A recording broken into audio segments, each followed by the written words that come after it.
Am I the meanest? Pun's drunk. Am I the prettiest? Pun's drunk. Am I the baddest mofo low down around this town? Pun's drunk. Well, who am I? Pun's drunk. Who am I? Pun's drunk. I can't hear you. Pun's drunk. AKA Mr. Moo. Woo, shot himself. Of Harlem.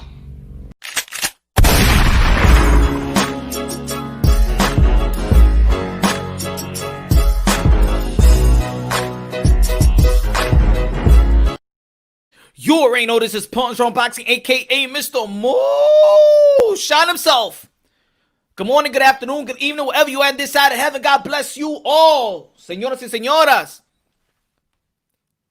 Merry Crima Eve, my friends. Merry Crima.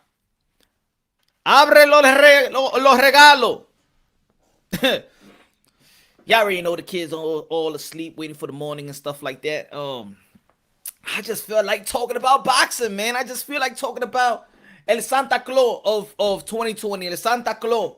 El Santa Claus. Aquí bebiendo mi coquito right here, my friend. Coquito, shout out to the person. Shout out, okay. Coquito ahí, vamos a beber un ching ahí. Coquito ahí, okay, right there. All right, that's good. That's good.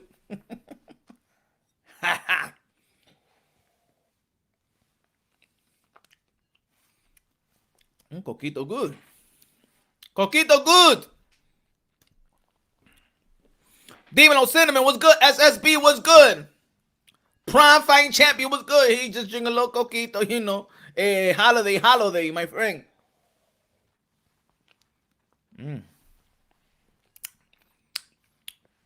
Está bueno la cosa. Está buena la vaina. It's good. No days off. You already know, baby. No days off. No days off. No days off. You already know. Come on, this is Punch on Boxing, man. The hardest work in the building. The hardest work in the industry. No sleep, no nothing. 24/7. I'm a damn machine. Okay.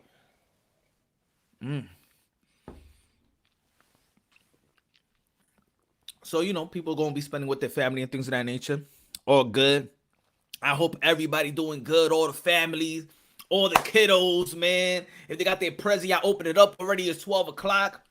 More props to the fams.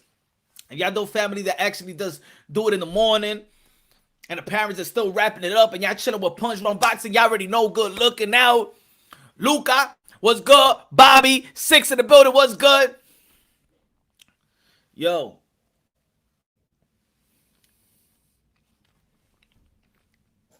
Coquito good. Coquito good. Don't smack me. You don't smack me like Jack Daniel and the Moonshine. You don't smack me like that. You keep it easy, okay? You keep it easy. Ladies and gentlemen, and also yesterday's live was lit. Yesterday's live was lit. Shout out to Teofimo Lopez, lightweight, undisputed champion of the world, showing us love. Morally undisputed champion of the world, showing us love. Teofimo Lopez Sr., trainer of the year, fighter of the year. Tuning in to Punch Run Boxing, chopping it up with your boy. Also, the conversation we had yesterday, race, or Latinos, and things of that nature, man. Shout out to everybody in the comment box. Shout out to everybody also donated to the channel, man. Your contributions. Yo, thank you very, very much. Luke got a great interview with the family. With the Lopez family yesterday. Thank you, thank you. What up, Punch? Johnny, boy in the building, man. Again, Merry Crima, Merry Crima. Merry Crima.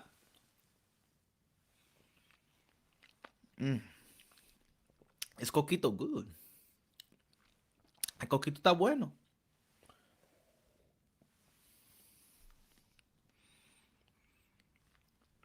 Shout out to everybody that got on the panel. ¿Quién me está llamando? No me llame ahora, dime. No me llame. So, man, yeah, man, let's just...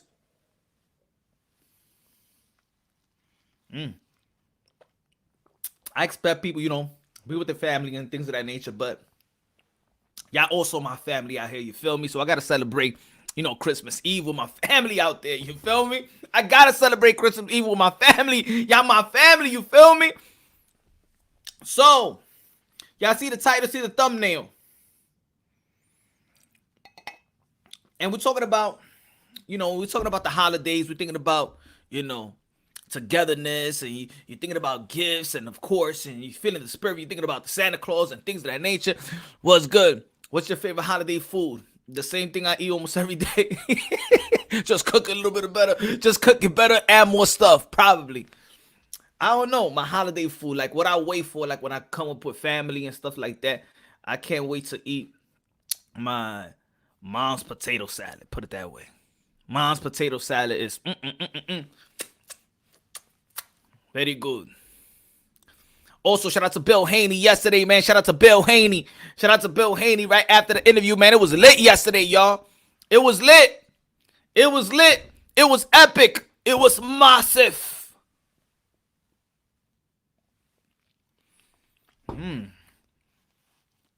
This is good, man.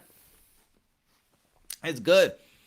Yo, Transcend the Sports Channel. Y'all already know. Subscribe to Transcend the Sports Channel.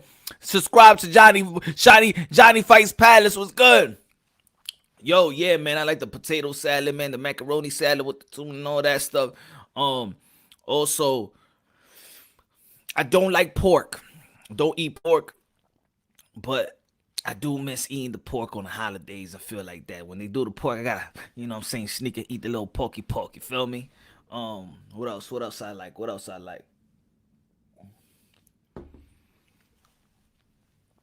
I cook, man, so I could dabble, man. I could dabble. I can eat trash. Yo, I really haven't checked this channel though, Arturo. I mean, I haven't checked this channel really. I've heard people say in the comment box, go to his channel, but no, I think I've seen one of his channels or something like that, but he speaks too slow for me. Like, I don't know. It don't seem like a passionate, it doesn't seem like a passionate guy about boxing. So I think I seen a video about it. Is that the dude that look Indian or Pakistan or Middle Eastern and stuff like that? He talks like, and and then the thing is that you don't know what to do, and then I mean, there's no passion behind that. So, okay, that's that guy. Yeah, there's no passion behind his boxing analysis. There's no passion behind it. So, there's a lot of people out there that do their thing. You feel me? A lot of people out there do their thing, but I mean, if you're not I just didn't. I didn't feel the passion. I didn't feel like he's a boxing guy, I don't know. That was just my opinion. I think that was the guy we talking about. Mary Crima, thank you very much. Thank you very much. Transcend the Sports Channel. Thank you for the contribution. Dame poner esta vaina también. Yo. Again, man, and there was a lot of things that we could have been talking about, but of course, man, the champ came through, and we shifted away a little bit from what we was talking about the racism, the bigotry, and all that stuff. The the Latino community in the sport of boxing, and how Latinos feel. But we could keep talking, man. We could talk about anything. I don't give a damn, man. You already know Punch Drunk Boxing don't keep nothing away from my peoples, man. I gotta keep it real, whether you like it, whether you don't, whether you feel like it's wrong, whether you're right, whether you disagree or agree with me. I'm gonna give it to you like nobody gonna give it to you, baby. Let's go. Another drink of coquito.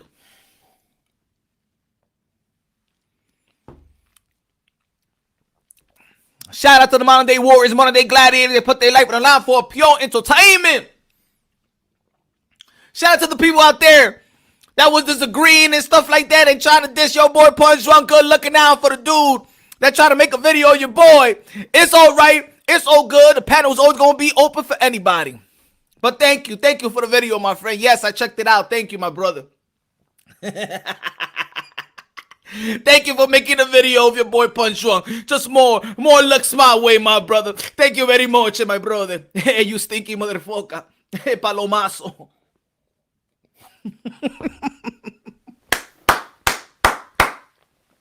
Keep it coming. Keep it coming.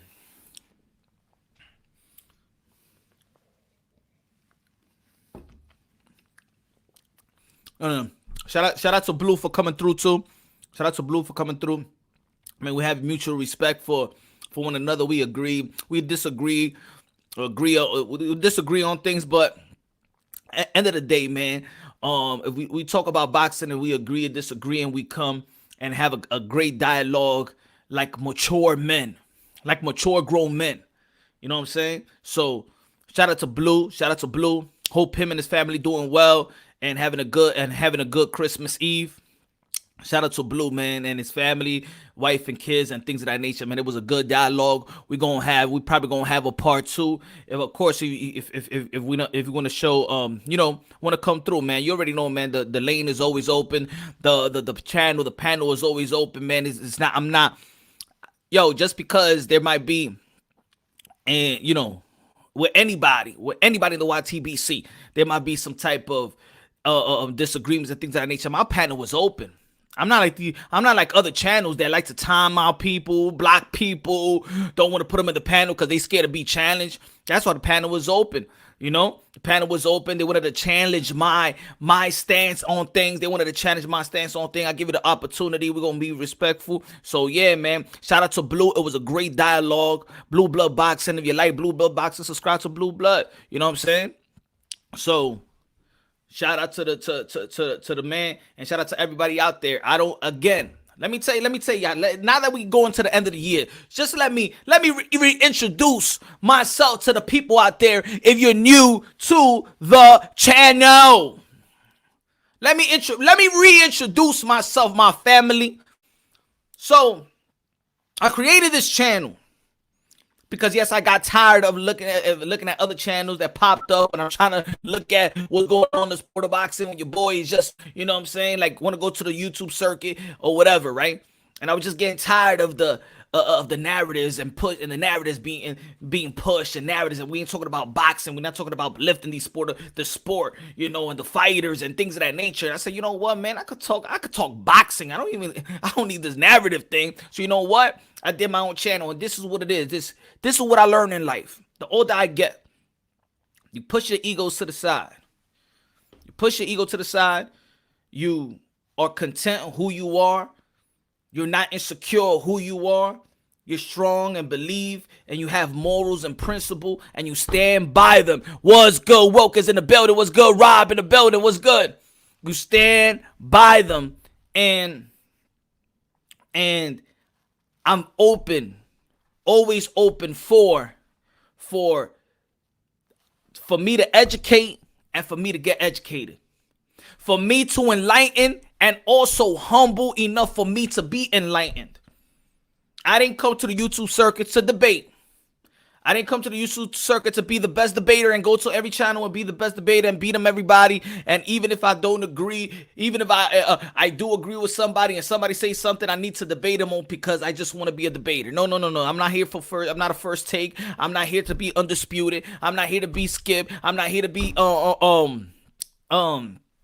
what's his name? Stephen A. Smith. No. We're going to talk boxing. We're going to uplift the sport of boxing. We're going to keep it real. We're going to keep it funky. We're going to keep it, and we're going to also hold these boxers accountable for the words that they speak when they sound a little bit of punch drunk and sound like they don't know what the hell they talking about. But I love my boxers, all the women boxing out there doing their thing. Let's put some emphasis. Let's show them love for the women boxers and stuff like that. It's a gentleman's sport, so let's be gentlemen enough and show these ladies some love. This is punch drunk boxing, baby. This is a world sport, baby. It's all about the cultures. I said it's one race, the human race. We're brothers and sisters of the Most High, baby, of the Most High. But they trying to they didn't like what I was preaching, y'all.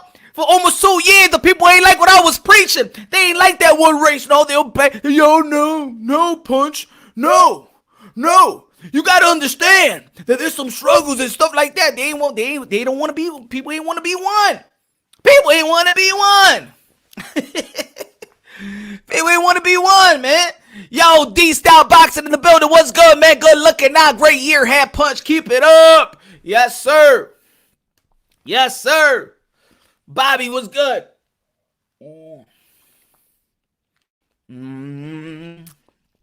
Yeah, man. So,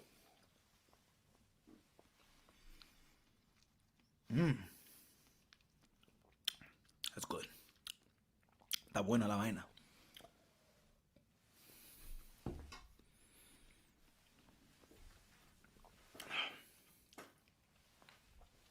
So I say, Link, bro. We would drink together. You already know, man. I'm sending the link. Let me. You already know Transcendent Sport. What's up, Carlo? I'm gonna give a little. You know, I gotta give my long intro. So, you know, when people drop in the panel, I just don't want to lose my train of thought. And when people jump in the panel, we chop it up. You feel me? So yeah, man. Bob Arum. Shout out to Bob Arum. Bob Arum, aka Dinosaur, aka Jurassic Park, aka he got 5 more years to live. Shout out to Bob Arum, still being the hardest working man in the business. Aside from fighters, the hardest working man in the business has delivered for us. He has been the Santa Claus. El Santa Claus has been Bob Arum. He delivered Deontay Wilder versus Tyson Fury. Oh yeah, he delivered one of the best fights of the year. One of the best heavyweight fights of the year. He also delivered the most anticipated fight, and it was Vasyl Lomachenko, the guy that was regarded 1, 2, 3 pound for pound. You can flip it around, baby, from Ukraine versus Teofimo Lopez, the phenom, the guy that I said since day one is gonna be the captain of the generation. That's gonna be the commander-in-chief of the generation. Oh yeah, he's gonna propel the sport of boxing and evolutionize the sport of boxing. Your boy Punch Drunk, aka Mr. Moonshine Soldier. He kept telling y'all, people ain't wanna believe it. They say, yo, Punch Drunk, you a little Punch Drunk. I think you drunk when you be talking. What the hell is wrong with you? You said that Lomachenko is gonna get outboxed by Teofimo Loma. T.O., you crazy, Punch Drunk. I mean, the dude is young, and you can knock him out, but I don't know about outboxing. You talking about the best technician, though, Punch. You talking about the best technician. You talking about Lomachenko, the guy that has faced every style in the goddamn book of boxing, baby. Nah, Punch, what you talking about? I say, yeah, man. That's that guy. It was written. I said, I got a gut feeling. This man is going to do it. He's going to do it. He's going to outbox him. What? I said, he's going to unbox him. I said, what? He's going to outbox him, motherfucker. That's what I said. Let me get a little bit of coquito. Hold on. Oh, yeah. That's what I said. I ain't lying.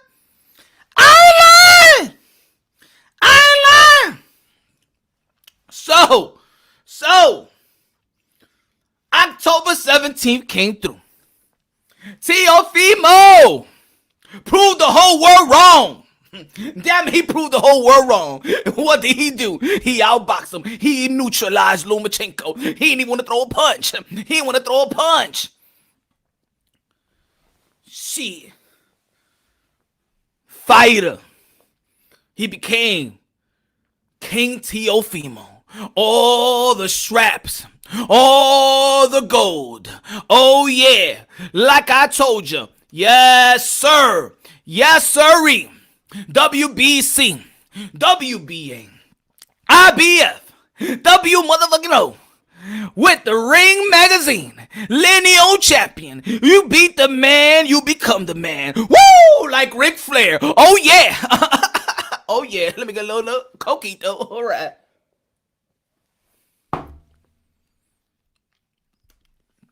Then they want to say, what's the best fight of the year? Cepeda and Barancik. Oh, yeah. They were trying to give it a Rocky feel for it, man. Dude goes down, he get back up. He goes down again, he get back up. He goes down again, he get back up. He goes down again, the motherfucker get right back up. Motherfucker get back down, he get back that up. What the fuck? This sounds like a damn gay porno movie or something like that. What the fuck are we talking about? I'm sorry, I'm talking about Barancik, and we talking about Cepeda. Sorry for the people that just tuned in. It ain't sound right. Pause. He said, get down, he get back up. He get down, he get back up. He get back down, he get back up. He get back down, he get back up. You get back down and get back up. I don't know if I'm talking about my penis or what the fuck we talking about right now? Oh yeah. Shit, my fault. We talking about the Barancik and we're talking about Cepeda. Yeah, man. The dude got down. He got back up. He fall, he rise. He rise, he falls. Falls and rise and rise and fall. But it was a good fight, y'all. It was a good fight. Damn it, it's a Christian show. Thank you for reminding me Transcendent Sports. El Cotto was good.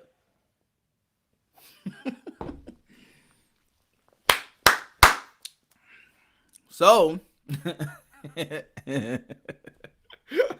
Coquito good. I said Coquito is good.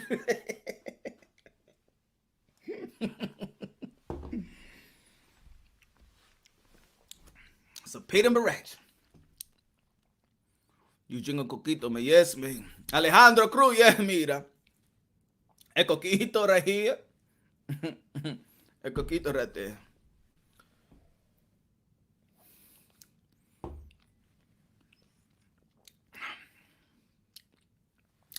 Merry Cream, World Combat Sports in the building. What's good, man? Subscribe to World Combat Sports. Sports Combat World. Comeback World Sports. Sports World Combat. Yes. Subscribe to the channel. Going up and down, pause. You already know. So Bobby Arim. Bobby Arim. So Bobby Arim, man. Bobby Arim has delivered, man. He delivered for 2021. And not only that, he delivered the good fights. He delivered the one of the best fights pre-COVID. He delivered the best fight after COVID. The first guy to put up events during the pandemic. Damn trailblazer. Of course, we're going to give credit to the UFC. Matter of fact, we're going to give credit to the WWE. WWE, Vince McMahon, you did it, my brother. Because you set the tone. Oh, yeah, when people say your wrestling is fake. Wrestling is fake. Wrestling is fake. I don't give a damn. Vince McMahon was working all year long, no damn breaks. The WWE set the tone. The WWE set the tone for sports entertainment. The UFC, Dana White did his thing. And Bob Arum did it for boxing. Oh, yeah. Bobby Arum did it for boxing.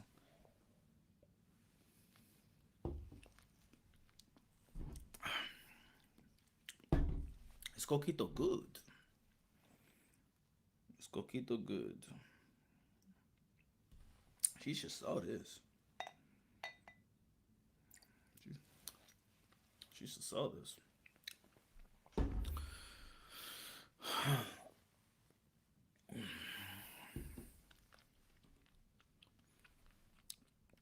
Gotta tell you, man, as much Bob Arum is hated, he's one of the biggest and most powerful promoters in boxing. Probably the most prestige promoter ever in boxing.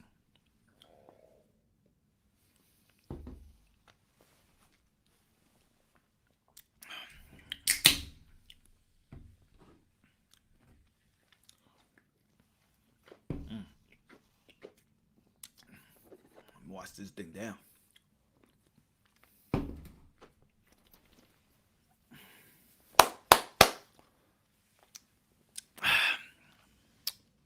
And not only did he bring those type of fights, heavyweight division is back in where it needs to be.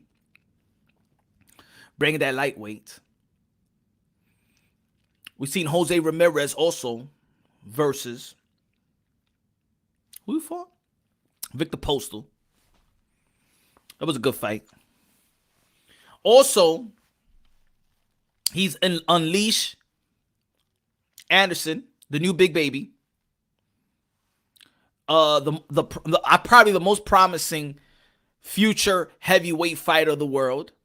Yes, top rank, Bob Arum. And the prospect of the year, the guy that's ringing noise, the guy that's knocking everybody out in the first round, damn it.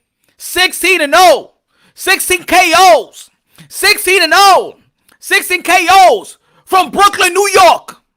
From Brooklyn, New York. My city, motherfucker. Let's go. Edgar Berlanga. Boricua in the building, maldito, con Coquito, coño, aquí mimito. Mira, estamos el Coquito con Edgar Berlanga. Dímelo, nene. Boricua, estámonos aquí, nene. Vamos a ver, puñeta.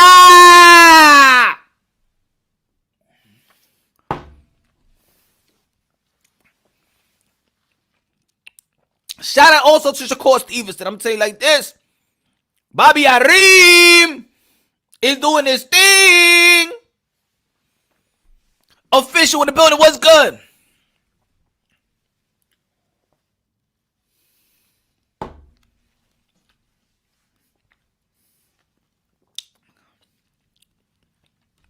Shout out to Michaela. Coño. All right. Miss Mayor also in the building. Top rank. Did her thing. Won her WBO title.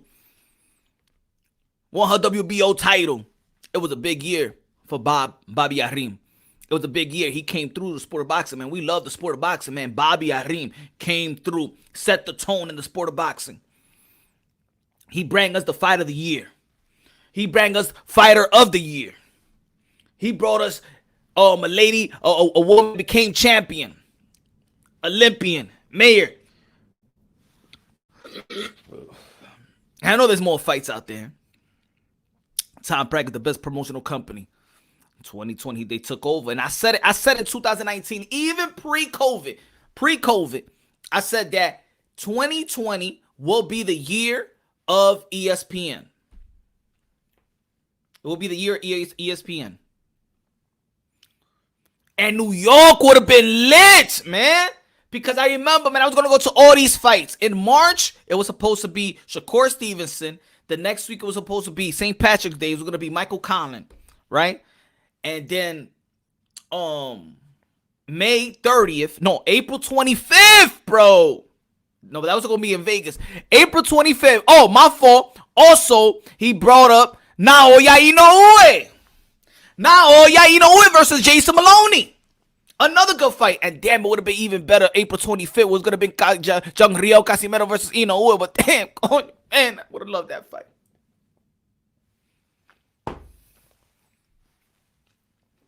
Joshua Franco upset it. Andrew Maloney becoming a champion. The rematch. Controversy.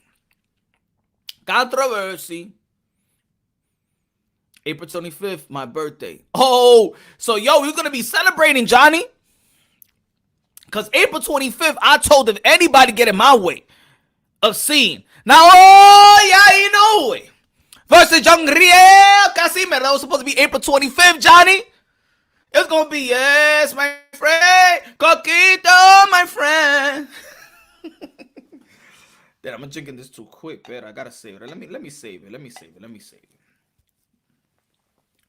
Tomorrow's another day. I got another drink. Hold on. Yeah.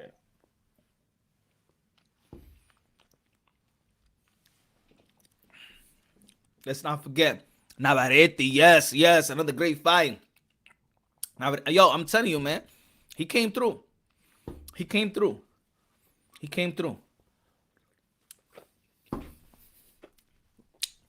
Hold on. I gotta add this, though. While the other platforms was giving us Errol Spence. While the other platform was giving us Errol Spence and Daniel Garcia pay-per-view. While the other platform, a fight that we didn't ask. While the other platform was giving us Leo Santa Cruz and Javante St. Davis pay-per-view. A fight that we didn't ask. But a fight that we did ask. A big fight that we did ask. Teofimo Lopez versus Vasily Lomachenko. That we wanted to see. And we was willing and ready to pay. And Bob Arum gave it to us free. Bobby Arum came through for us, for the fans of boxing. And ain't charge us for the biggest fight and the biggest night of boxing. 4.2 million tuned in. The whole world of boxing tuned in. The legendary fighters tuned in. Manny Pacquiao, Lennox Lewis, Mike Tyson. They tuned in to the Phenom. To the man to take over. Teofimo Lopez. And if you don't like when I say about Teofimo Lopez, pues, chupa el huevo de usted mismo. Like Marilyn Manson.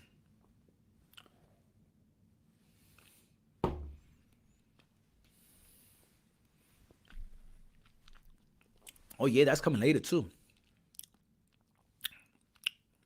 Berlanga is fighting tomato cans. Hater. Yep, but you know what? When you do fight, Your tomato cans, you treat them like tomato cans, right?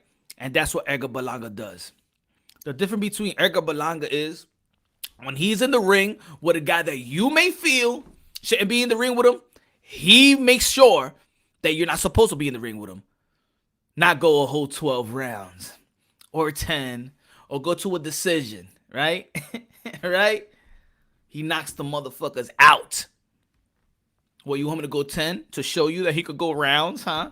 Do you want him to go 10, do you want him to show you that he could go deep, that he has durability? Do you want him to show you, Do you want him to go overtime, You mad? He's knocking everybody out, Is he mad? You're mad, What do you want to see, You want him to go through adversity, Boxing fans. Estúpido. Hediondos. Son hediondos esta gente. Hediondo. Hieden a homeless piss. Hieden a project elevators.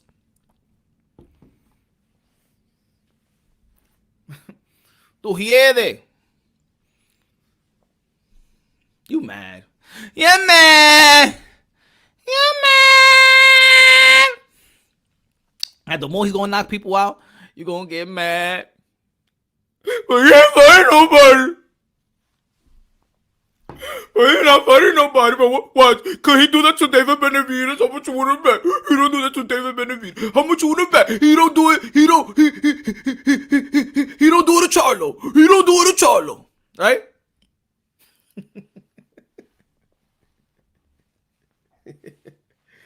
I bet he won't do it to Daniel Jacobs.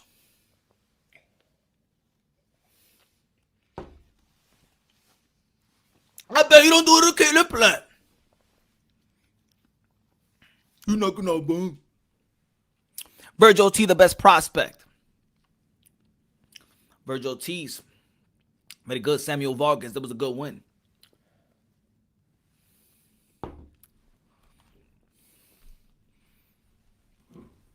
He's knocking out nobody. Knocking out nobody.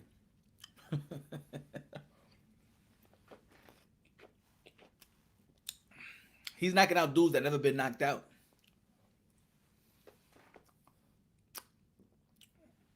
Jojo, what's good, man?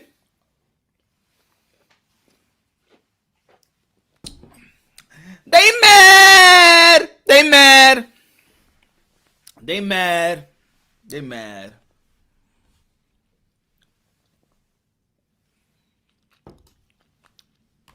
Man, shout out to my city, man. We producing champions right now. We producing the heat wave right now. T.O. Brooklyn, New York City. Edgar Berlanga, New York City, the tri-state area. Shout out to Shakur Stevenson, man. We producing, man. The tri-state area, man. We producing, man.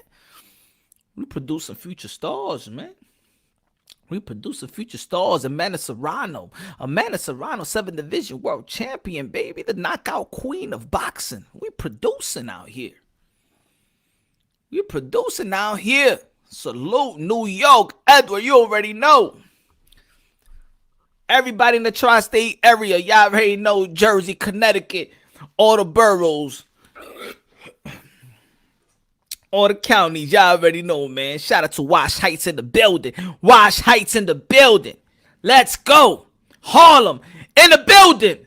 Let's go.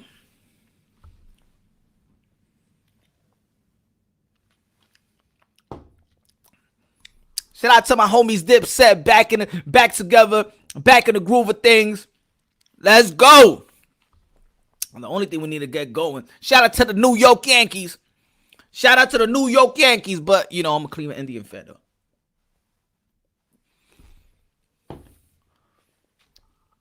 Major Key Boxing in the building. What's good? Dallas, Texas is too producing. Yeah. Shout out to Dallas, Texas. They producing, man. Shout out to Texas, man. Shout out to Texas. Shout out to Jamel Charlo brothers, man. Shout out to Jamel Charlo, especially, man. On my pound for pound list, y'all. On my pound for pound list.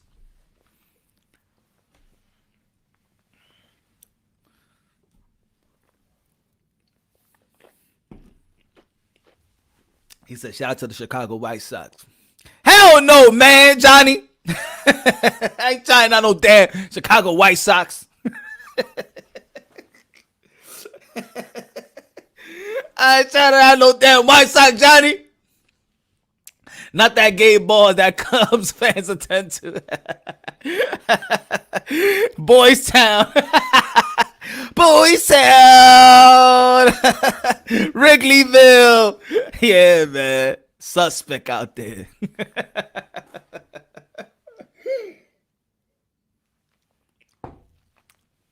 No wonder it took them all them years to win the World Series.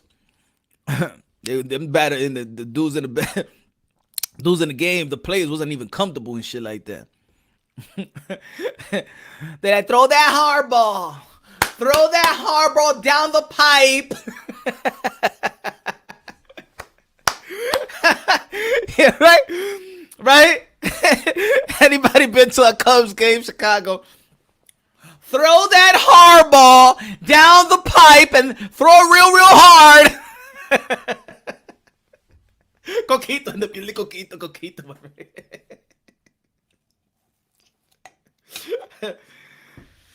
Oh, man. Salute. Luca, what's good, man? Can you tell Johnny Boy to stop blocking me, punch? No, nobody block nobody, man. Nobody block nobody. Nobody block nobody. Nobody block nobody. Nobody time out nobody, man. No, nah, man. Nobody, man. Let everybody rock, man. This is open panel, open chat, man. Let's go, man. I'm not one of these channels out there that you say something that they don't want to hear and they time you out. They time you out.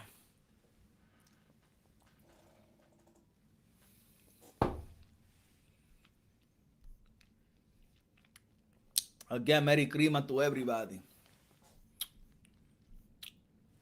Merry Christmas. Mr. Popo was good. L Dog sending the Christmas super chat. Let's go.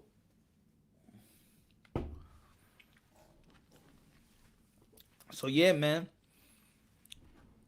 Yo, this year it's been a roller coaster for all of us. It's been a roller coaster for all of us, of course, man. We had to deal with a lot of things. We should. How hell are you a New Yorker and a Cleveland Indian fan? Blasphemy. Come on, Troy, man.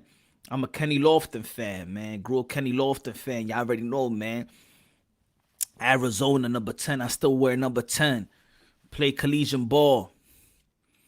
Play collegiate ball, too, man. Kenny Lofton was my favorite player. My boy, Manny Ramirez from Wash Heights, too, man. He was playing for Cleveland Indians, man. Those are my team, man. That's my team. Kenny Lofton, my favorite player, man. I don't idolize nobody, but if you wouldn't, in terms of idolize, man, that was my team, man. Cleveland Indians. Used to go to all, every time they come to the Yankee games, every time they play against the Yankees, man, I'm in there, man. I got a hat. I used to have a hat with all the Cleveland Indians signatures. Had bats, signatures from Eddie Murray, Manny Ramirez, Jim Tomey. Shout out to Carlos Barrega. We had Sandy Alomar and Roberto Alomar. Same time, Porter. We was this is what it was hell yeah. Tell them the Cleveland Indians went hard, bro. Tell them, bro. Tell them. Yo, put it this way, man. We was the most diverse team in baseball. We was the most diverse team ever assembled in baseball. Cleveland Indians. Yes, sir. Catcher, Sandy Alomar. First base, Jim Tomey. Second. I even go with the other one because we had a lot of mixtures and stuff like that. Because I remember when Jim Tomey started out as a third base. We had David Justice as well. We had Arbor Bell. We had the most diverse team ever assembled in baseball. So you couldn't hate on my Cleveland Indians when it came to the 90s especially. You couldn't hate on my Cleveland Indians. Tell them 48, 480. Tell them. If you know baseball, yes, sir. Yes, sir. Remember what, but he was with Cleveland. Remember when Roberto Alomar spit the umpire's face?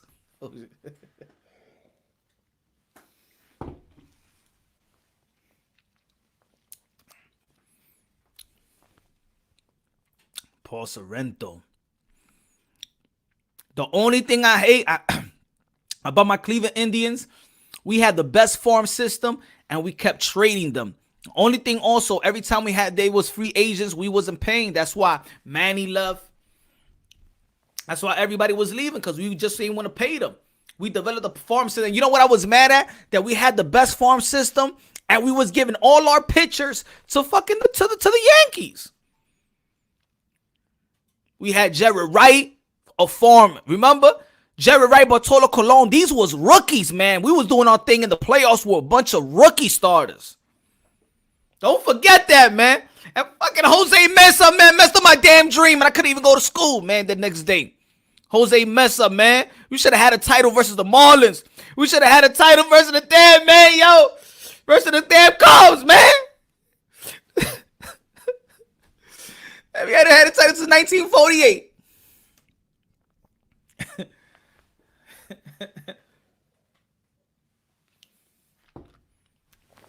Lawrence Williams, tell him.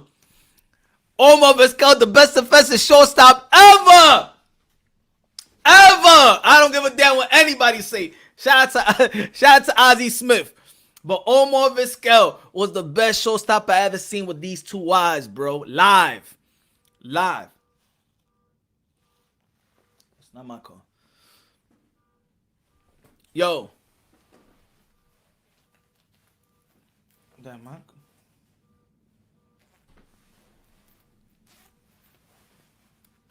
Hold on. I think I pressed the panic button by mistake on my car. Oh, no, I don't know. Carlos Rosado, what's good, my brother Carlos Rosado? Merry Christmas, my friend. Merry Christmas to you and your family.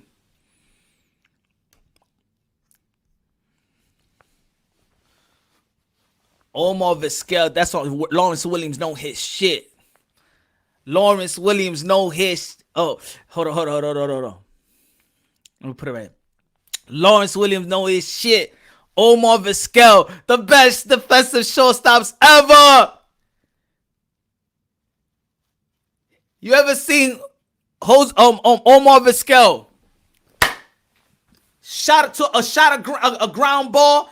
He would tip the hard ball, boom. He would hit it with his foot, come back up, catch it with the right hand, throw that to first base.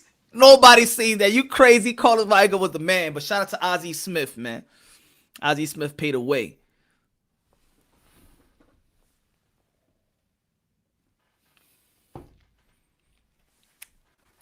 All right, let's go back to boxing, man. I'm going to throw people off, man.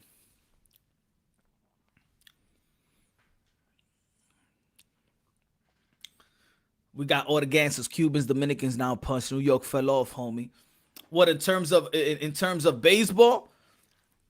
After that, all that steroid stuff, man, it took a lot of hit, man. It took a lot of interest out of baseball for me, man.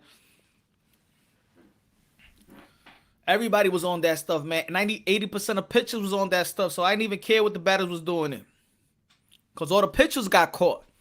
78% of the pitchers got caught with steroids. 78% of them was pitchers, I mean. So the batters got to be on steroids, too.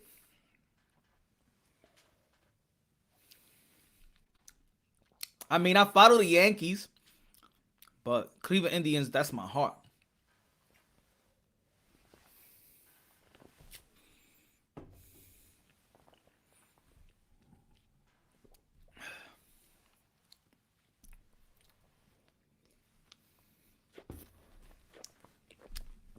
But in the 90s, Cleveland Indians was the most diverse team ever assembled. The most diverse team. And, we only had, I remember at one time, we only had four Caucasian base in the team. Boston, we're going to come with the race. Boston was the last team to sign a African American. That was what, 1981. I hate Boston. Man. The only time I was watching Boston was because my homie, Manny Ramirez was playing in Boston. That's my homie right there. So that's the only time I tune into Boston. But when it came to Cleveland Indians versus Boston, oh, hell no. Oh, hell no. That's war. When it came to Yankees versus Boston, at the time, I hated both at the time, especially in the 90s. We had the squad, bro. We had a squad. I can't believe we ain't take no titles, man. We had a squad, man. Not all too in the 90s. Let's be real. The Baltimore Orioles was nice too. The Baltimore Orioles was nice, man. They was messing a lot of ish up. And then the Angels, they got their ish together, man. The Angels.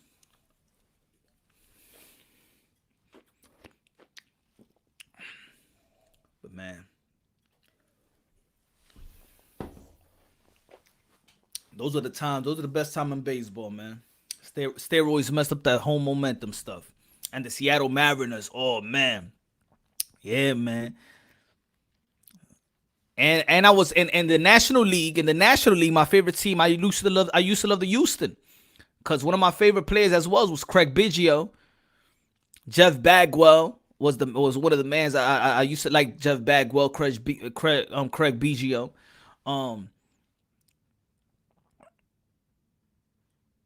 What was the the Mariners, man. Edgar Martinez. Edgar Martinez was the man, bro. Of course, Ken Griffey Jr. Y'all already know. Ken Griffey. It's my boy. What's my boy? Alex Rodriguez, especially. What was my boy's name? What was the dude's name? My fault. Was it the ball head, man? The one that bats like this. What was his name again? The one that bats like this. Jay Buhner, there you go. Jay Buhner, my guy, man, with the goatee. Jay Buhner was my guy, man. Struck out a lot, but my guy.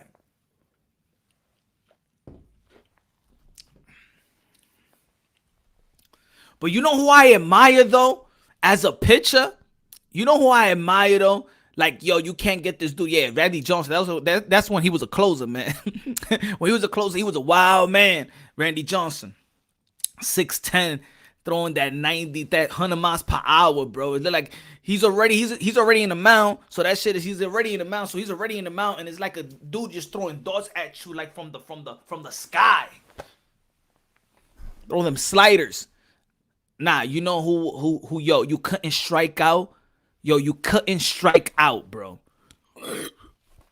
And the reason why I put it this way, the reason why I respected the Yankees, because one of my also favorite players was Don Mattingly. Love Don Mattingly. I love Don Mattingly. What's his name? Oh, the hardest dude to fucking strike out, bro. Wade Boggs. I think that dude struck out like 13 times a year. Wade Boggs was the hardest fucking hitter to strike out. Wade Boggs was that dude. When he struck out, it was like, that was weird, right? When Wade Boggs struck out, it was weird. Shout out to Tony Fernandez, too. That dude couldn't strike out as well. Tony Fernandez, you can't strike that dude out. He did his thing when he was with the Blue Jays, too.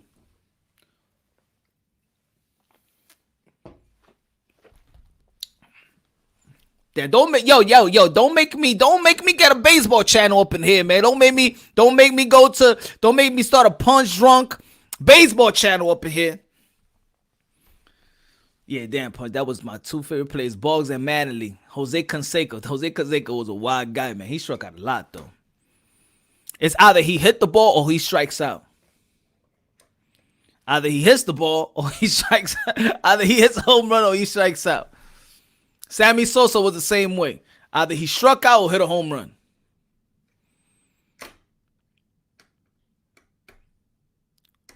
Kenny Lofton was my guy, though. Who else? And with all these steroids, man, my guy should be making the Hall of Fame, man.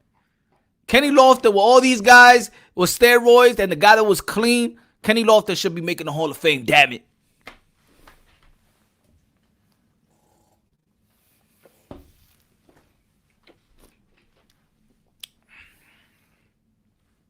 You know who I respect also? Smoltz. Atlanta Braves, because the dude could hit too. I respect, that's one thing I respect about the National League. Because the pitchers had to go hit. Like, of course, you know what I'm saying, the DH is good for the American League, but I respect more the National League when they have pitchers batting up. John Smoltz. The dude could hit.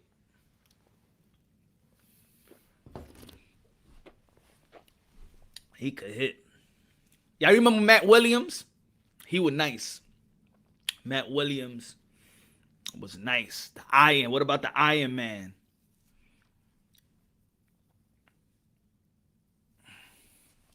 Jorge Posada. I used to hate Jorge Posada. I used to hate Jorge Posada, man. I used to hate Jorge Posada, man. The pitchers hated him. The only guy that Jorge Posada liked was probably Andy Pettit. That was the only catcher for him. But everybody wanted to use Mike Stanley or Girardi. Girardi was the pitchers. People didn't like how Jorge Posada was catching for them. That's why they used to have Girardi. He knew how to call pitches better than Jorge Posada. Jorge Posada, it spent a lot of years for him to learn how to call some good pitches, to be real. Jose Abreu. Nice.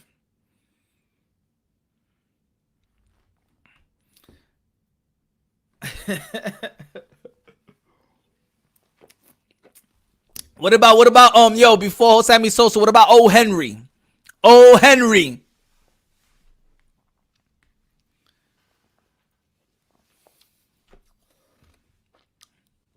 You know Manny Ramirez signed again. You know he's playing baseball again, right? He's playing on Australia.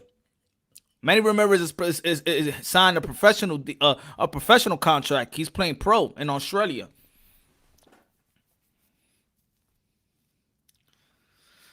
Mo Vaughn was nice. He's still eating though with that contract. Still eating like Bobby Bonilla. Still eating off the Mets. Still eating off the Mets, man. Yo, that's one thing about baseball contracts, man. Those are the best. If it's not football contract, the best contract is baseball.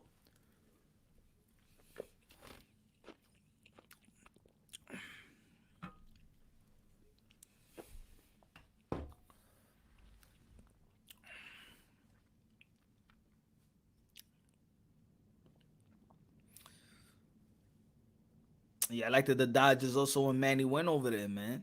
I liked the Dodgers when Manny went over there.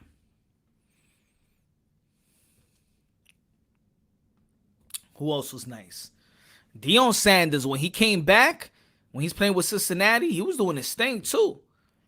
Deion Sanders, when he came back, and he was playing with the Cincinnati with Cincinnati, with the Cincinnati Reds, he was doing his thing.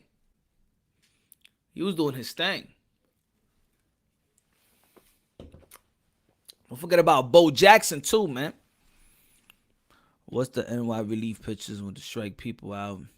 He do the James Brown dance. I don't know. I don't remember that. You remember what's it? You remember Carlos Perez? The picture where he was beating up the water thing? Like he was going wild. You bugging. Posada was clutch. I said Posada. I'm saying Posada on the mitts. He was trash throwing the ball, man. That shit used to hit the ground before it hits the set. I don't know. I never was a fan of Jorge Posada. I gotta keep it right. I never was a fan of Jorge Posada. Bernie Williams, I like Bernie Williams. But Jorge Posada, I was never really a fan of Jorge Posada.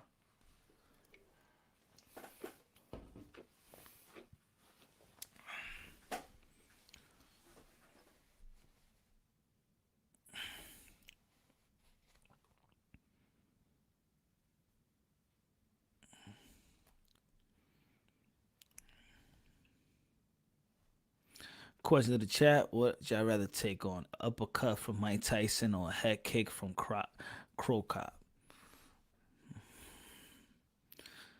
I think a kick would hurt it would hurt more than Uppercut. I don't know.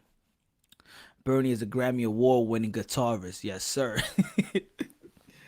Bernie Williams.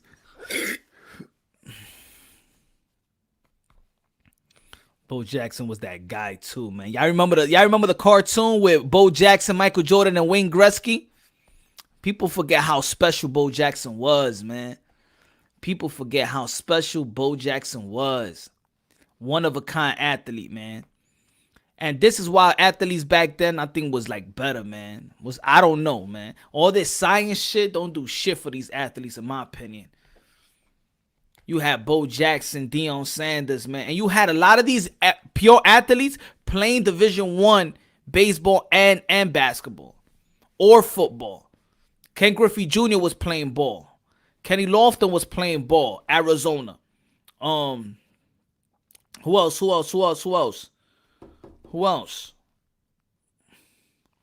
Hey, yo, don't forget Macho Man Randy Savage was a baseball player too. In the minors. Ooh, yeah. Don't forget he used to play for the Cincinnati Reds, baby. Ooh, dig it.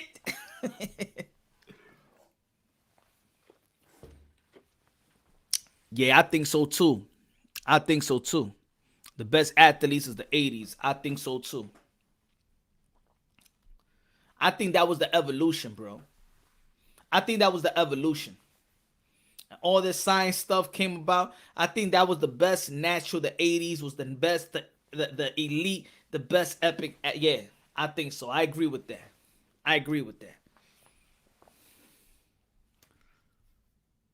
Andrew Jones he was the man in center field. That he was giving Ken Griffey and all these people run for their money with them gold gloves.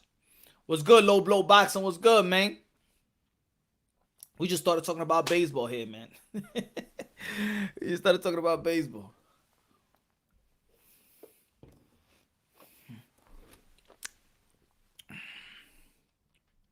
But yeah. Who was the best baseball, Dominican, Cubans, or Puerto Rican? Wow.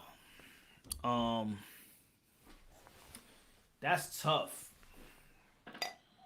Old school people will say Juan Maricha. Some people will love Roberto Clemente. Hey.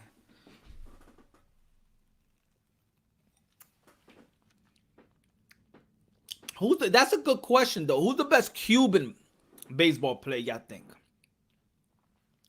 Who's the best Cuban? The Hernandez brothers?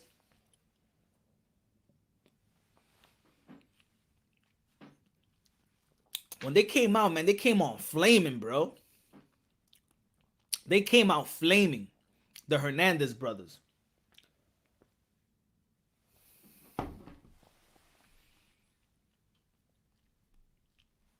Sorano. Yeah, he was nice, man.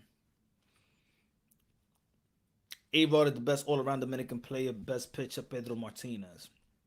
What I admire about Pedro Martinez is, you remember when he was with the Expos? He didn't know a lick of English.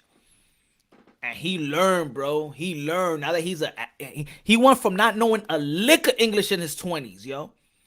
Yo, Pedro Martinez didn't know a lick of English. Nothing. Dude is an analyst in baseball. English. That's a guy that he worked hard. Trust me. And I know people that know him, yo. This dude was learning English in the dugout, everything, man. This dude, I'm proud of him, yo. I am proud of Pedro Martinez.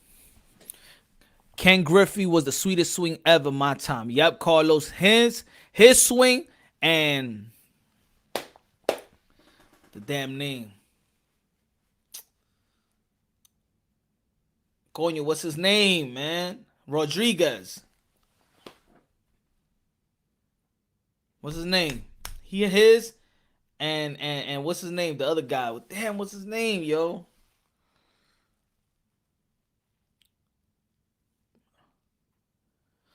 It wasn't Pedro. Who was it? I can't believe my mind is slipping up.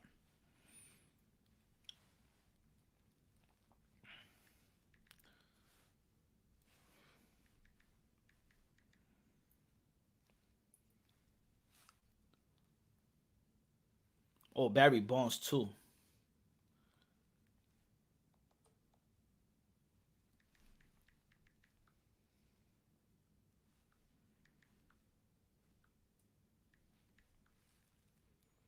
Jorge Rodriguez. Not Jorge Rodriguez. No. No.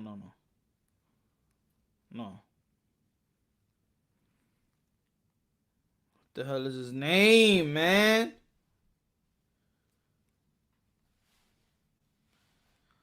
What's his name? The one that said, I did not use steroids. What's his name, man?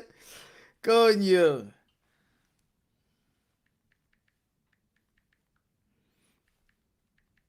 Come on, y'all know. Come on. Let me see. Now, Gary Sheffield was, I don't know. Damn, where he at?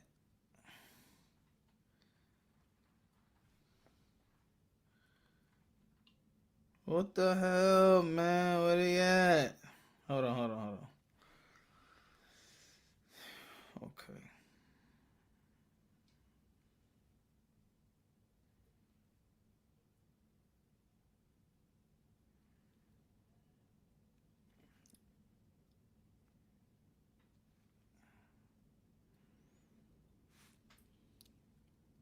Palmeiro, thank you. Yo, 480, you know your baseball, man. Rafael Palmeiro, thank you. Thank you, man. Y'all fucking look at me. I'm going fucking crazy. I'm like, yo, what the fuck is his name, man? Palmeiro had one of the best swings in the sport. Yo, in the sport. Probably the second. He had that beautiful swing, bro. Rafael Palmeiro had that beautiful swing. Raul Mondesi, yeah, he's good. But I think Rafael Palmeiro had one of the most beautiful top three. Top three come from the left side. Top three.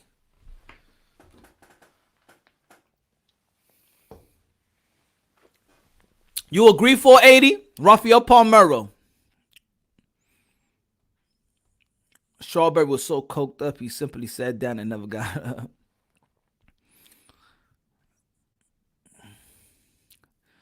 Now, Tony Gwynn, you couldn't strike him out. Yeah, me too, 480. Yo, what's good, France? Yo, Merry Christmas, my brother. Puz Rodriguez. Now, that was the best catcher I ever seen with these two eyes. Puz Rodriguez, man. His footwork, his arm was the best ever. The best ever. Y'all know Juan Gonzalez on that steroids too. Juan Gonzalez was a scary dude in that batter's box. Pudge was the nicest though. Pudge was nice, bro. Footwork, yo, you couldn't even be off the bag in the first base. If you'll run on the first base, he gonna throw it third. He gonna that dude, man. Yo, you know what? You want to know what? I want to know how much he clocked though. How much Ivan Rodriguez, how much he clocked? Because the dude looked like he was throwing more. His fastballs was as hard as these pitches. I want to know how much he was clocking. Ted Williams had a sweet swing. From the left side, Ken Griffey, Rafael Palmeiro, Barry Bonds. From the right side, Manny Ramirez.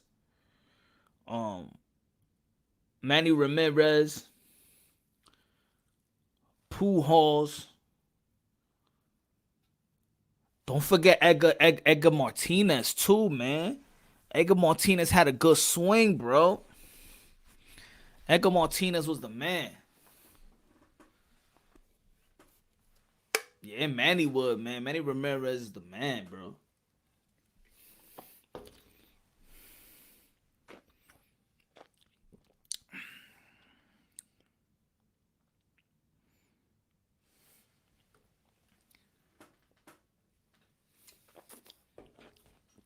Yo, the number 2, 3, 4. The Texas Rangers was a team, bro. And then you remember when they got Alex Rodriguez, Juan Gonzalez, Ivan Rodriguez. That shit got scary, right? Yo, when the Texas Rangers got Alex Rodriguez, that shit got scary, bro. I said, oh shit, Texas gonna take it. George Bush got these dudes. Texas gonna take it. Who's the best Dominican of all time in boxing? Javier Fortuna.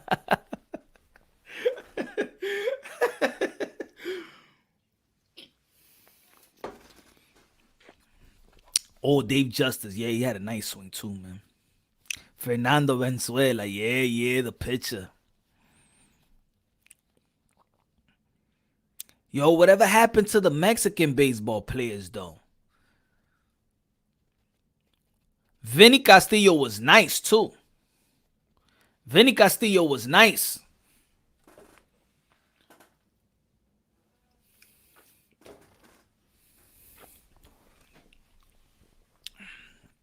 Oh, yeah.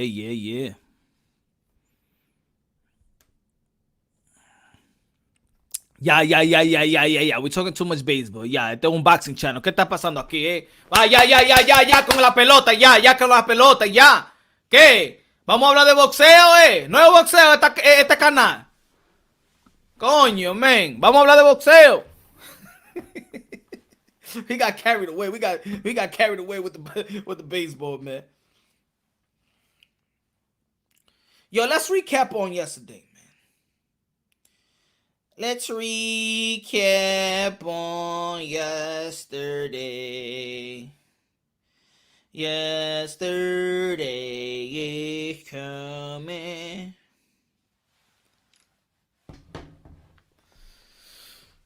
So yeah, man, yesterday was a good discussion. It was a good discussion. Matter of fact, let's bring people to the panel, man. I can talk all day, man. Let's bring people to the panel, man. Let's go. Let's talk about yesterday also, man. Live yesterday was epic. Let's talk about yesterday, man. Let's talk about yesterday. Let's talk. Y'all already know, man. It's Happy Hour Thursday. You think the Happy Hour Thursday because Christmas Eve is here and we forget about Happy Hour Thursday? It's still Happy Hour Thursday. Y'all already know, baby. Christmas. Y'all already know. Let's go. Hold on. Let Pancho take over. Let Pancho in the building. Y'all already know how we gonna start this off. Let Pancho in the building do his thing. Let Pancho in the building do his thing. Anyway. When it's sun, it's stormy. When it's not, it's slow. Setting in me stick. Hand him at the bone. What do you mean? Screaming when I'm low. When it's started showing. When it's not a thing. Dímelo, señores y señoras, estamos aquí con Pontron Boxing, a.k.a. Mr. Moonshine South. Estamos aquí, la bebida están aquí, el coquito está aquí, la bebida ya están aquí. Let's go. Johnny Fights Pats in the building. What's good? Come on. Dímelo, señor. Dímelo. Salute, Punch. Saludo, mi gente. Saludo, mi gente. I didn't know you was a big baseball guy like that, Punch. You threw me for a curveball on that one, dog.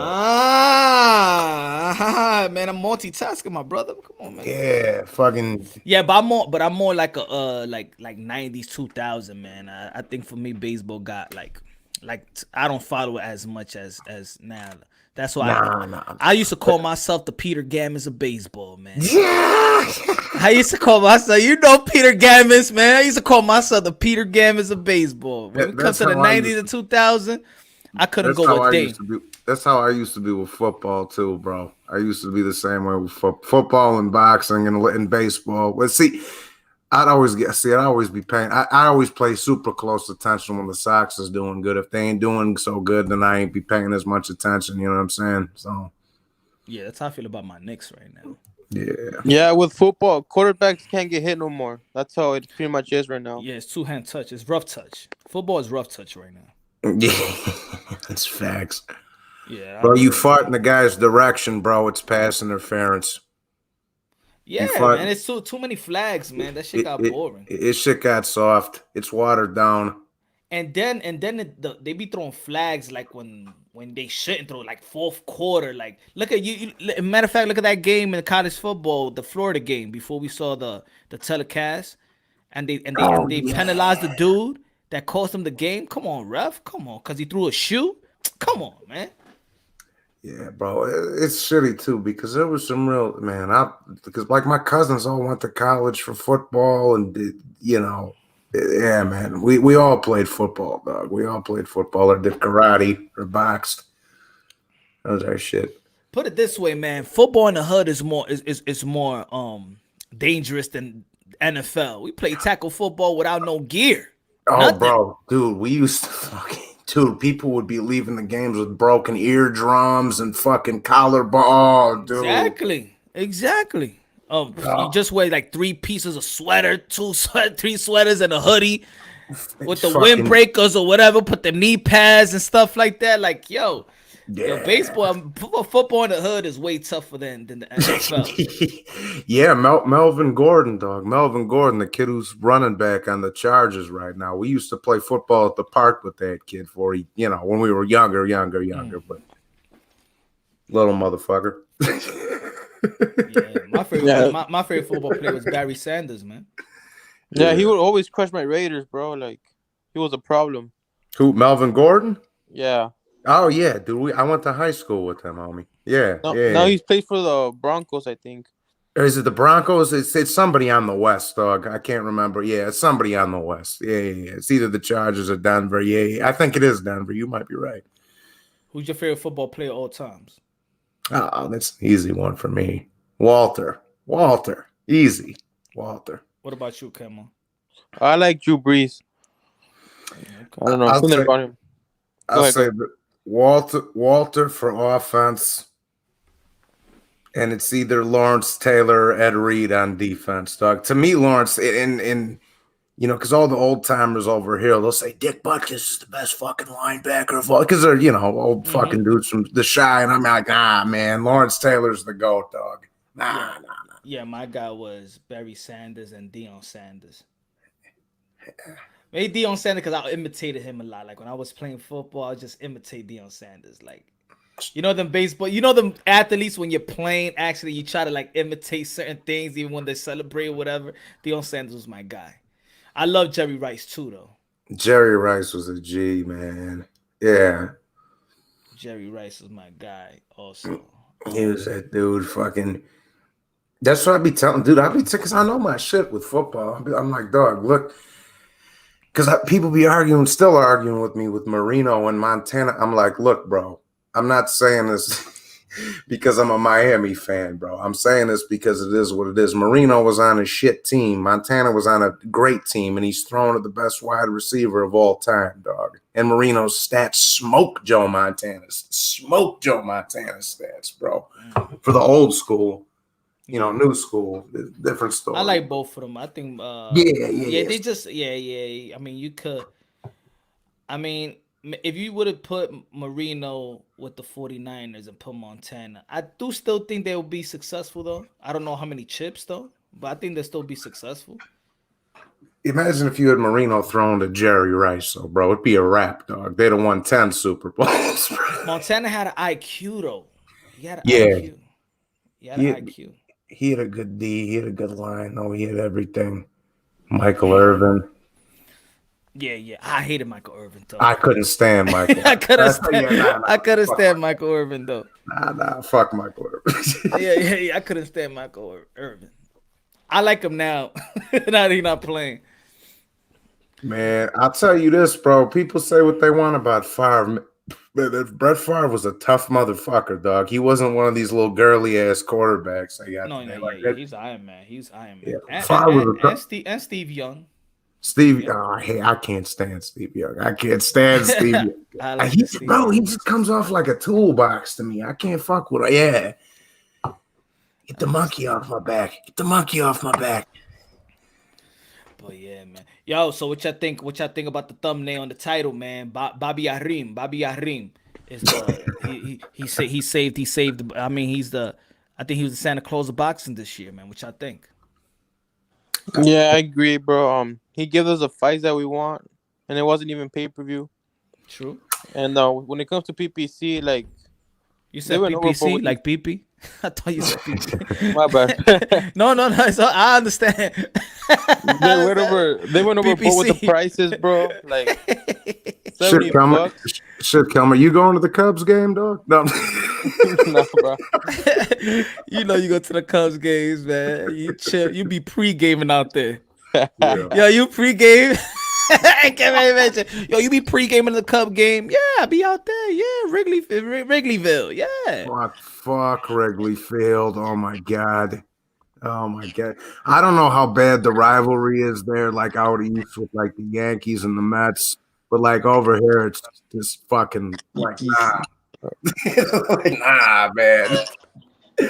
Oh man. Yeah. That's what I told you. I remember I told you the story I said when I first time went to Chicago and I just wanted to see sightseeing, so I just took the train. So my boy was working, so he couldn't be like, he just let me know where the Cub stadium at. You feel me? So yeah, I got in the train, man. I got off like 2 stops before just to walk and just to sightsee. And I'm walking. I'm like, the fuck? I see there was a club. There was a club in the corner called the Manhole. Yo, G. The Manhole. I'm like, where the fuck am I? And I'm not saying to the store. I'm seeing it's like dildos and dildos. I'm like, oh shit. I'm like, yo. And then I call my boy. I was like, yo, where this shit is at? He goes and he started cracking up. I said, nah, you in Boys Town. I said, what? He's a G. Bro, that's the problem. That's what I be telling people. Bro, I used to tell cats when I lived in Florida, because there's in South Florida, there's a bunch of Jersey and New York cats that live down there. I used to tell them all that. He's like, well, I gotta go up to Chicago's fucking my cousin's wedding or something. I'd be like, well, he's like, which baseball game should I go see? I'm like, well, bro, if you go to the north side, you might end up in a little fucking American Pie bar over here. Exactly. That's what they did on American Pie. They went to get the dress and shit, and they wound up in the fucking Now the only bar that is good is actually at the bars like right across the street from the stadium, or the same but blocks away. Nah, all them shits is like it's like gay bars, yeah. But I'm telling them, I'm like, yo, if you've traveled too far from Wrigley, you're gonna end up in one of them shits. And I was like, but the thing is, if you go to the Sox game and you travel too far, you take a couple of wrong turns, you're gonna be in the fucking projects on me. So it's like, yeah. Right. So it's like, pick your poison, dog. Yeah. The White Sox is for the hood. And the rest and the Cubs is like for the. Are we going to the Cubs game? I got a question for y'all since you're talking baseball. It's kind of Troy in the building.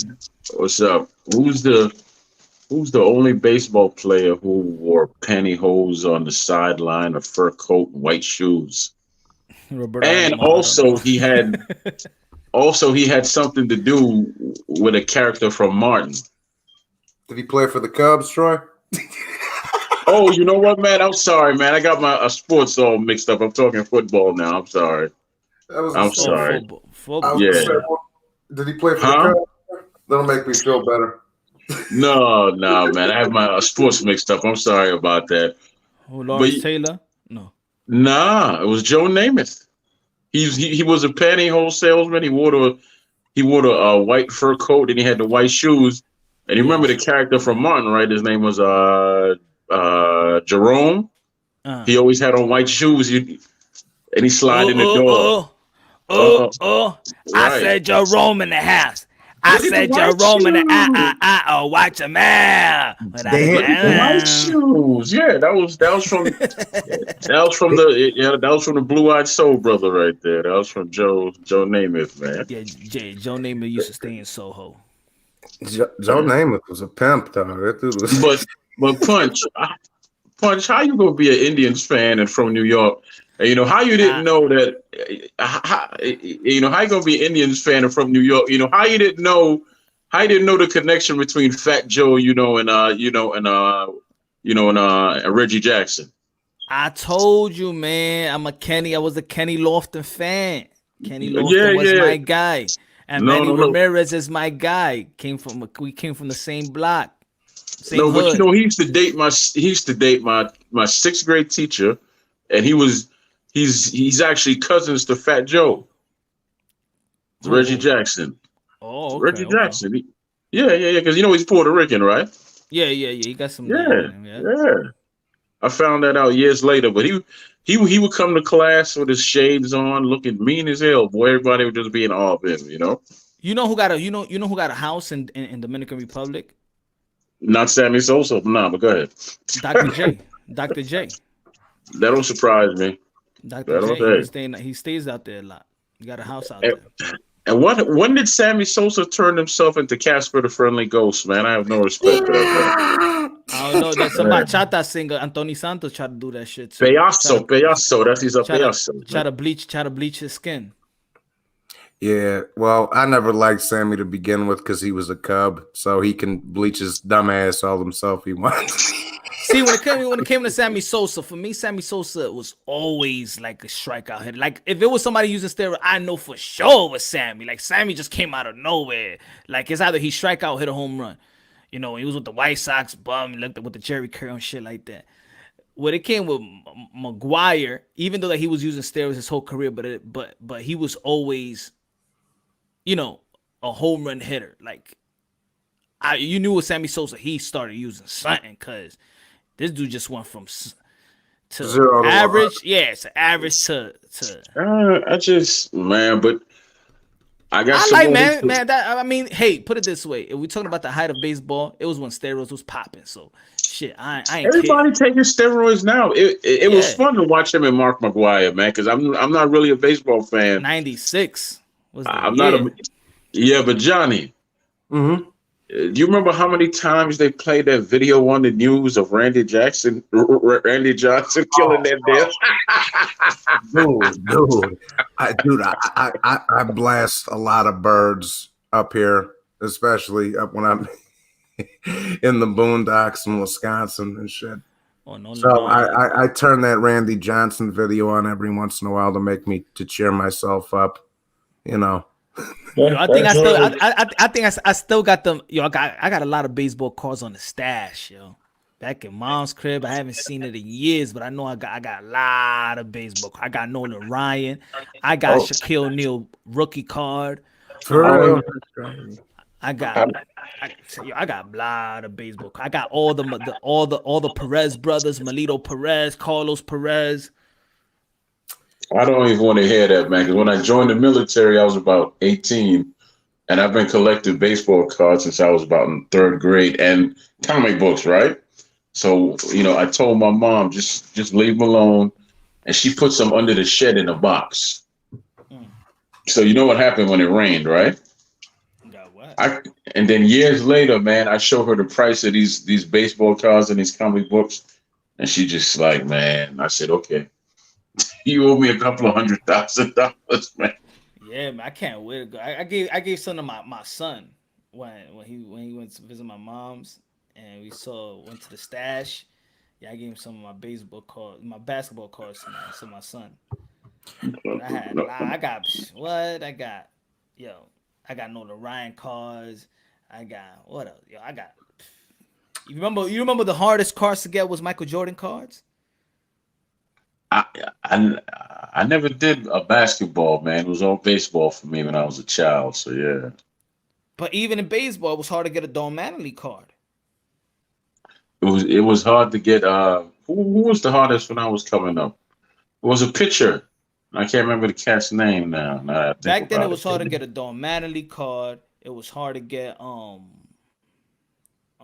Ken Griffey card. Who else? What card it was hard to get?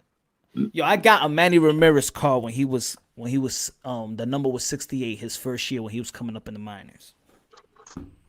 Who was the baseball player that stole all the bases, man?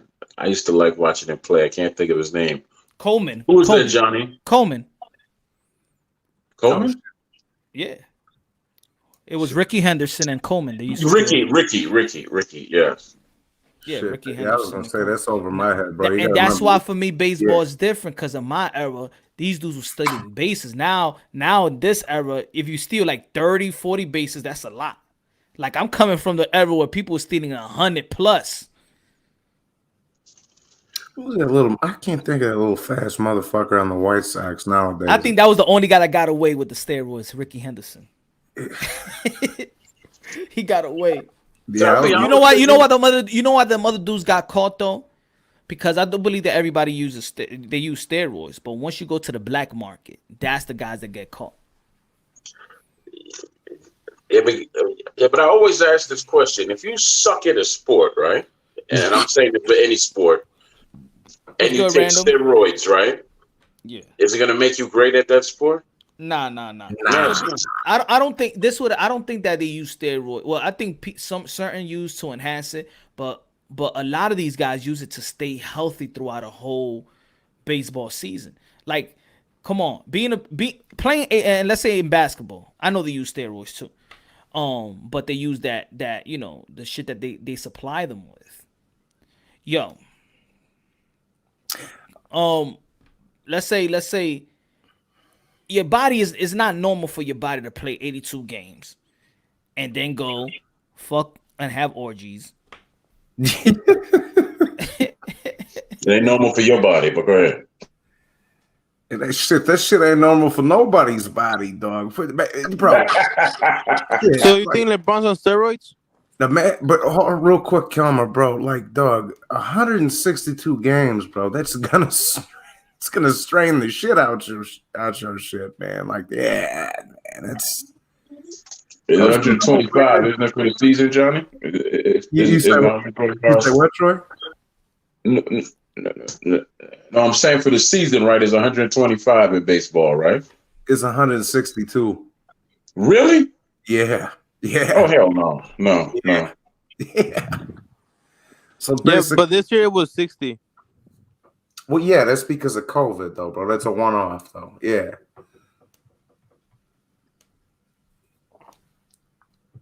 Yeah, that's just because of the pandemic and that. All I remember, man, is the Yankees back in the 90s when they went on that win streak and they won 100 plus 120 games or something like that. I think that was 96, 97.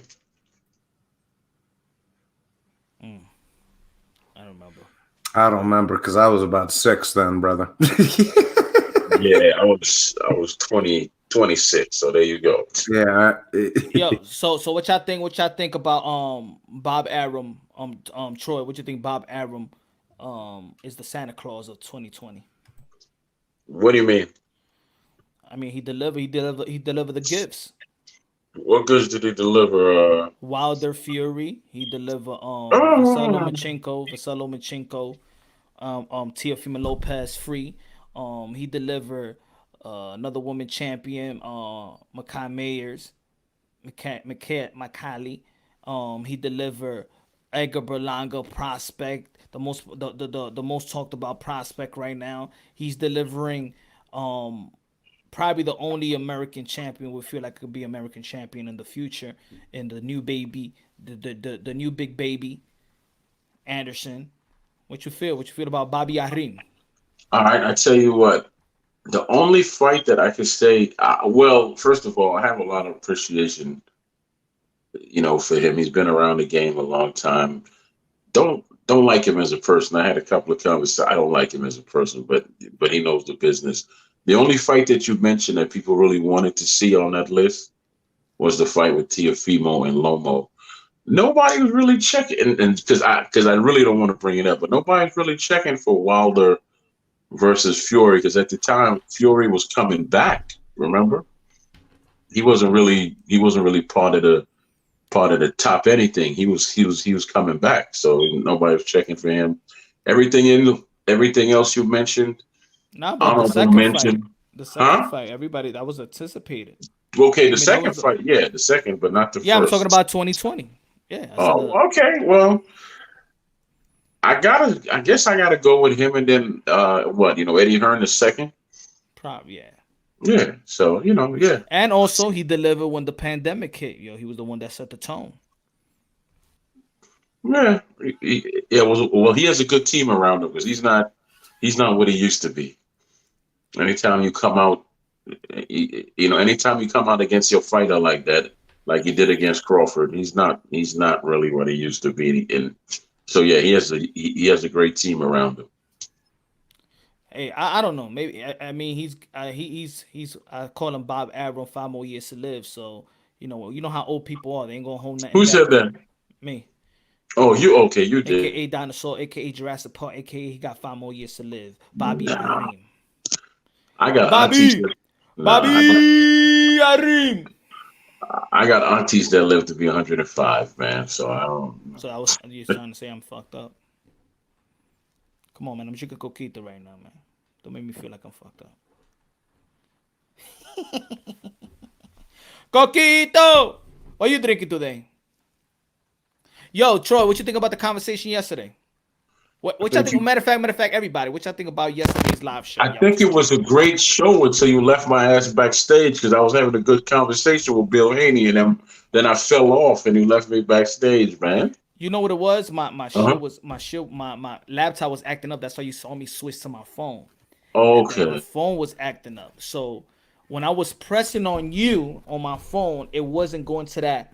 It wasn't going to the section that says join the pan. Join what it says.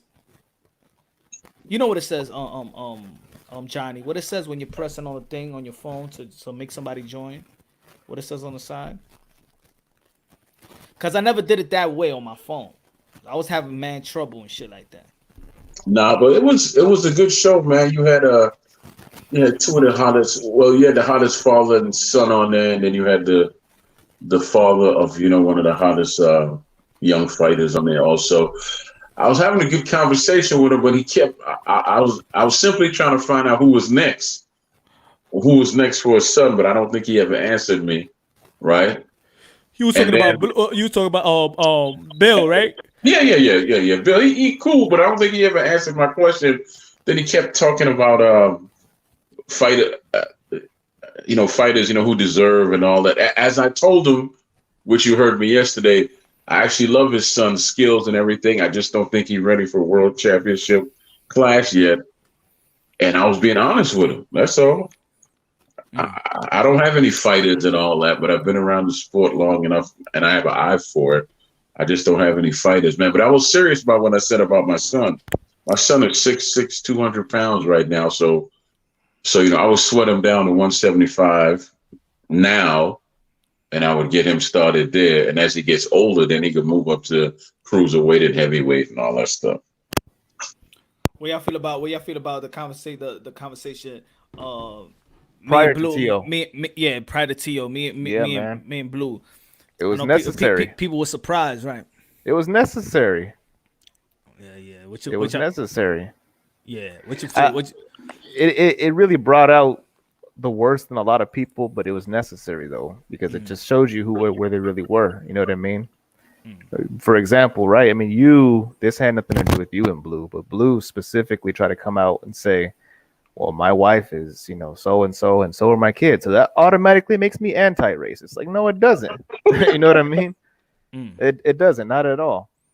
And he tried to play some. I mean, you saw it. You know what I mean? You don't play games. That's why you didn't really fall into it. But he tried to do those mental gymnastics with you yesterday when it was one-on-one, trying to spin it around and saying, well, right, isn't it? Well, it's like that, right? Well, yeah, right. Am I right? Instead of you getting like a word in on your own, you know what I mean? He does this whole, right, I'm anti-racist, right? Well, Canelo isn't the truth, man. Look, he's doing this, he's doing that. Yeah, I mean, it was the thing. I think with my style, this what I like. This what I do. If y'all notice, like, let's say I'll go out, put the live up, and I'll have like a long intro before I even send the link for people to be on the panel, because I want to get everything I needed to say before we get into the talking, and then I lose my train of thought or whatever. Then open up the panel and stuff like that. But one thing that I do, if I open up the panels, even to y'all, I want y'all to get y'all thoughts off. You know, I want to know exactly what y'all talking about, y'all views, y'all perspective of whatever subject we're talking about. So when people be like, oh, you just letting him rant? No, I want to know exactly what he's talking about before me cutting anybody off. Like I'm not like, and that's what I was trying to say. Like I'm not here on some. I'm not here to I wasn't here for a debate. I was here for it was a good dialogue. It was like a good conversation, you know. It's not to say, oh, whatever you're saying is wrong. Like, let's say if I disagree with somebody right now. Oh, I disagree with you, Six. Nah. You know, I don't have to say I disagree with you for you to know that I disagree with you. I don't gotta jump on every point that you make. You know, I could let you talk and then I go and talk and say what I feel. You know, like he said the part I disagree when he said that if it wasn't if it wasn't for us, if it wasn't for blacks, nobody we paved the way for everybody. And I'm like 100% not true. What kind of annoyed me too was he kept mentioning Jack Johnson. Well, he was going through this and that. He didn't even realize Pancho Villa, right, actually took him to Mexico to hide him, man. Like, come on, dude, don't sit there and act like it was without going into a whole history subject, right? Because I was gonna go like, okay, when we talk about boxing, we talk about boxing as a world in like a world sport. You know, so I don't think that blacks did anything for Manny Pacquiao. That's what I'm saying. Like, what is that? I get it. Yes. A lot of African American fighters went through a lot back then. Absolutely. But what does it have to do with what's going on today? Floyd Mayweather is one of the highest paid athletes of all time. He specifically said, the black dollar doesn't go as high or something like that. He says, well, it's racist because the two biggest days in boxing are Cinco de Mayo and the Mexican Independence Day. That just so happens to be because if Mexican fighters happen to fight on those days, a lot of Mexicans who celebrate those days already will watch it because it's tradition. It has nothing to do with racism. And it has to also do with this, and this what it is about culture. There's just certain culture in the sport of boxing that support their own better than others. And I'm not saying race necessarily because, for example, you ain't see Andy Ruiz. You ain't see a bunch of Mexicans going to Madison Square Garden to see Andy Ruiz versus Anthony Joshua. Nope. You ain't see that. So it's still a culture, even if you Latinos, an American culture, even if you Latin American. Like, you're not going to see a whole bunch of people for Danny Garcia unless if you're in Philly, but you're not going to see the Puerto Rican people come out for Danny Garcia because he's more Americanized than anything. If he don't have the Miguel Cotto, he don't have the island of Puerto Rico. He has the New Yorican, he has the Philly Ricans and stuff like that, but it's different in culture. So I think sometimes we mix up race and then culture. But when it came to certain conversation, it has to be culture. But it's not a racist thing; it's just a culture thing. You know, Cinco de Mayo, like if they setting the tone, think about it. And I said this before, and I could have said it right there when he was talking. When you got Errol Spence in his first pay-per-view fight, there's an echo in the back. Somebody got an echo in the back. Let me see. I think it was Troy. Yeah. If Errol Spence is fighting his first pay-per-view versus Mikey Garcia, what colors he's wearing? Yeah. The biggest fight that made Pretty Boy turning Money May versus Oscar De La Hoya, what color he was wearing? When you got Gervonta Tank Davis, who his first pay-per-view versus Leo Santa Cruz, what color he's wearing? So you're pandering to Mexicans. Yeah, that's just facts. On the biggest fight of your careers in the pay-per-view fights, are pandering to who? You ain't wearing the white. Y'all not wearing the white, red. Y'all not wearing the white, red, and blue. Punch. Y'all not wearing the blue, the black, green, and red. Yeah, bro. I'm glad you didn't pass out the link last night, Punch, because I would have come on there and flayed his ass. Because I was like, he's like, well, from day one I was picking Teofimo to win. From day one, bro, you picked everybody to beat Loma because you just wanted somebody to see the little white boy get his ass beat. Stop fucking playing games with me, bro. Come on, man. You picked every motherfucking swinging dick that Loma fought to beat them. Every single one of them, bro. Stop it. I hit the lottery once, bro. Yeah, that's great, dog. God bless you too, Neon. God bless you too. Right. Let me step in here real quick, Punch. These conversations, to me personally, when it comes to sports or just overall, to me, are not necessary. Because I'm gonna tell you why. They don't get anything done. If you want to get something done, take me and Johnny and let's go for a walk. The first place we're gonna go is in the suburbs, and we're gonna tell people Johnny's on one side of the street, I'm on the other side of the street, and we knocking on people's doors, telling them, we're trying to raise money for a charity. Let's see how they react to me and see how they react to him. Then we go into the hood, same thing, tell them we're trying to raise money for a charity to help out the kids, and then you see the true nature of people. All this talk, and who shot John and who didn't do this. It doesn't amount to anything, because like the brother said, it brings out the real. It brings out those who just they really don't want anything, and they're not going to change. It's just who they are. I'll give you a perfect example. Ali used to go to Klan rallies. He's been there when they burned torches and nigga this, nigga that, and he sat through all that. And after that, they will sit down and have a real life conversation about, what's up. That's how I like to deal with stuff. Front and center. I don't want to talk about nothing.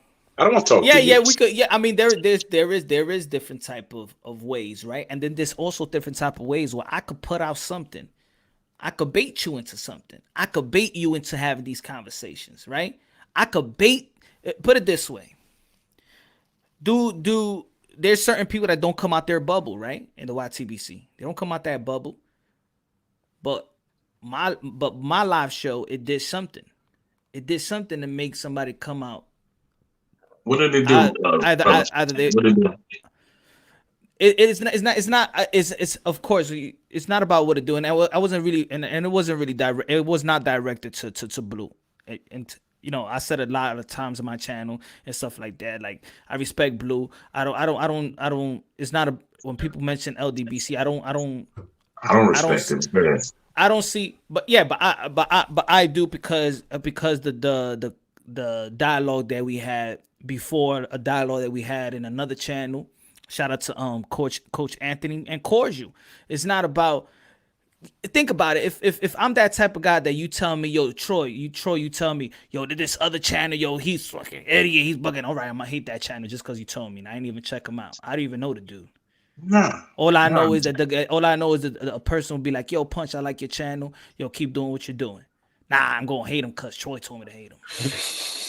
Yeah. No. I'm just saying that's just an example. Like, to be honest, like it gets to that point, like. Oh, people don't like, let's say, for example, the LDBC. But me, to be serious, I don't know who's everybody in the LDBC. I might just know one or two people. I'd be lying if I told you I know more than 5 people, right? So how I'm gonna just say, let's say, for example, LDBC, and I don't know. I just know 2 people or 3. I really never went to the circuit, and I'll say it, and people be like, yo, this guy is not even my TBC. I'm like, oh, okay. I mean, no, but you know what, Punch? I actually wanted to give you your props when you were talking to him by yourself.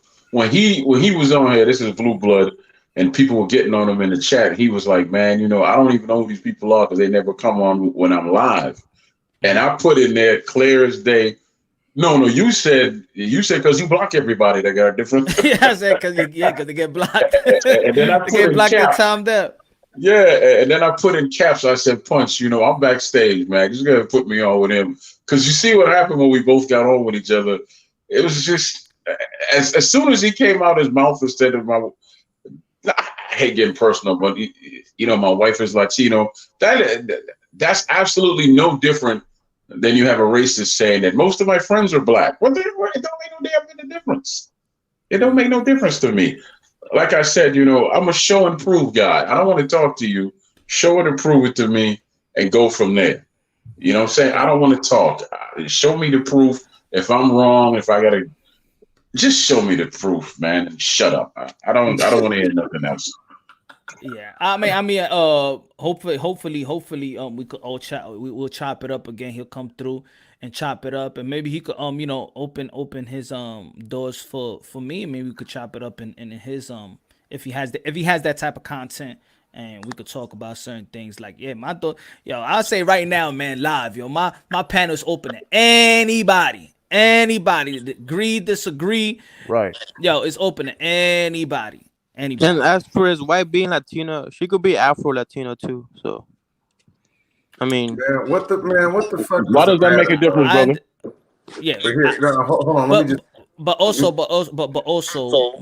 okay.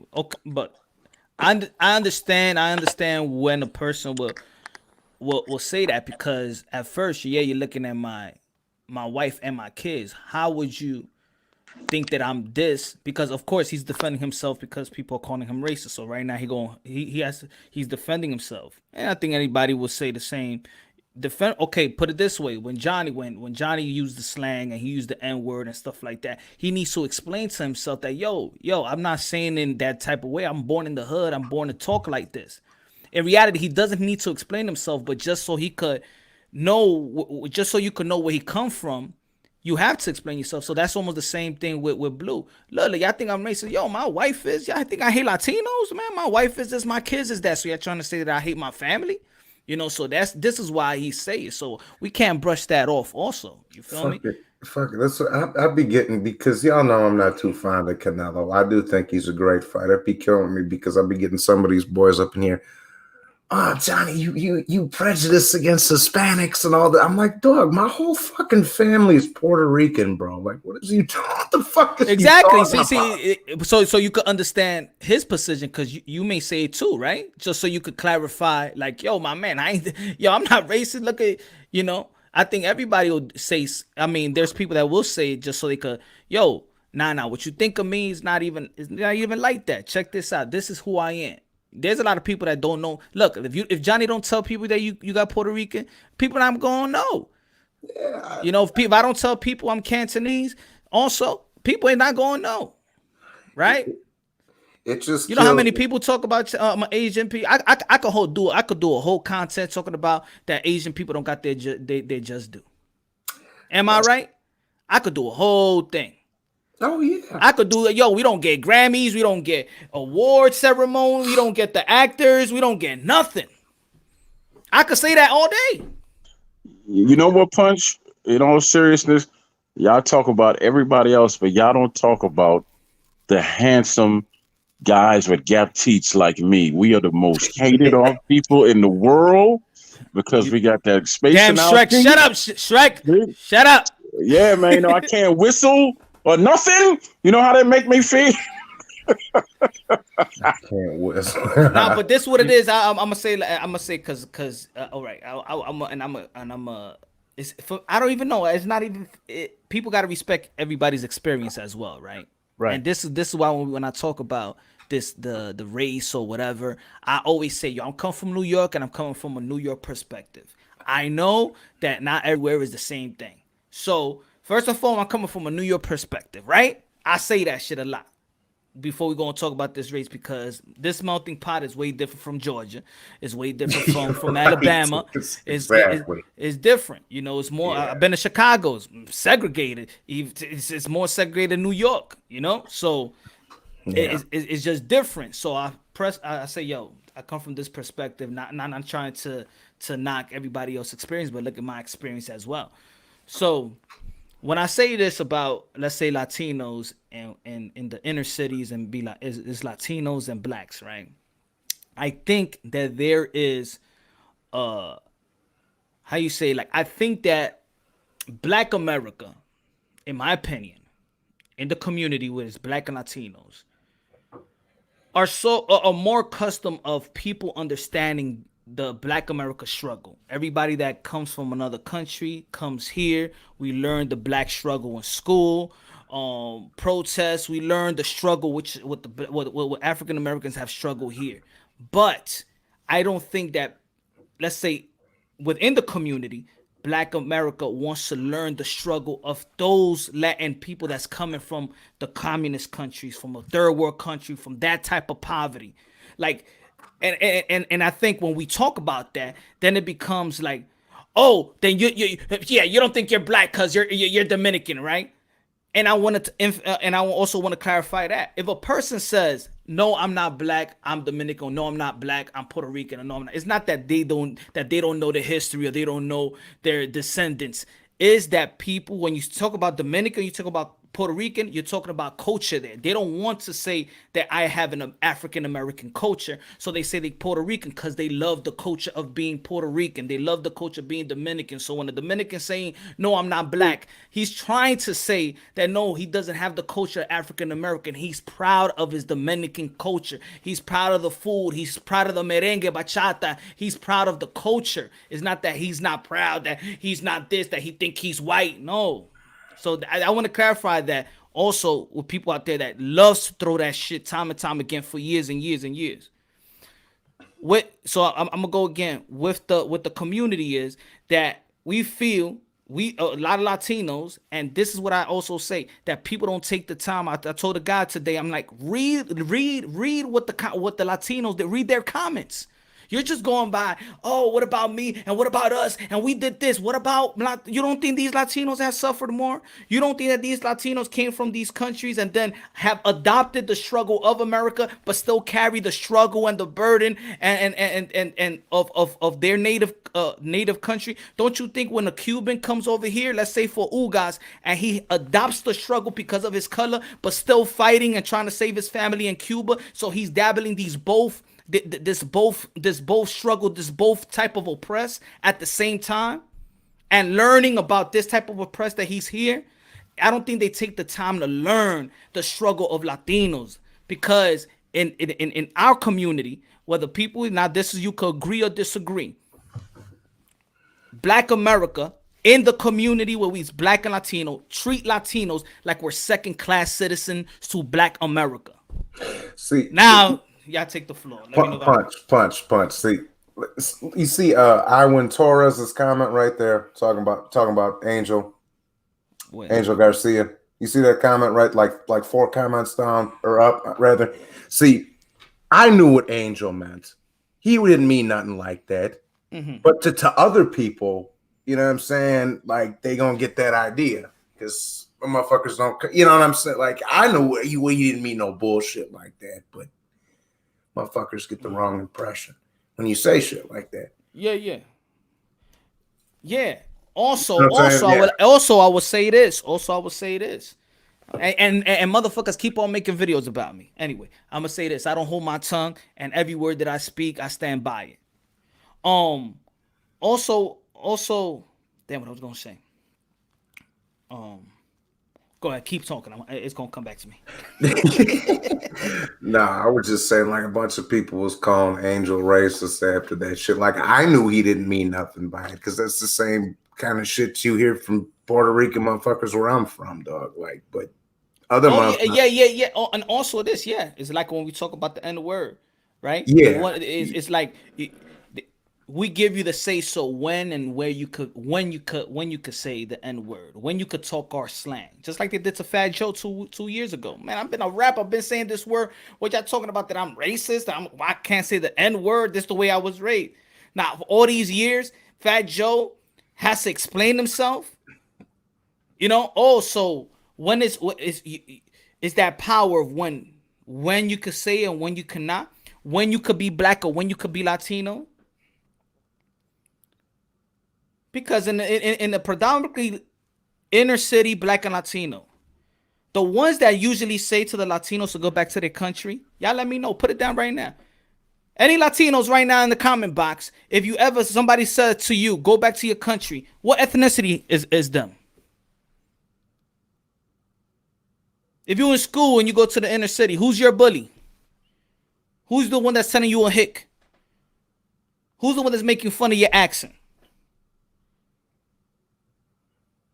Who's the ones that say that they taking our jobs? Who? Let's be real. Let's be honest. So I'm just bringing it to the table, because the struggle of Latinos is overlooked. No, I went to a pretty much mostly Black, mostly Mexican school. It's exactly how it was, man. I was cool with most of them because, like, I mean, I played football, you know, and I played sports, so like, I was, you know what I mean. I knew everybody, but when it actually was race wars and shit, you know what I mean. Like, it really did go down like that. And what's crazy is like within like African Americans themselves, dude, they're racist towards each other for being too dark or being too light skinned. Colorism. There's always a thing like, oh nah, he light skinned, man. You know how the light skins are. Like, oh girl, he messing with, he dating He's a the light Al B Shore. He's the Al B Shore black guy. like, oh yeah, no, nah, man, you dark, man. You dark as ink, man. You just straight midnight black. You always hear stuff like that, man. Like they like it's not, and it's not all people obviously, but it's not a one size fits all kind of thing. You know what I mean? Like it's just how it goes. Shit. Okay, let me. To be fair, Punch, Latinos, they like to discriminate too, bro. Oh, of course. No. Of course. Absolutely. Like but I said it yesterday. As a matter of fact, not yesterday. I said it in one of my videos. I said I've got into a car. With another Latin guy. He goes, Diablo, yo no voy a parar por ti porque yo quería que tú eres cocolo. I got out the cab. And I translated. He said, yo, I thought that you was black. I was not even gonna stop for you. I got out that cab. A Spanish guy would tell me that. So I know, trust me, I'm not saying that Latinos are not racist. Latinos are racist, bro. Oh no, Yeah, they got Even no chill. if you're not from Mexico and you go to Mexico and you don't speak perfect Spanish, they're gonna look at you like, no, you're white. You're not Mexicano. You're white. Yeah. So no, that's Until exactly you how pull it out your wallet. goes. Then you get robbed. Yeah, bro, because Mexicans and in Central America, they be having beef too, you know. They don't get along there too. Yeah.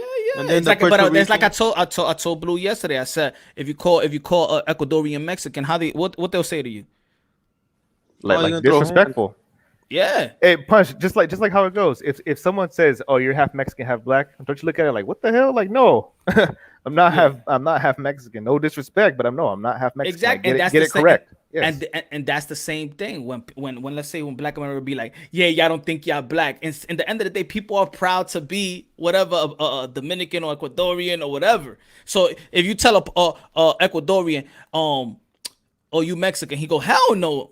But somebody be like, yo, but y'all the same. No, we not, right? No, we not. All right.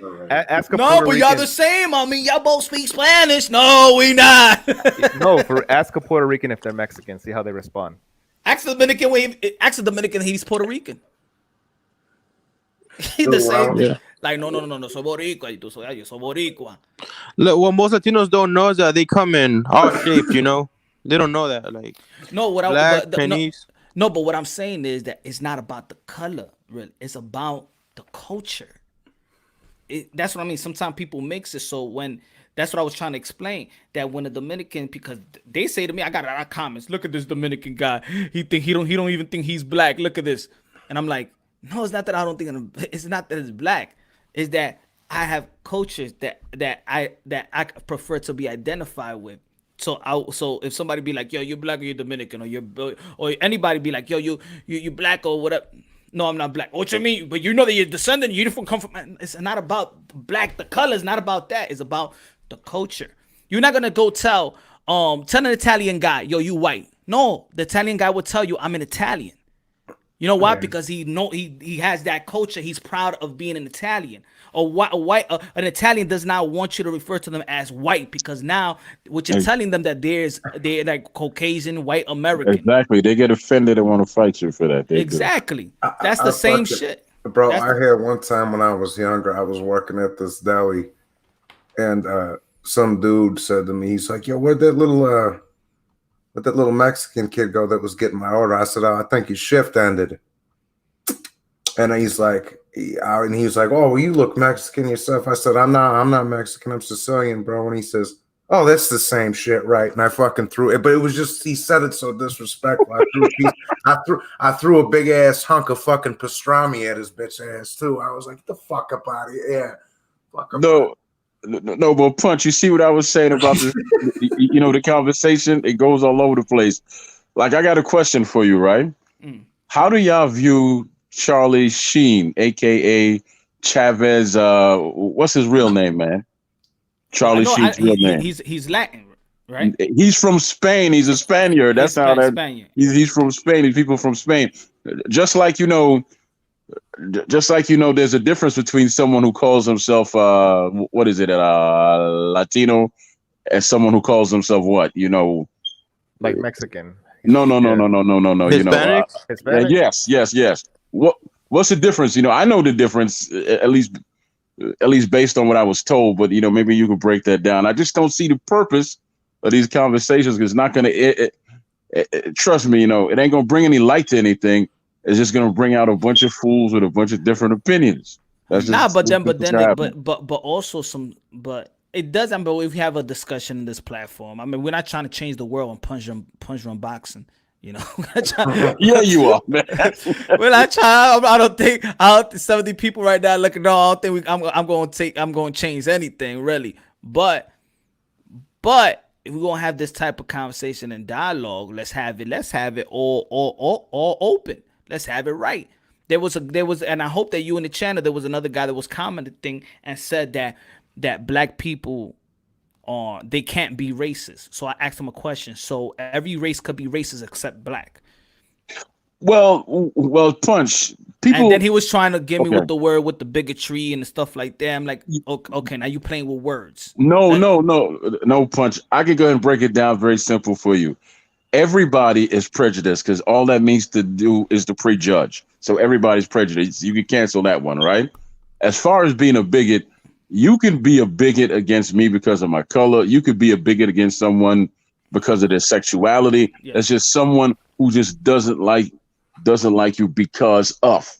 Racism is power plus hatred. Let's just say that.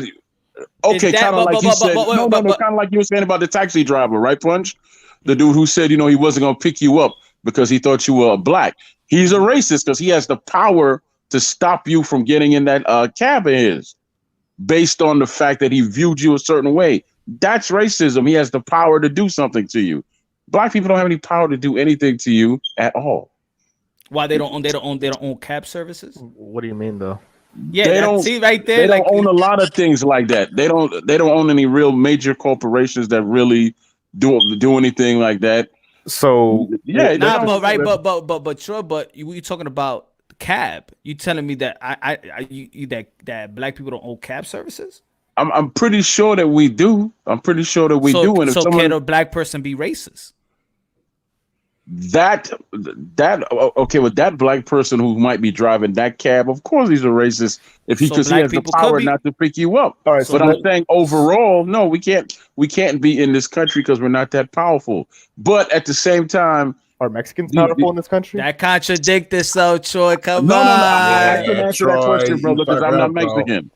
I can't answer the Mexican question because I'm not Mexican. And the truth is, I actually focus on black issues. I don't really focus on anything else. So I guess you would call me what now? What? Pro-black, right. But I'm saying that I'm just saying that the what you gave us was. I get what I'm. Okay. Listen. It's all right, baby. We can retract what we say. No.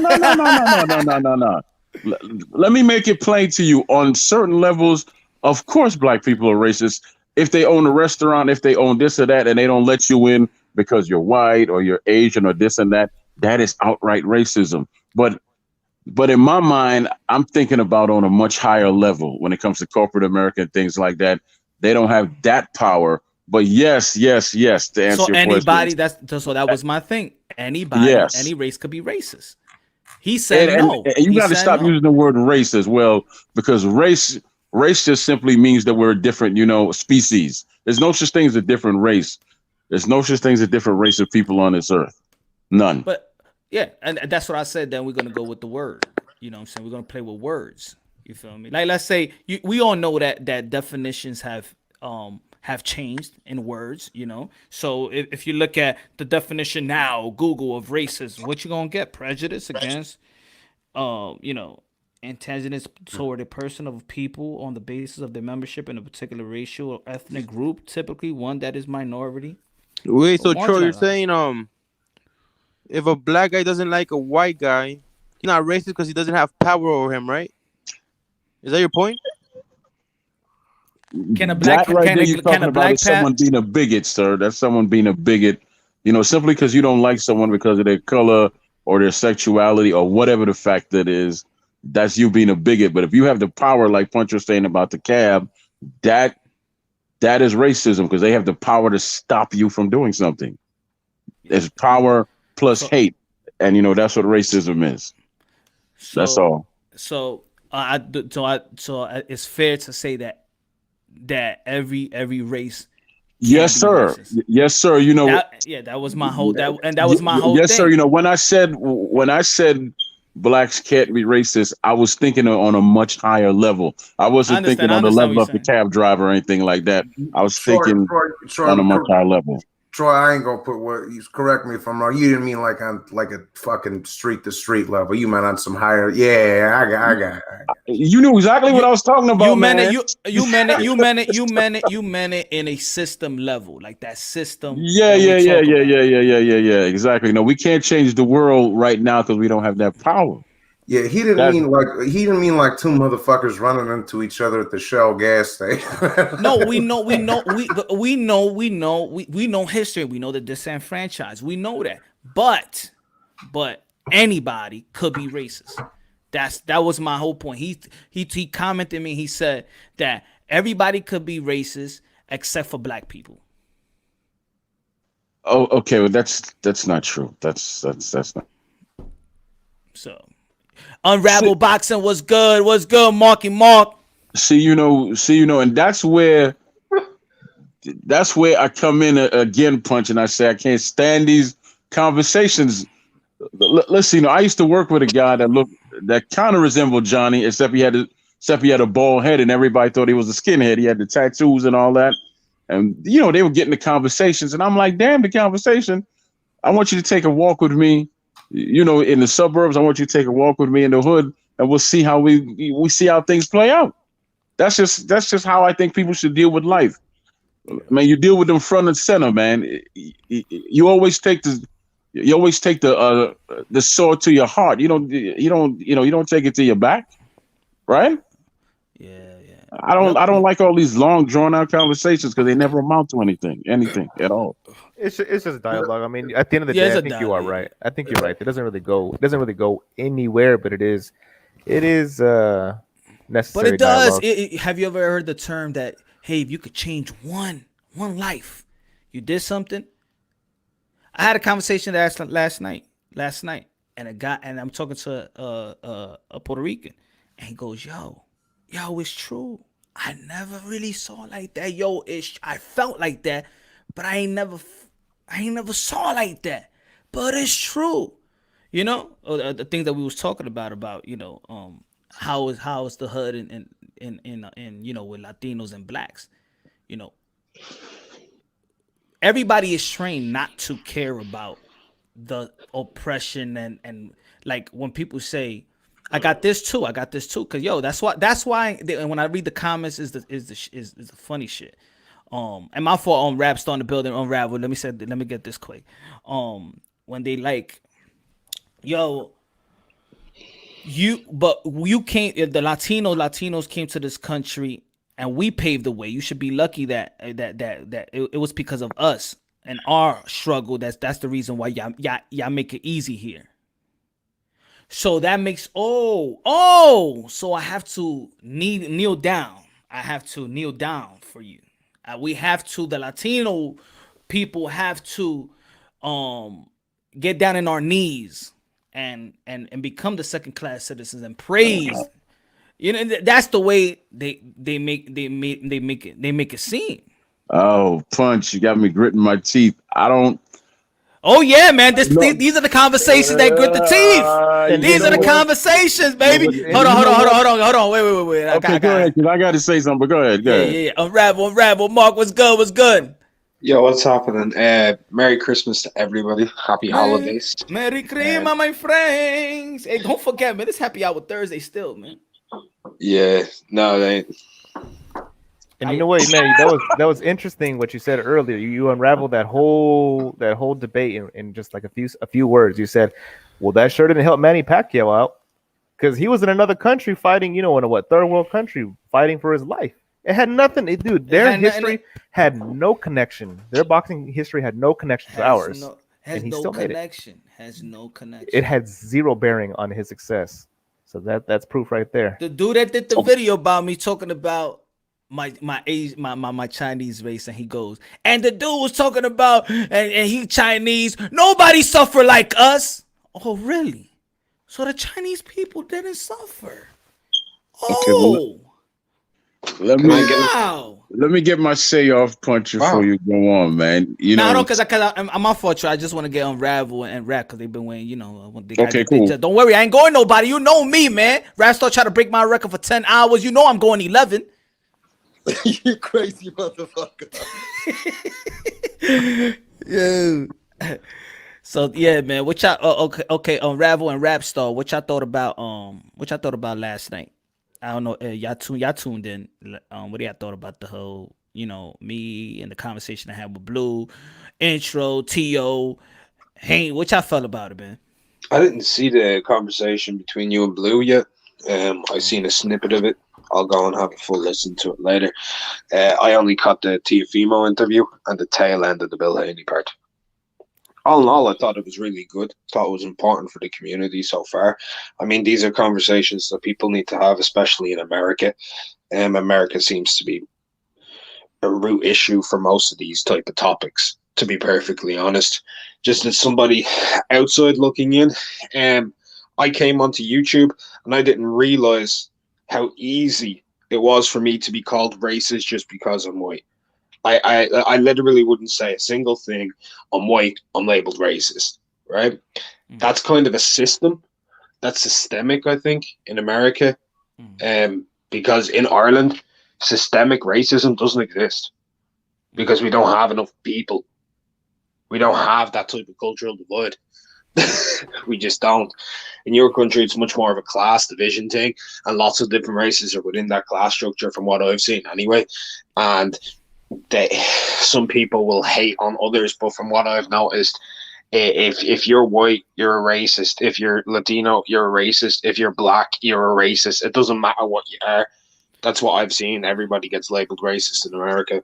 But you know what, Mark? Also, you know what's important though, and because Troy was saying is not, he don't feel like it's important to have these conversations. I do think what's also important to have these conversations is to listen from the people from the outside how they see us. Right? It's like when you go to a therapist, you want somebody else to have an outside perspective and, that it's not emotional. It doesn't have an emotional attachment. It's good for people to, let's say, it got a Rap Star, Transcender Sport, Carlo, and Unravel Boxing. How do you see us? What do you see us as in America? How do you see how we, he Ravel already explained briefly, but that's important how they see us. I don't want to hear people be like, I don't give a fuck about what they got to say about. I don't give a fuck what they feel about us. They got no. I see you as a nation divided by sensationalism and media. There you go. That's as blunt as I can be. Thank you. We should take that. I feel like we should take a lot of things into consideration. Because when I go outside the country, the first thing be like, why Americans are always about race? Like, what is it? Wow, what is it? Like, yeah, it's weird. It's weird because when I first came onto YouTube, I didn't realize how much hatred there is between colors.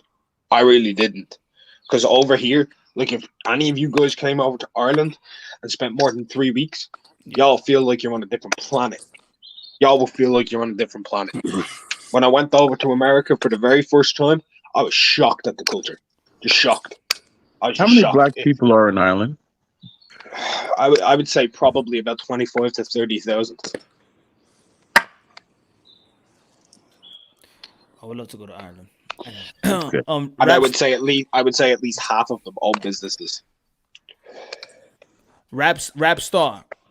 Talk what you feel about the conversation, the live yesterday, and give your points on how you see also America and the dialogue that we've been having from the outside looking in. What you feel about it?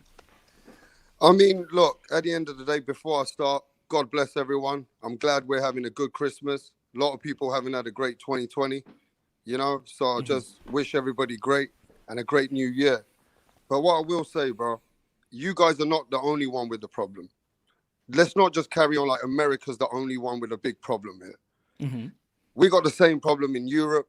We got the same problem in different parts of the world. It's just you guys are very open about it, and it seems like the YTBC and all these platforms are they're very open, and it's an open platform, and it looks a bit disgusting. You know what I'm saying?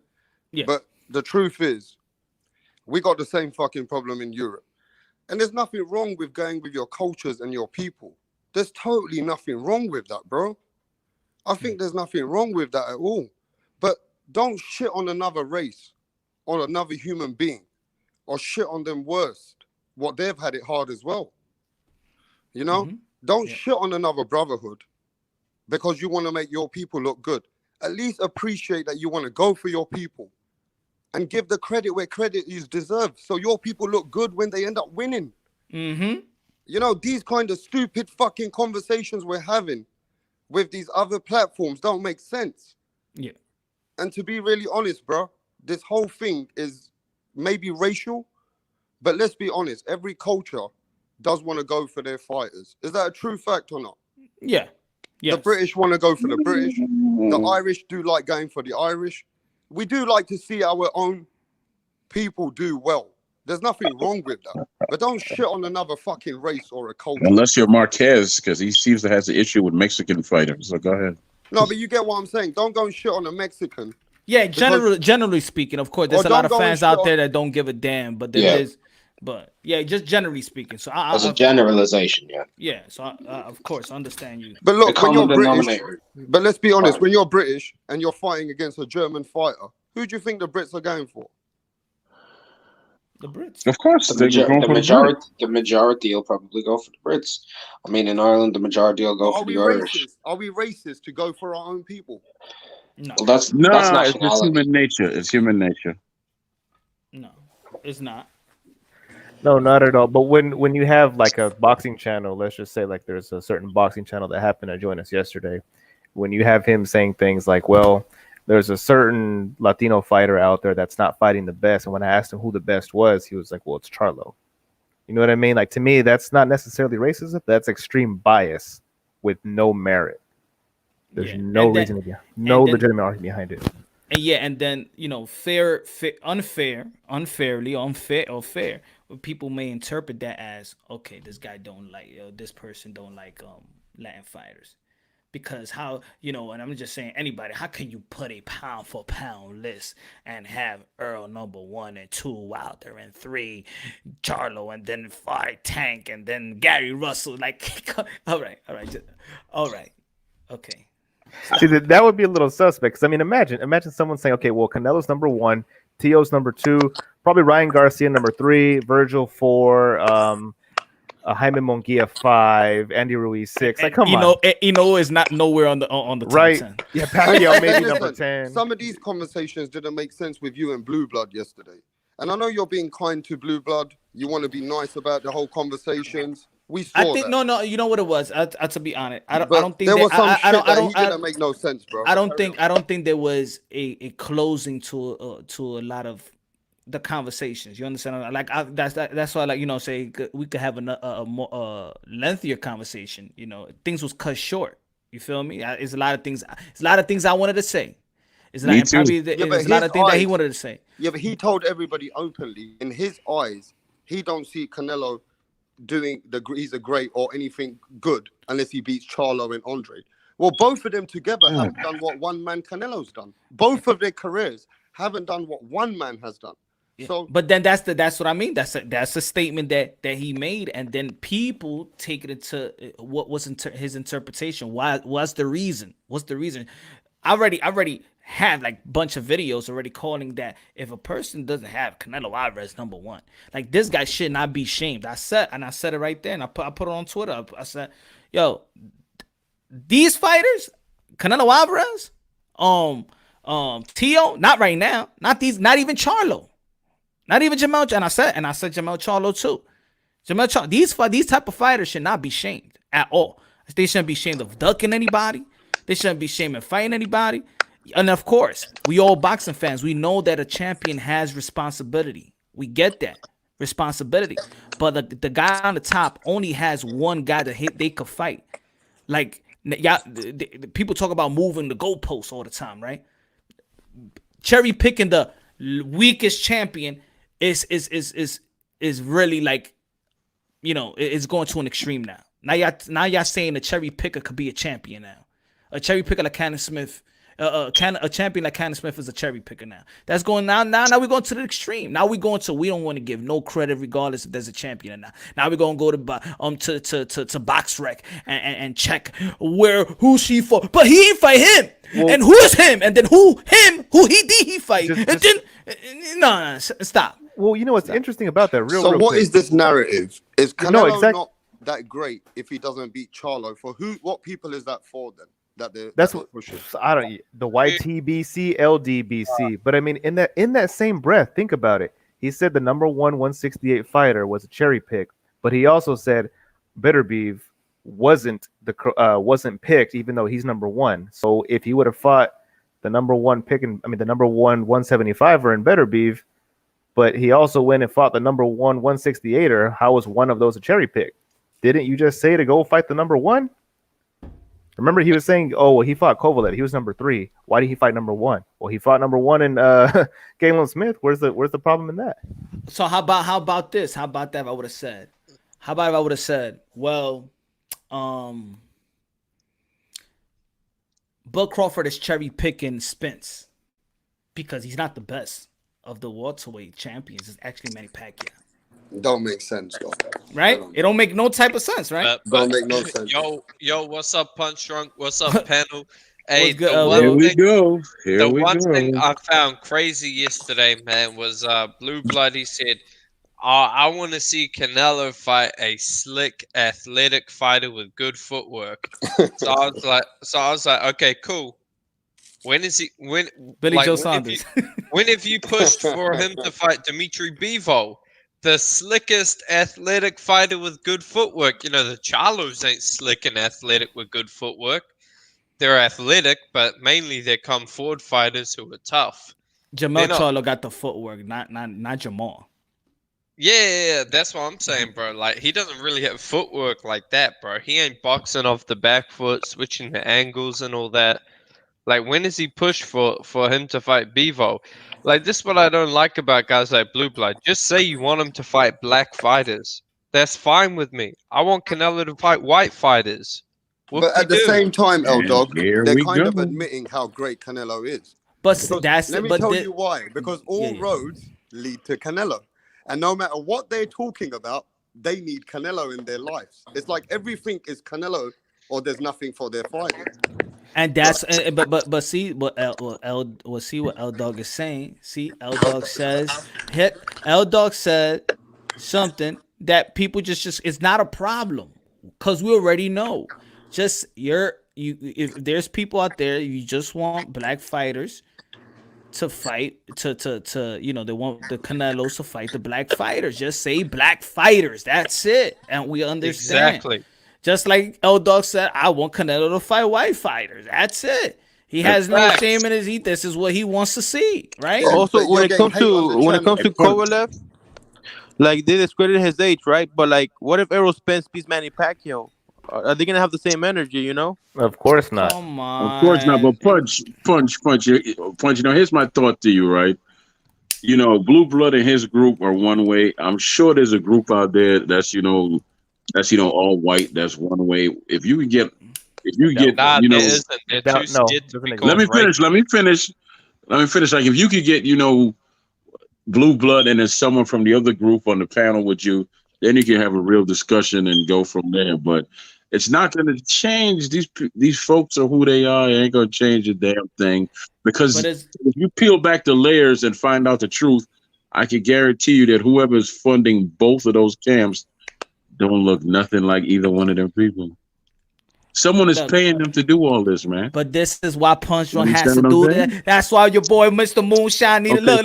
L Dog, where you from, L Dog? Man, I'm a Croatian Kiwi, bro. He's from okay, L Dog, Croatian. I'm Transgender Sports. Carlo in the building. From Boston. That's where you from? Where you from, Transgender Sport? I'm Canada, but I'm Filipino. Canada, Filipino. Rap star, where you from? London, England, bro. 6, where you at? I'm in San Antonio right now, but I'm from San Juan Capistrano, Orange County, California. Troy, where you at? State your claim. I'm from my mama and my daddy. Nah, I was born in Jamaica but raised in New York, man. So there you have it. Look at that. Kemo, where you at? Monte, California. I'm from Oakland, though. Look at that. Croatian, Philippines, UK, Jamaican. This is boxing. This is boxing. I tell y'all what, good people. Can I'm going to sleep because I've been up with Punch the last 2 days. Go to hell. I'm tired. I gotta go see my grandkids later on today. Y'all have a blessed day. I'm going to sleep, and I'm going to enjoy a bunch of porn stars of every ethnicity. All right? Goodbye. Hey, peace out to Troy, man. Peace out to Troy. Peace out. Hey, can I say something real quick? Ah, shit. What you said? Yeah, yo, Carlo, what's good? What's up? Oh, hold on. My fault. Hold on, Lo. But I was saying, but look at the panel, bro. Look at the panel. So that's boxing in itself. That's what boxing is. And we all talking boxing. And we all be like, yo, this person is nice. And we, look, okay, we all have the different kinds right here, right now. Who's the number one pound for pound? Dog. I got Spain's, man. I got Canelo, bro. You got Canelo. Transcend the sport. Who you got? Pound for pound number one. Is that a question? It's Canelo. Rap star. Who you got? Pound for pound number one. Well, if I still include Pacquiao, I'm going Pacquiao, then Canelo. That's just my choice. 6. Who you got? I'm gonna go with Earl Spence's pick. I'm gonna say Canelo. Kemo, who you got? Canelo. He's in my profile, bro. Canelo. So you got all different type of ethnicity. Now, not just Mexican, but we know because we know fucking boxing. We know it's fucking Canelo. This ain't no damn secret. This ain't no damn like we gotta of course Rap Star pick Pacquiao, but of course because Pacquiao is saying Rap Star is saying, well, if we're gonna go to overall or depending on any timeline, if it's gonna be what you have done for me lately, but you're gonna. Of course, we can't nominate Pacquiao, live a legend, cement the legacy. Yeah, but if you're going to involve Terence Crawford like everybody in the world does, well, then I'm putting Pacquiao to the top. But that's what I mean. That's how I see it. So us hardcore boxing fans, we're the only one that's going to be up talking about boxing right now. So it is what it is. Hardcore boxing fans should be more like we're supposed to be the hardcore boxing fans. So we the one that's supposed to be the more educated about our sport. There's actually a survey in the Philippines, and they're asking who's the number one pound per pound. Everyone said Canelo. It just depends how you look at everyone. Pound these days. They're so controversial and so subjective, right? Mm-hmm. And at the end of the day, Canelo has to be there. But if you're going to involve people like Crawford for what they've done years ago, you better fucking put Pacquiao there then. That's how I see it. That's how I see it. You see? Yeah. Mm-hmm. I feel you. I see it. Yeah, me too. Hey, Rapson, you know what?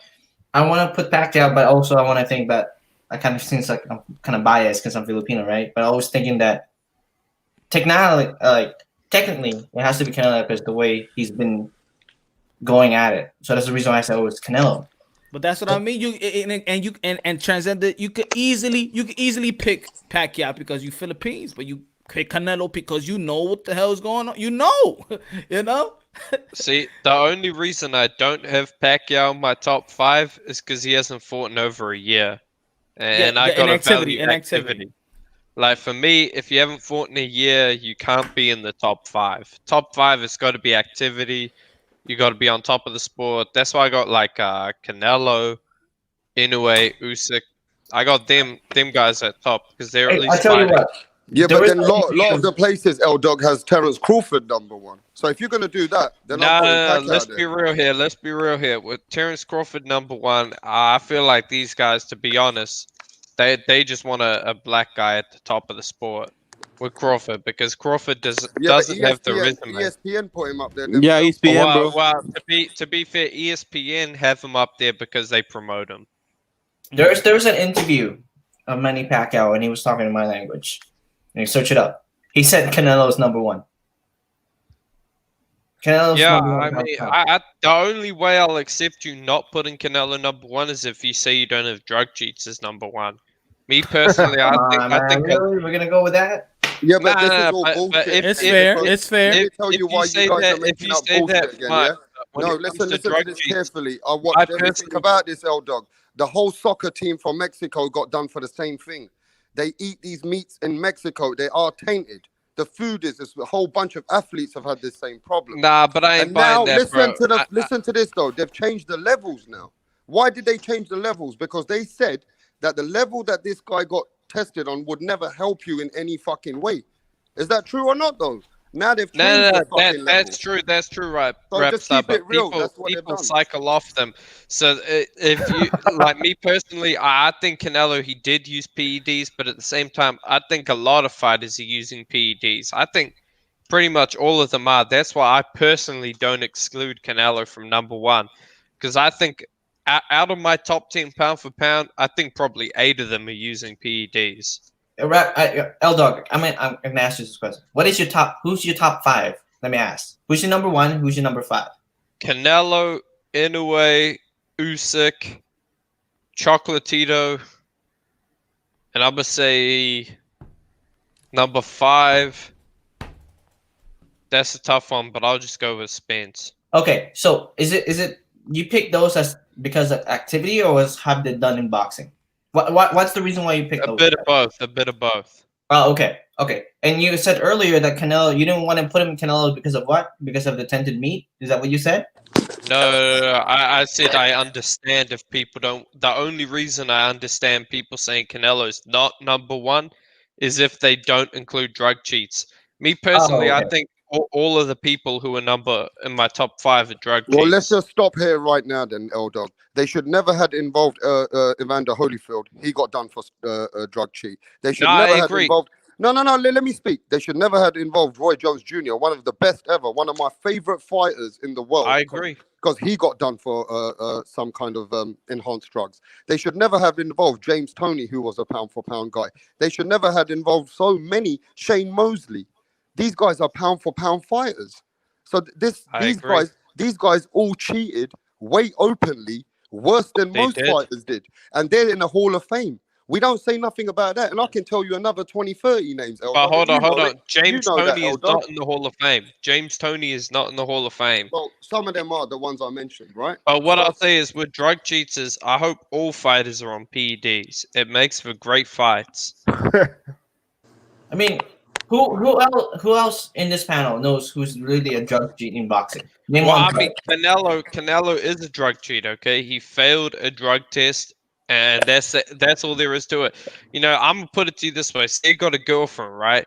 And she comes home and she's got a little bit of cum on her mouth. Now it ain't like come on, dude, really? I'm just saying it, bro. I'm just saying it, bro. Hold up, bro. Suppose it's not like a full load on her mouth, but it's just a little bit. Are you gonna be cool with that shit or nah? Well, it depends on as a cum in the meat though, like in Mexico. Bro, that's the way I look at it, bro. It's like, what is she gonna say? Like, it's only a trace amount, baby. All right, L-Dog. Let me ask this question. Come on. Punch. Whenever they say these things about the fighters that currently. Our great fighters like Evander Holyfield, Roy Jones Jr., which was one of my best fighters, Shane Mosley. We can keep mentioning names, Punch. James Toney, and many more. Aaron Pryor. Right, listen to this, right, Punch. They don't never say nothing about those guys. Those guys openly took enhanced drugs, right? Yeah. At the end of the day, but they're still Hall of Famers. Some of them are still very, very well known in boxing and loved till this today. So why do they hate on other people when you can see so many other people have done worse? Bias. It's about recency, bro. Like James Toney, all of them are retired, so they don't get the same hate. Canelo, he is a drug cheat, in my opinion. But to be honest, the thing is, like, if you want to exclude him because of that, cool. But you got to realize a lot of fighters are on drugs who don't test positive. Well, L-Dog, let me ask you this. I mean, I'm not being totally biased because I was a huge Gennady Golovkin fan prior to that first fight and prior to him when he tested positive for the PEDs, and that pissed me off. Now, with that being said, he did retest, in all fairness, with the hair follicle sample, and it came back negative. Hair follicle is one of the weakest for clenbuterol. Viva la sangre España. Pon saludo, amigos. Saluda a usted. But the Nevada Athletic Hola, Commission, He's mi been gente. abstaining them. But you Athletic- got to keep in mind the Nevada Athletic Commission is Thank you, thank you. self-funded. So the way they get money is by taking a portion of the gate tax. Now the fighter who will bring the biggest gate to Nevada is Canelo, because Golovkin likes to fight in New York. so then why did they suspend him? Well, they suspended him because they had no other choice, but they only gave him a week suspension. Dude, But I'm it's not beside- Who without. was that trainer? That trainer Pepe, the one who trained the guy against what's his name? Aaron Pryor. Who was his trainer? Oh, Panama Lewis? Yeah, the one who actually nearly killed someone, and they did some lot of funny shit. And they're the ones who did some funny shit against Argulo. They're the ones who gave Argulo. Man, that was loss. some crazy They shit, had some bro. special liquids punch in their bottles, and they got caught. Oh, you mean Arguello, bro? The cheater? Yeah, they did some bullshit to beat him. Yeah, Arguello was about to win that fight, bro. And then in the 14 rounds, they were like, pass me the drink I mixed, and then it was over from there. And then the second fight, the damage was already done. Yeah, there's Anyway. hundreds of stories, bro. Now, I would like to ask yesterday, where do y'all feel I may have been wrong on my analysis and the way I'm thinking? What would y'all question me or challenge me on? Man, nowhere specifically, man, but just I feel like people need to call this shit out. Like I was saying, man, look at the names and the faces of the people doing the most hating on Teofimo Lopez. Look at them, bro. Like a lot of these guys have something in common. What is it? I'm not gonna say what it is exactly, but if you do your own independent research, come to your own conclusions. But look at the names and the faces, the J Coolies, the H Moneys of this world. They don't like Teofimo Lopez for whatever reason. This guy has fought. This guy has fought back-to-back champions. Guys who they said he would lose to. I remember people were saying Teofimo Lopez was going to get knocked out by Richard Comey. Bro, listen, nobody puts Mayweather to shame when he was up there. Nobody put Manny Pacquiao to shame. Nah, actually, they did, bro. They did. No, they did put Manny Pacquiao to they shame. They did put Manny Pacquiao to shame. They said, he was cheating.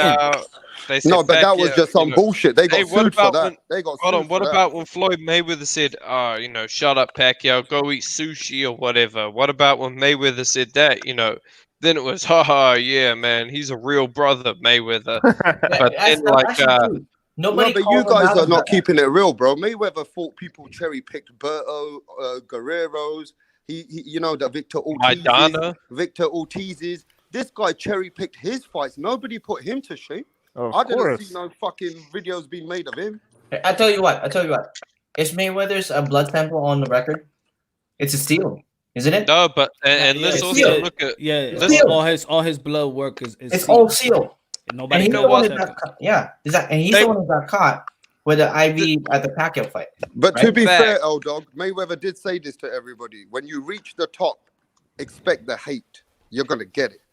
That's true. That's what I Mayweather think told about everybody Canelo. this. If you ever come to my position, and he told the world, Canelo's going to be the next superstar. He told everybody this. Nobody believed him, but look where Canelo is today. That's what I think about boxing is when you're on top, you're going to get the most hate, okay? Right now, the most popping names in boxing, Lopez, Canelo, AJ, Fury. These guys are getting the most fucking hate. They're getting the most hate from everyone, Yo, It's but always- how they get hate? Let's say with Tio, how can you do like videos about the dude and talk about that he's ducking after like 3 weeks after his fight? Like if he going, Canelo already Yeah, just man. fought. He's already ducking already. Like damn, yo, like Hey, Punch. can you give me a Do you know who's next? who? Ryan Garcia, To hate? bro. Oh my god, Oh, he yeah. wins. Oh, Well, Lord. no, Virgil. Ay, Virgil. pobrecito. No, the thing with Ryan Garcia, like I said, with Blue Blood, I don't know what it is with him against Latino fighters, but right off the bat, Blue Blood's latest video, he said that Ryan Garcia is on PEDs. Hey, listen, he talk a lot of shit. But anyway, listen to this one. We're gonna soon, instead of pound for pound list, the next thumbnails are gonna be next year. What's the most hated list?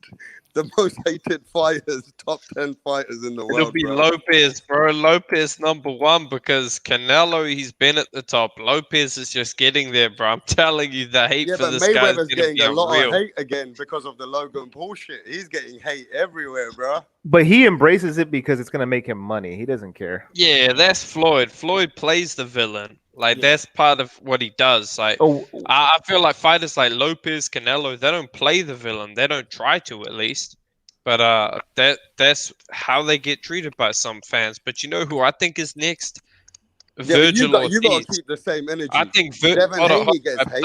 Devin I Haney think gets a lot of hate through the Latinos, to the England people, to people from around Europe. Oh, they all next, bro. Devin No, Haney no, but gets you hate. saying that, but you see, it's very diverse because it's Yeah. not hating him. They're not hating. They're hating on what he ain't doing in the career. Exactly, but they're not hating Haney because of his skill. Nobody's talking about Haney's skills and talent. And nobody's talking about people. They People just that want him to hate is, step up. is the belt. Is the belt. You take the WB. You take that part out of his career, and people will be praising Devin Haney. Watching, he's gonna grow. He's gonna be a potential champion and stuff like that. It's the same. Nobody will be throwing dirt on his name, just like nobody throws dirt on Shakur Stevenson's name. But also, I feel like the hate on Devin Haney is a reaction. Like if we're talking about that, 100%, if we're 100%. He talking said about to the everybody, Latino, I'm hold not on, gonna let a Rapstar. white boy If beat me. if Remember we're that? talking about the Latino dislike real for punch. Devin, I feel like that's a reaction to the dislike for Tio. Like as soon as Tio won the title, the very next day or like 2 days later, they were saying, "Man, fuck Teofimo, he's ducking Haney," and I'm like, "Man, the dude They were just also took." No, they but were there's That some also dude people. saying that Eldog, Loma was just done a exposed. 12 rounder, Eldog. bro. Like, can we let him recover? Like, does he have to fight Devin Haney the next day with bruises and cuts and all that? I Like, don't think it's With that. the boot, with the Eldog. boot, with the boot, yeah, with the with the broken. boot. I don't think it is that. I think Mr. Popo in the chat is making a good thing. Remember when he told everybody, "I won't let a white boy ever beat me." Does that cause a little bit of hate punch? The Well, I did punch, a bit- the chat I- says that's I what did. divides you. I did a video about it because I think it's very divisive. Well, again, I Bernard mean, Hopkins without did the same thing. Bernard Hopkins did the same thing. well, And yeah, then but he got his ass whooped by Joe Calzaghe. And he Well, yeah, got but- knocked out the ring by Smith. but the narrative allows that. I'm sorry, and I know it sounds mean, it sounds biased, but in America, you guys, that narrative is allowed. You are allowed to say that if you are African American, you will get away with it 10 times out of 10. Has boxing content creator has become boxing content narrative, like is boxing narrative creator? Has it Yeah, I switched to think that? so, man. I think so. Like, that's why I appreciate the real channels, you know, Right. Rapstar, Punch Drunk, and a bunch of other real channels. Because I feel like, you know, you guys are calling it out for how it is, man. I don't like all this shit. Like, when I got into this YouTube shit, I just used to like whatever fighter. But then after a while, when I was listening to these like LDBC guys, it made me fucking hate their fighters, man. I agree. Yeah, that's just exactly couldn't how I support feel. them. I just couldn't support them because, you know, let's say Canelo went up and fought Joshua and lost a fucking split decision. That'd be the same guys that say, "I knew Spence would beat him," and it's like, man, what the fuck? He just lost to Joshua. Like, how does that mean Spence would beat him? Like, High low, good looking out, high low in the building. Teofimo Lopez will be the king for haters. Yeah, yep. He's well on his way. He's the prince right now. Canelo is the king. I think it's Ryan Garcia next, to be honest. I think You know what it is? Let me say this, L-Dog. You need to be brave to be unbiased on your channel, have an open platform. You need to have that brave part of you knowing that you're a real cat. And that's what builds you to a different, you know what I mean? Like your own people and your own subscribers, they appreciate you because Punch will have a black man's view, a Chinese man's view, an Australian man's view. And that's what gives this channel the open platform. And there people are scared to do that, L-Dog. They're scared to do that, bro. Are they scared to lose what they've gained? Like I was talking about, I was talking about. Remember yesterday when I said that people are that we have a responsibility, and not only to the people that follow us and subscribers, but the sport of boxing. Like, do people just cater to if they do one video and that video is that video that gives them that type of subscribers, and now they got to feed the beast. Now they got to be okay. I got to do another video like this because this is where I got the subscribers. Yeah, it's being a sellout. That's 100% factual. Because you will have a built-in fan base to support you if you sit there and come up with these crazy accusations. Yeah, I know. Why do you think Showbiz doesn't have everybody on his channel? He won't be able to handle it, bro. He's created his own content through having just what he wants to put out there. But by listening to others, you've got to have the patience and the ability to give people respect. And even though you know when they're wrong, you still got to have that patience to give them their opportunities, right? Right. Yeah. And that takes a proper man to do that shit. I don't have the patience sometimes, but you do, Punch. I see it with Blue. He was trying to, and you were still trying to be very nice about it. And everybody in the chat was saying to you, Punch, don't let this man ride over you. But you were like, let him be. Let him be. And you know, it's funny, those same exact biased, fan base that I was talking about, they're going to look at the interview and be like, yeah, Punch he got bodied. I knew it, man. This guy's whack. I knew it all along. Blue blood, man. He know what's up. You already know that. You already know. No, but Punch told everyone. He goes, look, I'm not going to listen to the chat. I'm not going to come at Blue like that. I'm just going to let it be. And then I'm just going to talk my thing. And then it all changed. Because once Teofimo came, the whole game changed. Right. And it was Teofimo. And Punch had to say, look, let's leave this. We're not, you know what I mean? This ain't important now. We got to speak to the real deal, bro. Nah, because I got to give it to you, Punch. That's longer than the interviews he does with ESPN. Like, you got a better interview than he did with his own fucking network. Yeah, man, I got to put part 2 up tomorrow because the part 2 is actually 46 minutes long. And if there was anyone else, Punch, and you went to somebody else, they would have had 10 people just ganging up against you. You didn't even let anyone on the platform when the whole chat was saying, let Rapstar on, let D on. Right. You kept it real, bro. You said, nah, man, I'm just going to do my thing with Blue. And that's respect. But let's see if you get that fucking respect back, bro. Right, let alone the mutes. Some other channels will straight up mute you and then just go in on you. Oh yeah, of course. And then they'll tell you that they won. Yeah, but this is what it was. You see, because people was like, so I mean, this is the YTBC. So when you have different people on the panels, they think that is already a debate show or a debate. I believe whatever I stated. I believe. Now, a person can state whatever they state, but that doesn't mean I'm going to debate you on something that I already explained. Whatever you may say, I'm not going to go back. I'm just going to say, just for example, he said, Blue yesterday said that Floyd Mayweather passed the baton of Canelo Alvarez. I said, no, he didn't, because Canelo Alvarez lost to Floyd Mayweather. Or a baton is only passed when you beat that guy. So I said, and remember I said, did Manny Pacquiao pass Keith Thurman the baton? No, he lost.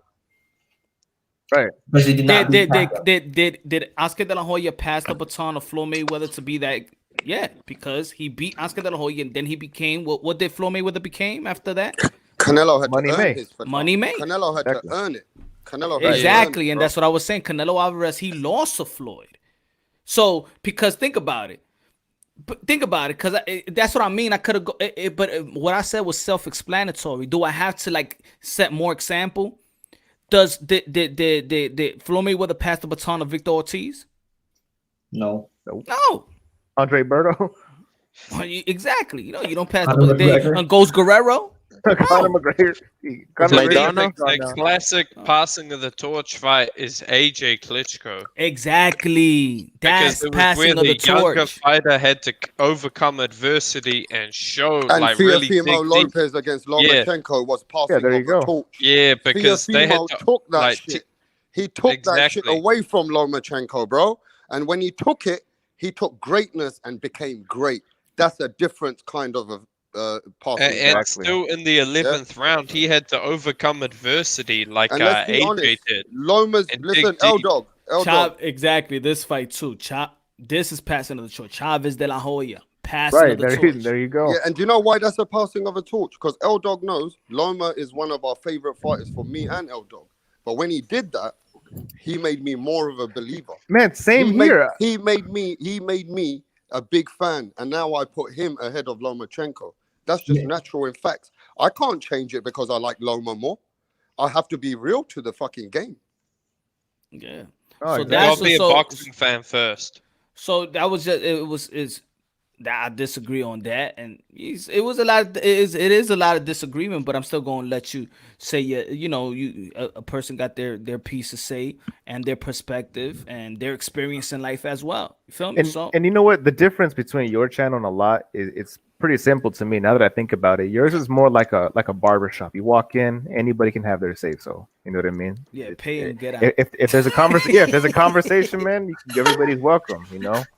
But these other channels are more like a radio sports show where you And call in and even you have your your selected subscribers, callers. they agree with you, Punch. They said Lopez made us a fan. He made us believe in him. That's just simple. Right. As a real man, if you cannot acknowledge what this guy's done, this kid's done, you're not a boxing fan. You shouldn't be watching this sport, bro. Yeah.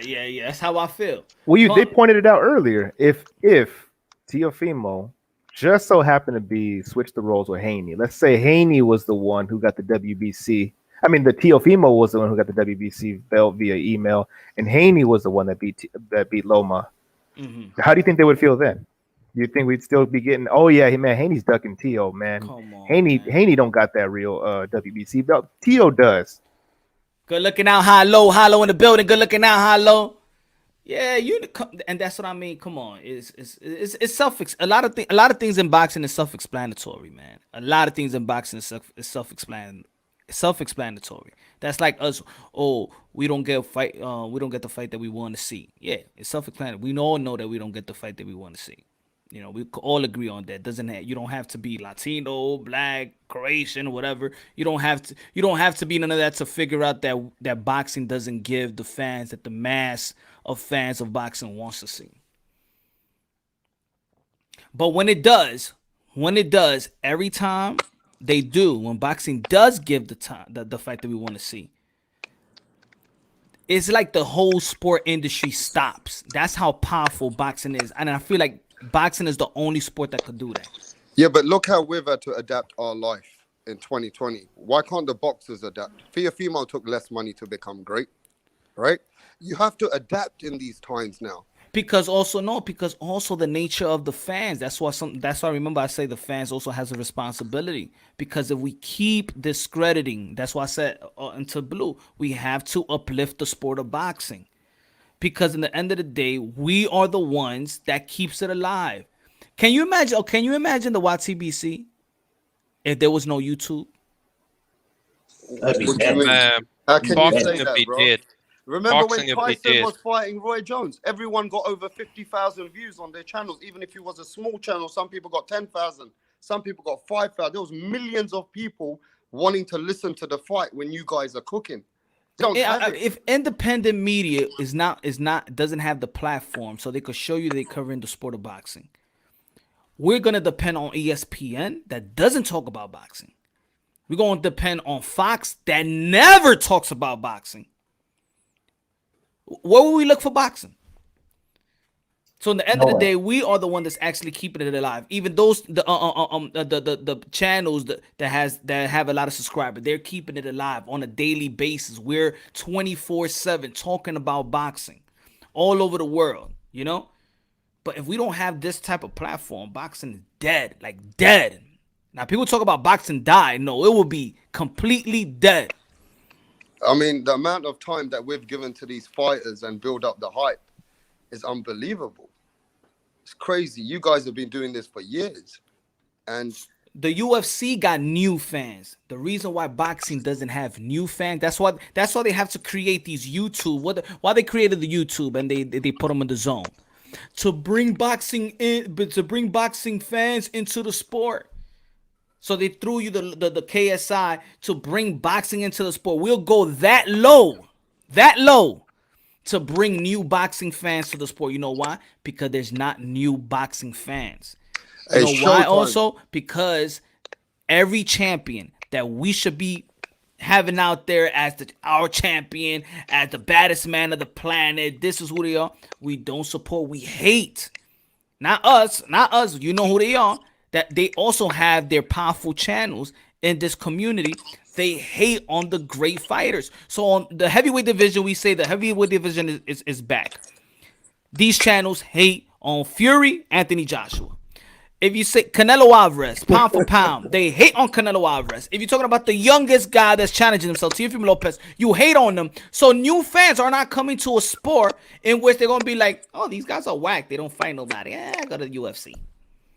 That might be right. No, to be honest, Punch, if I look at YouTube right now on the high traffic channels, some of them are very biased. You know that, right? And we also talked about this. We said, if we watch them, we probably like, oh, Canelo's ducking somebody, or this, or this, or this, because of their narrative, right? Mm-hmm. It's their narrative, and it's not really bringing boxing fans closer. It's really dividing us, to be honest, and you know that. Yeah. Nah, yeah. I mean, that's what I think, and I just think I know that. You know what? You know why I'm going on this route. You know, the last couple of days, is because now I finally noticed it's not about boxing. Like, I was naive to think that the YTBC was really about boxing.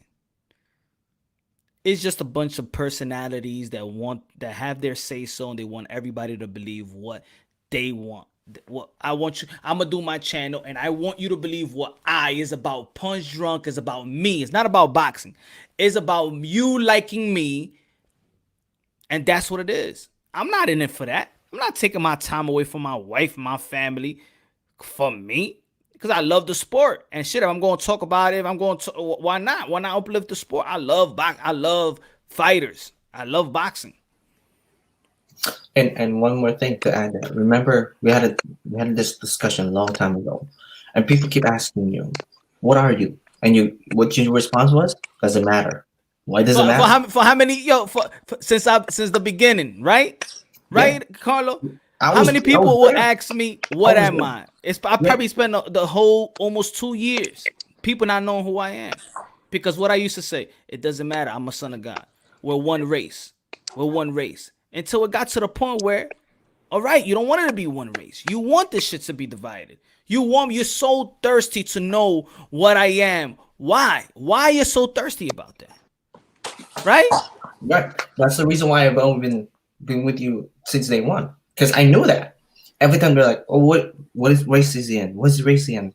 Does it really matter, man? Like, I'm kind of sick of this. I'm talking about this. It shouldn't even matter at 2021. Mm-hmm. But it is. It's right there. I don't know why.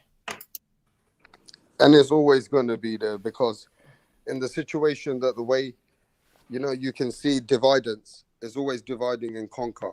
As far as there's dividing, whatever's beyond everybody, they see weaknesses in people. And that's what happens. It's just weaknesses, bro. And this is what they create, is negative energy. And that's why I say to people, don't hate on the fighter because of the channels. I'm educating the newcomers. Don't hate on Deontay Wilder because you see 7 dick riding channels hating on your culture and hating on people. That's making you hate Wilder. This kind of situation and negative energy punch, people get the wrong drift. Instead of being courtesy for a fighter, they end up hating on a fighter because of a channel. It's just stupid, bro. It's instead of being division, we should unite. Here's my piece of say, because I've been holding this back. Merry Christmas to you all. Salute to you all. Here's my challenge for everyone who's watching today or tonight, and for everybody in the panel. Tell them transcend the sport. Tell them. Let them bring compassion. Okay? Don't think about a race. Compassionate. Empathy. I challenge you to be empathized with people. I challenge you to be connect to people, not divide us. Make this about a race. Make this about love, not race. Make this about watching fighters, not division. Make this about creating enjoyment, not hatred. That's us. This is Let also us. not that kind of an atmosphere. I challenge you. There's a man going against another man. It's blood on blood. So some people use that against negative energy and build a different kind of a bias shit around it. But then they running away from what it was. What is it? What they call this sport? A what? A gentleman's sport. We gotta be the gentleman. Let them be the. That's what I said yesterday. Also, when I told Blue, I said we can't be more barbaric. We can't be more barbaric than what really happens in the ring. What happened when we're watching that, we're supposed to be the humble ones because we won't dare do what they do. Yeah, but boxing is a hurt business. And it's a hurt business, yeah, but I've seen people come on your channel when you be very honest about it and say, when a real fighter thinks in his mind, I'm going to kill this guy, doesn't mean he's going to kill him physically, but in his mind, he's going to do what the fuck it takes to make sure he deforms this man. Am I right or wrong, though? Am I right? No, yeah, that part is right. But us as fans, I'm taking your fucking head off. That's what's happening in the ring. That's the humbling part. That's what's happening in the ring is the humbling part. We supposed to be humble. We are, because it's a fight. Yo, we don't want to do what they do. People don't have the heart to do what they do unless if you're gonna pull if they're gonna do something to one of your family members, and then everybody got that heart. Everybody know how to fight. If somebody go after your daughter, somebody go after your son, even if you never took a class of fighting, you gonna learn something. Yeah, but if that was, what do you think you train your fighter? No retreat, no surrender. Yeah. The man is going to go and deform this guy no matter what it takes, whether you break his rib, whether you break his nose, whether you break both of his eye sockets, you're taking him out. It is what it is. Mm-hmm. And I heard that the other day on a podcast with Israel Adesanya, the UFC middleweight champion. He said in his toughest fight against Gastelum, his thinking was, okay, you're going to try and kill me. I'm willing to kill you. That's how it is. If you're willing to kill me, I'm willing to kill you. It's kill or be killed. Either I'm going to die or I'm going to kill you. And that was his mentality. And that's the mentality of all fighters who step in there once they start getting hit. Before they start getting hit, maybe they think something different. But once they start getting hit, the adrenaline gets pumping. Is okay, you're gonna really hurt me, or I'm gonna really hurt you. Yeah, I understand that. But the thing is, for fighters, it's humanity. It's them. You're going through adversity. That's what connects us to sports. If you see boxers, they go adversity when it comes to fights, right? That's why we love Cinderella stories. He goes adversity. When a fighter goes down, he gets back up. Look at Tyson Fury when the first round, the last 12 round, was it 12 round he got knocked down, and we thought he'd never come back up again. Right, that's adversity right there. Right, that's what we connect to boxing. I'm just saying is that I understand it's a hurt business, but also there's a part of compassion in it. There's part of humanity in it. It translates to life itself. It translates to life itself. I mean, I saw the chat know. The chat's getting the wrong idea that Jesse and some of the other guys, they think I said that the boxer wants to kill someone. He doesn't want to kill nobody, bro. But some of their mindset is in a way that they'll do whatever it takes to win. Now, they don't want that for a fighter. But let me ask you this. Is it that last punch? Is it you or him? Ask a fighter that. Man, but did you guys hear Timothy Bradley speak about that Provodnikov fight? He said that night I was willing to go out there and die. He said he was depressed. He said, he just wanted to kill or be killed that night. He said he didn't care if he walked out of there alive. And that's one of the things about boxing. Like, I see what Transcendent is saying, but the way I look at it is boxing is a humbling experience. No matter who you're in there with, you get hit and it humbles you.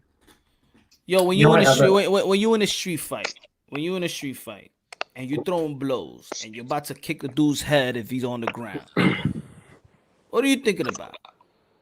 No, Nothing, that's bro. different. Nothing. That's different. I'm If a just man's thinking, attacking fuck me, it. It is what it go is. ahead. Okay, if a man's attacking me, and then that's different. I'm gonna do what the fuck it takes. So if a man is attacking you with the right powerful freakish hand power of Deontay Wilder, you don't think I'm gonna come and try to hit you right back? His intentions is not to just win. His intentions is to hurt me, by any means necessary, wherever it lands or whatever it breaks. And that's what I mean. Like, yeah, they could say that they don't want to kill nobody, but your intentions doesn't say that though. Exactly, man. The way I look at it is these guys might not want to kill someone at the press conference, but once they're in there and they start getting hit in the face with, right hands, hooks, their body just kicks into that fight mode, and Let it's me like, ask you something. I don't think Punch. Floyd Mayweather's type of style was to really kill somebody. No. That Nah, his his style style was was to get out there and make the money. his style is different, Yeah, but he could have killed Conor McGregor if they But what carried if- that fight Nah, on. He could have Hold on, done but what Conor do you think McGregor. of Roberto Duran in his prime was thinking, man? I mean, this you guy could wasn't tell, you out could there. tell, you could tell, you could tell boxers by the way they swinging with their intentions. Yeah, but it's by Floyd any Mayweather, means when necessary. he was hitting Conor McGregor until the ref stopped it, Conor McGregor's head was falling off like a chicken. And let me tell you something, any more blows, you could get damaged. Even from Floyd Mayweather's fist, which are damaged right now, what he did to Conor. If he carried on hitting him, he could have fucked Conor up. Conor wouldn't be fighting anymore. And that's fact. Okay, let's say like And that's okay, fact. all right. Let's say one of your brethrens from the UK, Conor Ben. What did I say about his style? What does he do? He's strong, but he gets hurt, he gets touched as well. No. I said that he throws every punch with intentions. That he needs to mix his punches up, and then he throws everything like 100 miles. He throws everything hard, and none of his punches is no, it's to do damage by any means necessary. It's to do damage. Oh yeah, and even look at the that's Derek Chisora. Derek Chisora is coming there to fuck you up. He ain't coming there to win like on points. Look at Derek Chisora, overhand right, left hook, overhand right, left hook. Yeah. I mean, All you with don't- bad intentions. Punch, if you've ever sat with a boxer like I have, I've had a drink with them or something, ex-boxers, you go and have a chat with them and they'll say, listen, Rapstar, I pissed out blood for about 3 days. I've had so many stories where a boxer keeps all these things quiet after a fight when they go through all these pains and shit, bro. And when I asked one of these guys a question once, I said, how would it have felt if you would have got hurt badly? He goes, bro, I'm looking to take that man's head off. He goes, I don't want to hurt him, but it'd rather be him than me. And that's just a man thing. It's a fighter. It's a fighter. You have to have that as a fighter mentality. He's coming at you. He gonna hit you Yeah. with no pity pat. He's gonna come That's- at you. That's the thing about boxing, man. It's one of the most natural sports. Because if you think about it in nature, what do people do when they're in trouble? They either fight or they run. So that's why boxing is one of the most natural sports, because you either fight, which happens in nature to every species. You either fight or you run. And in the boxing ring, you can't run. Let's be honest. We're all fans here, right? We're all fans here.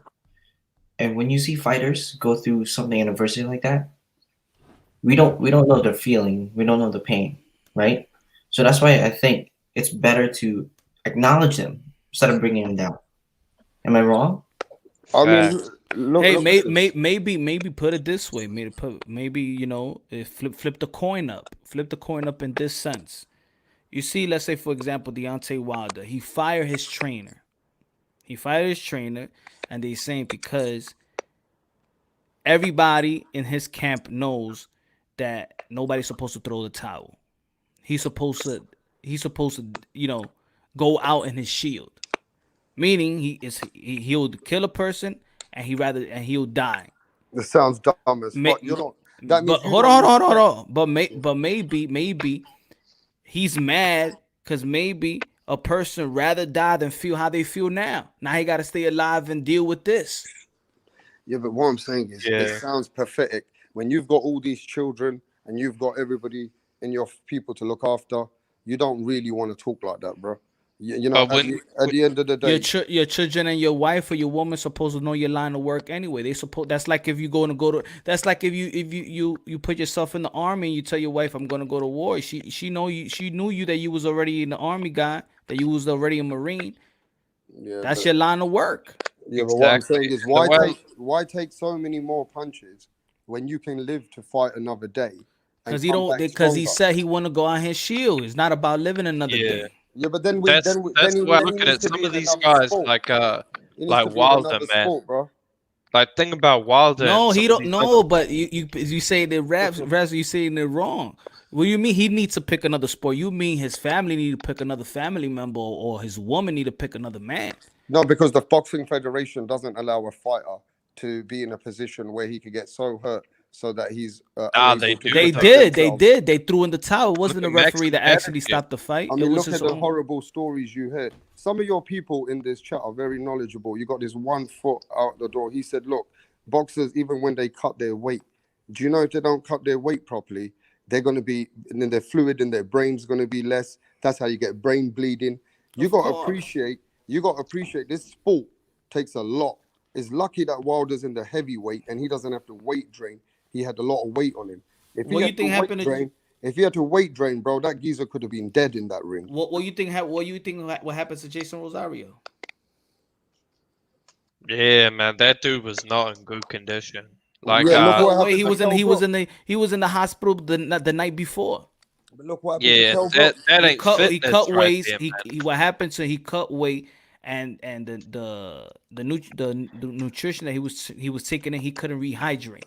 Let me ask Yeah, you this, bro. that's the thing, because hold up, right? So like one thing people don't understand is there's like a fluid around your brain to protect it from impact, and that fluid takes a specific amount of time to metabolize in your body. Like it takes like 48 it takes 48 yeah, hours. 48 hours, and that's not like a rehydration in And let me boxing. tell you this. It's not enough time because the next fight is 24 hours. And let me tell you this, Punch. Yeah. I've seen a fighter who's cut weight properly, and his resistance and everything for 12 rounds was great. I've seen a fighter who's cheated, who nearly got so badly hurt in the 6th round, like Kell Brook, didn't have any resistance. He had a fight to give it, but he couldn't take it when he weight cut like that. So you got to weight cut the right way, or you're going to get fucked like Kell Brook from a jab. What I'm saying, but also the thing is, the cut is dangerous, but the rehydration is just as dangerous as well. The rehydration. Facts. Yeah, I feel like you can't cut too much weight, and that's why a lot of these fighters are dying.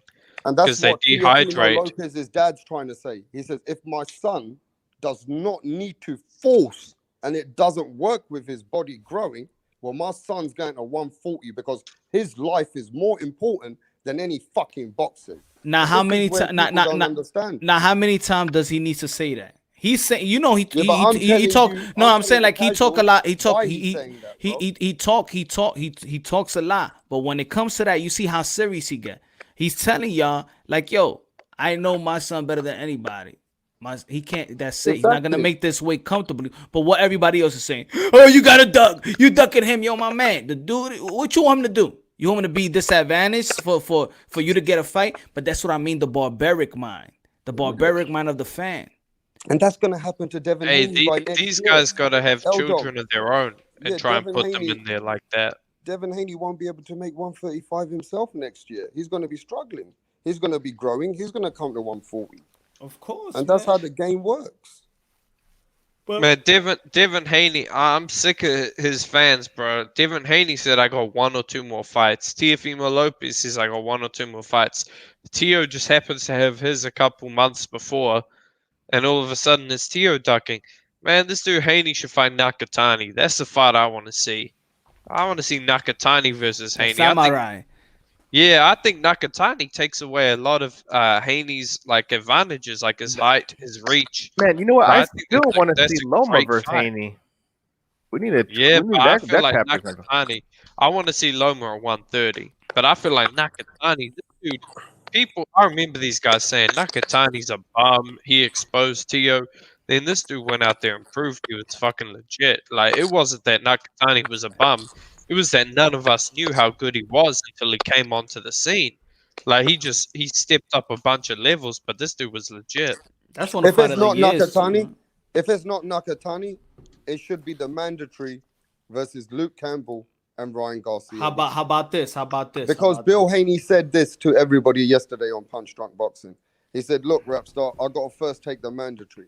If the mandatory doesn't fight for us or doesn't want to fight us or move on for another fight, then we got to choose an opponent. So you got to keep it real both ways. How about Wait this? a second. Wait a second. So he got it. Nah, you go punch. You go punch. How about this? Hold on. Perfect fight. Lopez certainly showed that he belongs. And who knows if the English kid who's fighting Garcia, what was his name again? Luke Campbell. Luke Campbell. If he beats Garcia, I would love to make a Lopez Campbell fight. That's a good fight. And you know what? Luke Campbell is underrated. But what I was going to say is, Bill Haney says, we got to fight a mandatory next. But Teofimo got to fight a fucking mandatory next. Yet all the Haney's fanboys are saying, oh, he's cherry picking Cambosis. He's ducking. But when Haney says he's got to fight a mandatory, what is it? But that's why I try to say keep it real, right? Bill Haney had said they have to fight. Keep it consistent. How about when Bob also said that Devin Haney, that we can make the Lomachenko and Devin Haney fight. What do you feel about that? Yes, I would love that because there's a lot of people out there who said that Loma was ducking and that Devin did him wrong on that one with the whole "I'll never let a white boy beat me," and at the same time, he was ducking, but he also went and took the WBC contract to do the interim championship. So he intentionally avoided Loma and then still turned around and said he ducked. That wasn't cool. That's the thing. Like, Haney doesn't have what Teo has to beat Loma. He doesn't have the power to keep him honest. Yo, you got two raps though. You got two devices. Yeah, if one's a troll, we will find out in a minute. Huh? I had to come back in. So. This shit's trippy, man, because it's the other one who's talking. I had to come back in, Punch.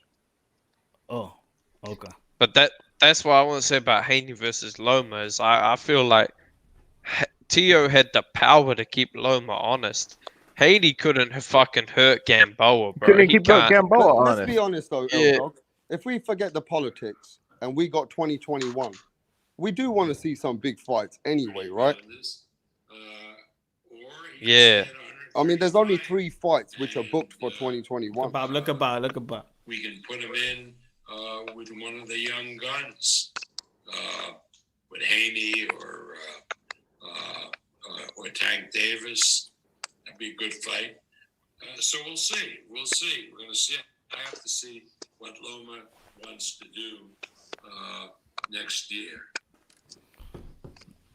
Yeah, man. Man, you know, if I was like that, Bill, if you heard Bob, I'd be like, you know what? I'm going for that Loma fight. You know what? And then if I win, then actually bring some type of legitimacy, real legitimacy to that green. Well, but what do they gain? What do they gain from fighting Loma? Tell me, what do they gain? Well, they fighting the second best lightweight. So they gain credibility and a stance to say they're the truth. Of course. Yes. Moving up in the rankings, absolutely. Of course. The same way Teo did. Yeah, but let me ask everybody this. Wouldn't Ryan Garcia, Devin Haney be a much bigger fight? But it is the only. I mean, let's keep the energy real. Okay, the only thing that the only thing about that fight about Ryan is that Ryan is not calling Devin Haney out. Exactly. And not to mention, too, that Repstar would have had a point had Ryan Garcia not fought Luke Campbell. But if Luke Campbell loses to Ryan Garcia, there's not a single person on, I won't even go as far as say Tank's list, on Tank or Haney's list, that has a better win than Ryan would against Luke Campbell. Yeah, but but you're speaking as a boxing, like a factual. I'm saying that whole fans and casuals would love to see Ryan Garcia, Devin Haney, 2021. It'll do a lot for the boxing sport. We'll get a lot more fans coming through Ryan's way as well. A lot of the young people will join our foundation. I think it'll be a huge event. Yeah, we can't deny that. We can't deny. It would, but Haney's not that huge yet, though. Who is he? What's making him a big fighter? He doesn't have a Floyd Mayweather like Hank does. Even in England, we're not stupid. If Devin Haney gets the right dancing partner like Ryan Garcia, that's a huge fight. Right, but is Haney that marketable? Garcia Yeah. versus Well, Haney of course is he is. huge. Of course he is with Ryan I don't know Garcia. if Haney is that popular, bro. People think He is Haney I mean, is. popular. You Nah, gotta I keep don't it think real. so, man. Gervonta Look at versus where he's real. bro, look at where- Cambosa says that nobody knows him in Australia. Hey, hold up. On that topic, did you see what Cambosa said to Haney? The Twitter. Hey, yeah, Haney said, "Who the fuck is that guy?" And he said, "Ask Mickey Bay." Oh, that shit was a classic line, man. Nah, they went, and you ain't see that in the Like on Twitter. Cambosis, bro. Cambosis He's is clever. just He got a as mouth. good, if not better, than fucking Haney. Like Haney, this guy, man, he ain't that popular. Look at the venues he's fought at. He's fought at That's what I'm like saying. he fought at what do they call that shit in like Detroit? Or not Detroit, but But like L-Dog, you know why he's popular? Tank Davis calls his name. Ryan Garcia still calling his name. No, it's because he's calling their name. He but went. he's Dev social is media popular. Devin is popular, bro. It's just Dev- it's not, Dev- but he's just not proven. He's No, just this- not proven. That's all. This is what it is. Though. Devin is popular. We know Devin. We saw him grow up. We don't know popular in terms of numbers, since the zone don't give out numbers. We don't know how much his fights really generate in views. But he's already stated, Bill Haney and Devin Haney stated that they got paid twice as much for what Tio got paid for Loma. Yeah, but because they're their own boss, though. It's not really it's because they're their own boss.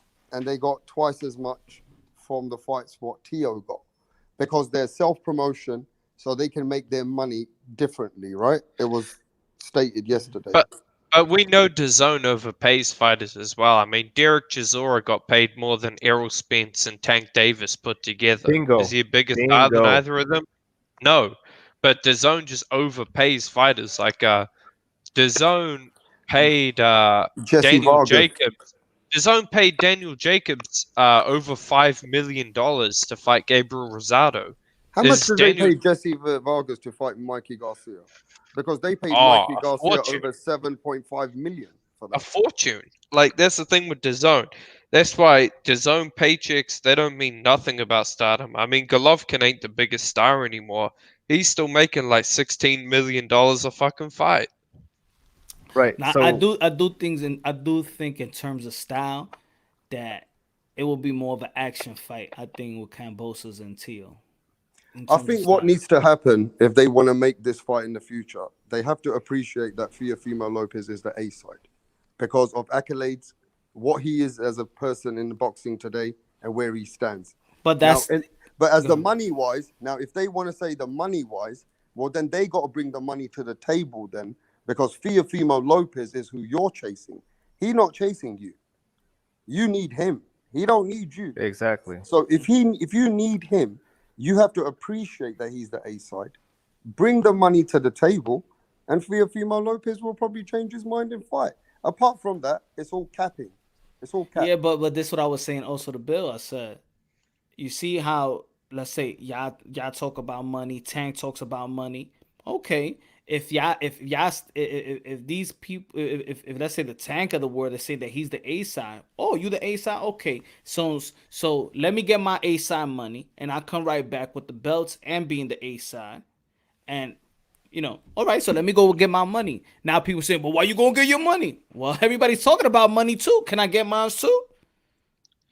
Yeah, and the way I look at it is like one of the narratives I've been hearing is, oh, Tank is the A side because he's on pay-per-view and fucking Tio was on free TV. The whole reason Tio was on free TV was because it was an investment into his profile. Okay, Bingo. if he won that fight and it was free TV, more people would see it. Like only 200,000 people officially saw Tank Davis's last fight. Whereas 5 million people saw Lopez last fight. Well, not to So mention now he's too. even a bigger star. Like Yeah, but it not helped to build his profile. Good looking out, Unravel Boxing Talk. The only reason Haney is known is Eddie Hearn and Black China. Right, but keep in mind too, though, the reason Tank was on pay-per-view was because he fought Leo Santa Cruz, who had. Well, that's the thing. He fought Leo Santa Cruz, who had an established fan base already, and not to mention as well, Tank isn't a solidified pay-per-view because he had to split the purse and the pay-per-view buys down the middle with Leo Santa Cruz. Not the purse. Remember, Leo Santa Cruz it was both. 1.5. No, it was both.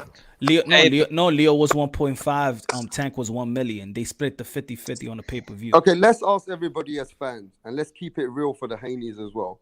If Devin Haney, and this is L Dog as well, if Devin Haney puts a masterclass performance, Actually, Santa Cruz got more. No, listen, if Devin Haney puts a masterclass on an opponent like Luke Campbell, Ryan Garcia, or Javier Fortuna, Linares, would you guys be happy for him to push for the Teofimo fight? Of course.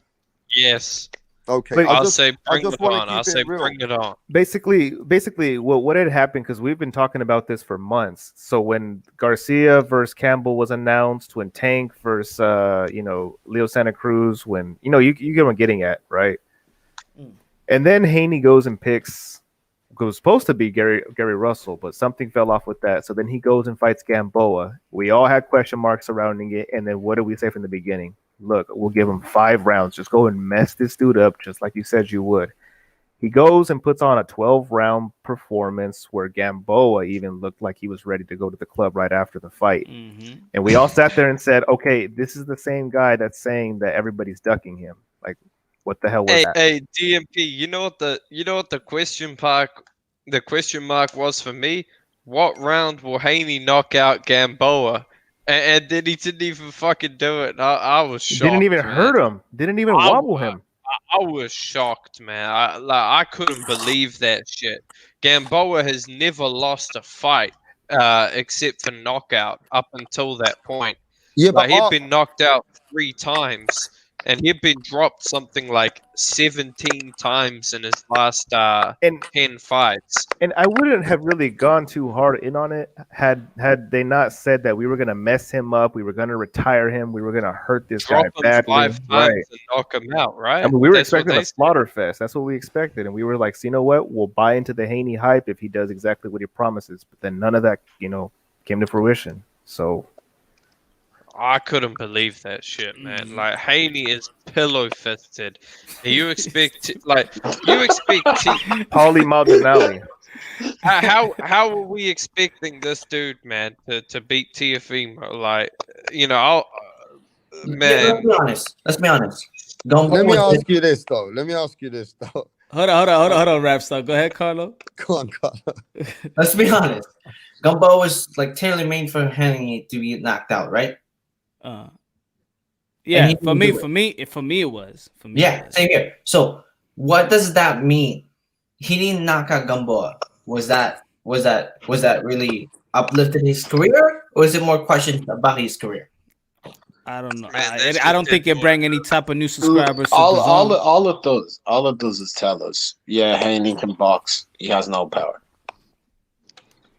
Pretty much. And that's the thing. People don't want to watch people with no power, man. Like, okay, I'll change that up. Josh Warrington. Wait. Let's be fair. We want to watch people with like no power if they come forward, but no one wants to watch a Floyd Mayweather, a guy who has Floyd Mayweather posters up on his wall with some sticky substances all over them, with no power. But no one wants to watch that bullshit, bro. No one wants to watch a Floyd Mayweather wannabe with even less fucking power and bigger nostrils, man. I mean, come on. Hey, but still paid to see Floyd lose, right? So I mean, it still works. People paid to see Floyd lose, but the thing about Floyd, and we all knew this, is he had respectable pop, even with his brittle hands. Like the pull count that used to, he even snapped Canelo's neck back, man. He wasn't feather fisted. At least with Haney, like.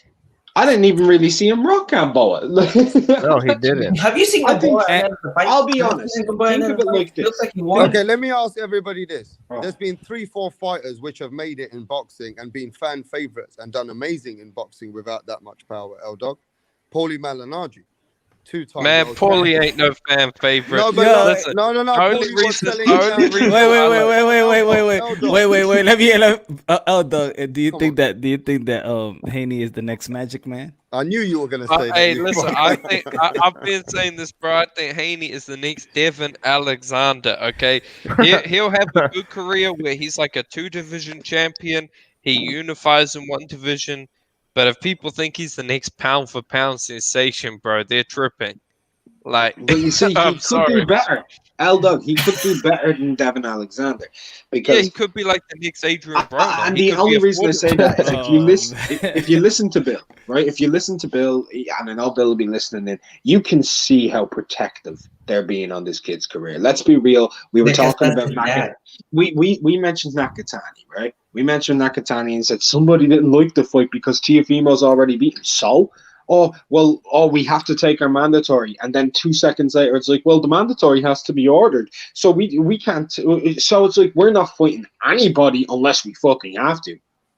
So yeah, so hold on. You have to take your mandatory, but Tio's ducking because he wants to fight his mandatory. Exactly. And he has to fight his mandatory in the IBF, who will actually strip you for your fucking belt. Where the WBC will say, "Hey, here's the Diamond Intergalactic fucking space champion, Space Ranger. Here's the fucking humanitarian belt, the gold, emerald, whatever, Now they'll give you the mere com belt, and they'll be like, no, but I'm not Middle Eastern. It doesn't matter. Just rock it. You look like one. I think something very specific may end up happening with Haney, right? And people may not see it now, but they will in about a couple of years, right? I think in about the next 18 months, he's going up to 140 when the 140 division becomes segregated after Taylor or Ramirez ends up vacating the titles and leaving. So 4 belts will be on the line. And I think he's going to end up getting exposed in a vacant title fight against someone like Jukenboyev, where he's going to get lit the fuck up. Yeah, exactly. That's Hold on, guys. Let me get this. Let me get the super chat. Matt, good looking out. Cambosos has beat Selby and Bay. I don't think he can beat Teofimo Lopez, but he is a solid challenger and a better opponent than Haney ever faced. I think so too. Good looking out, Matt. God bless, bro. Jesse, good looking out, my brother. So Jesse, let me ask 1971. everybody Good looking out, my brother. Let me ask everybody a simple question. If Haney did knock out Gamboa, would you have pushed for the Tio fight?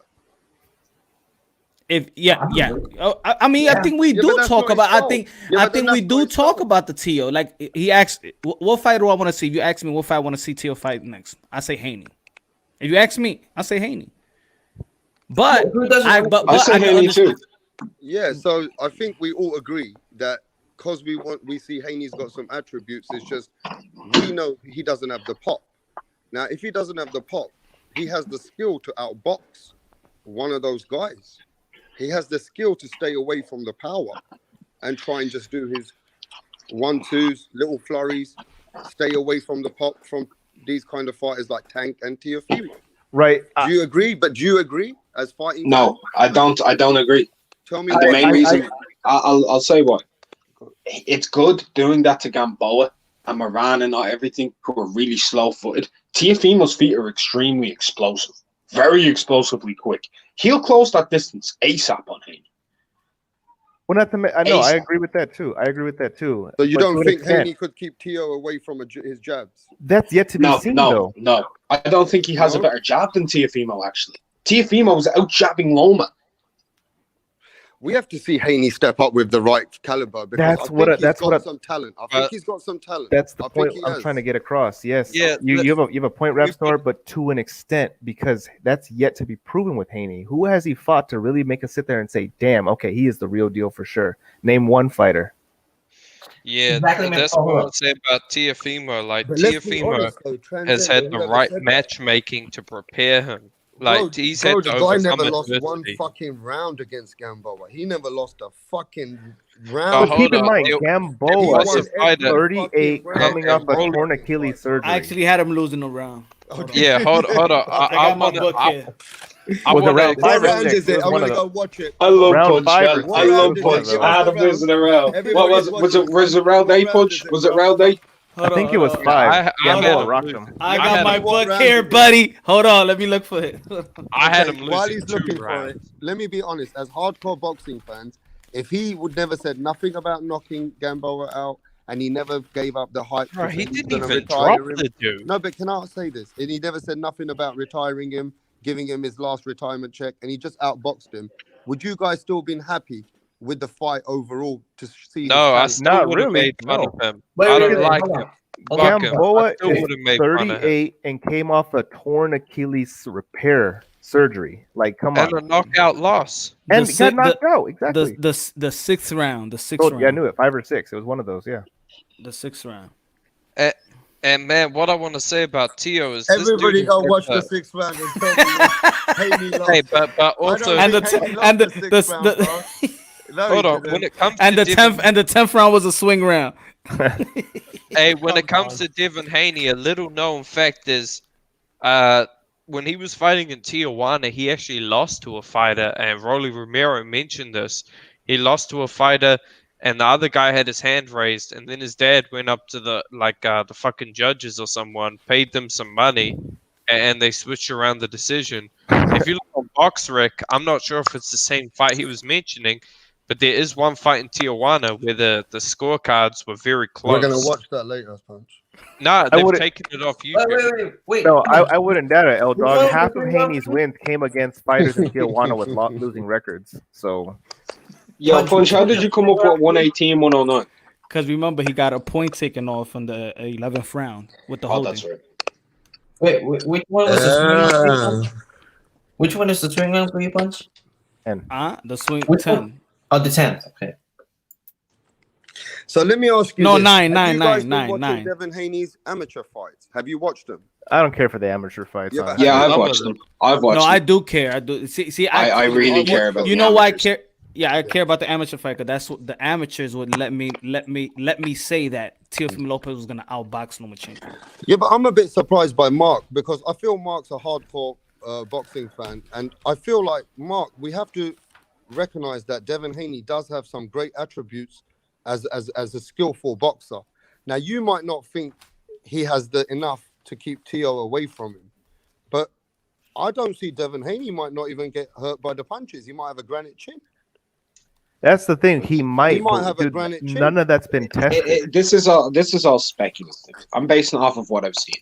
He's not really great at moving off of the line. Anybody who's been in the gym will know that he's not actually a line mover. He goes around in a circle on the jab. It's really easy to cut that ring off on him. When Gamboa did it. Actually, Gamboa was cutting the ring off. He was just not throwing anything. Other people will have more variant and he doesn't have hop. Yeah, he's got some skills that look good, but the level of opposition, I'll be honest, is weaker than Wilder's. It's weaker than Wilder's. No, Haney. No That's way. the thing. This is the Haney thing, has- though. Ryan Garcia, right? Like, Okay, if do Teo, you think Ryan Garcia's got skills? He hasn't fought Ryan Garcia or Luke Campbell yet, though. That's the thing. His Ryan best Garcia opponent fought was Romero Gamboa. Duno. Come on now. this is the one advantage I see Teofimo having over a lot of fighters, and this is just one of many, but it's the matchmaking. This guy's fought Edis Tatley, he's fought Nakatani, he's fought Kome, Lomachenko. 4 of them. And Diego Maldonado. Yeah, he's fought a lot of good. Like he's fought a couple good fighters, and he's fought a couple decent fighters. Haney hasn't even fought a decent fighter yet. Haney has not fought a Edis Tatley yet, and So that's is just that fact. where he's getting the decredit from you? Like Yes. getting the hate because And he hasn't people, fought. people, He hold on, hasn't and people. fought. That's why you're not being able to give him the credit. You're not saying he's not. No, a I good don't think fighter. it's fair to call a hate raps there. I don't think it's fair to call it hate. It's called criticism. If everything gets labeled as hate when you criticize a fighter, But nobody can. L-Dog's L-Dog different to made everybody hate. else. I'm talking to Yeah, L-Dog. listen, I'm gonna be L-Dog does honest. show a little bit of I hate. can't help but hate him, man. I can't help I'm but hate talking to him. L-Dog here specifically, and I L-Dog can't does help show it, hate man. to Devin Haney, bro. It's like some fighters I just look at and I don't like them. No, but I mean, to answer your question, you're a Rap- hater. You're a hater. No, to answer the question though, Rap, yes, that's 100% spot on. It's because of the lack of competition, the lack of solidifying who he really is. He So hasn't. is it because in your mind it's nothing to do with hate? It's factual. Right, it's just straight up. So who yeah, has he because fought? of factual, you just can't give him the credit what Right. he is as a WBC. You know what? lightweight champion. You know what's interesting? I'll give you a perfect example. Prior to Ryan Garcia fighting Romero Duno, I used to see this dude on just Instagram making and all the the show social bit media last all the time. time. Sorry. I used to get annoyed seeing Ryan Garcia on there punching the bag and blowing kisses at the camera. Everybody hated this kid. I blocked him. I Oh, blocked him shit. on all social media. I'm So let sorry, me guys. ask you this. Hold Let me on, ask you Rap this. Star. Hold on, I forgot to ask Unravel this. Did you answer who about Bob Arum? About the thumbnail? No, I don't know The what the title? question is. What is it? I said that he's the Santa Claus of 2020. Oh, 100%. 100%. We got the fight of the year coming out of Top Rank with Zepeda Baranchik.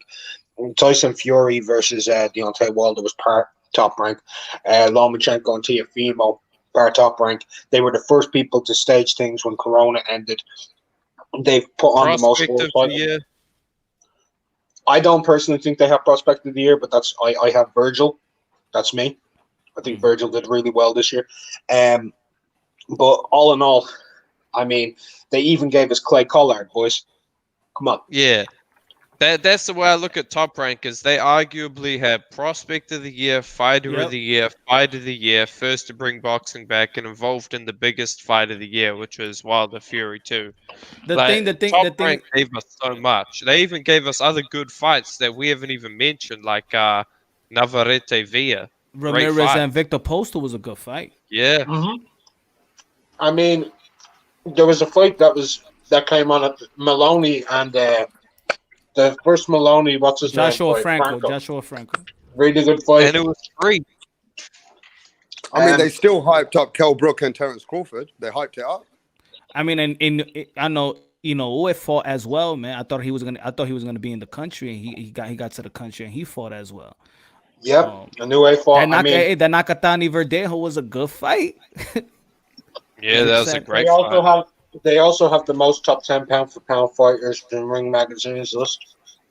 So, Punch and everybody, who do you think's the next superstars in 2021 who's just going to change the game? I know you're going to say Berlanga, so you might as well start with. No, I'll say I think Boots. Boots? I think Boots. Yep. I think if they petition to fight for some type of eliminator, will get him in a great position. Virgil Ortiz.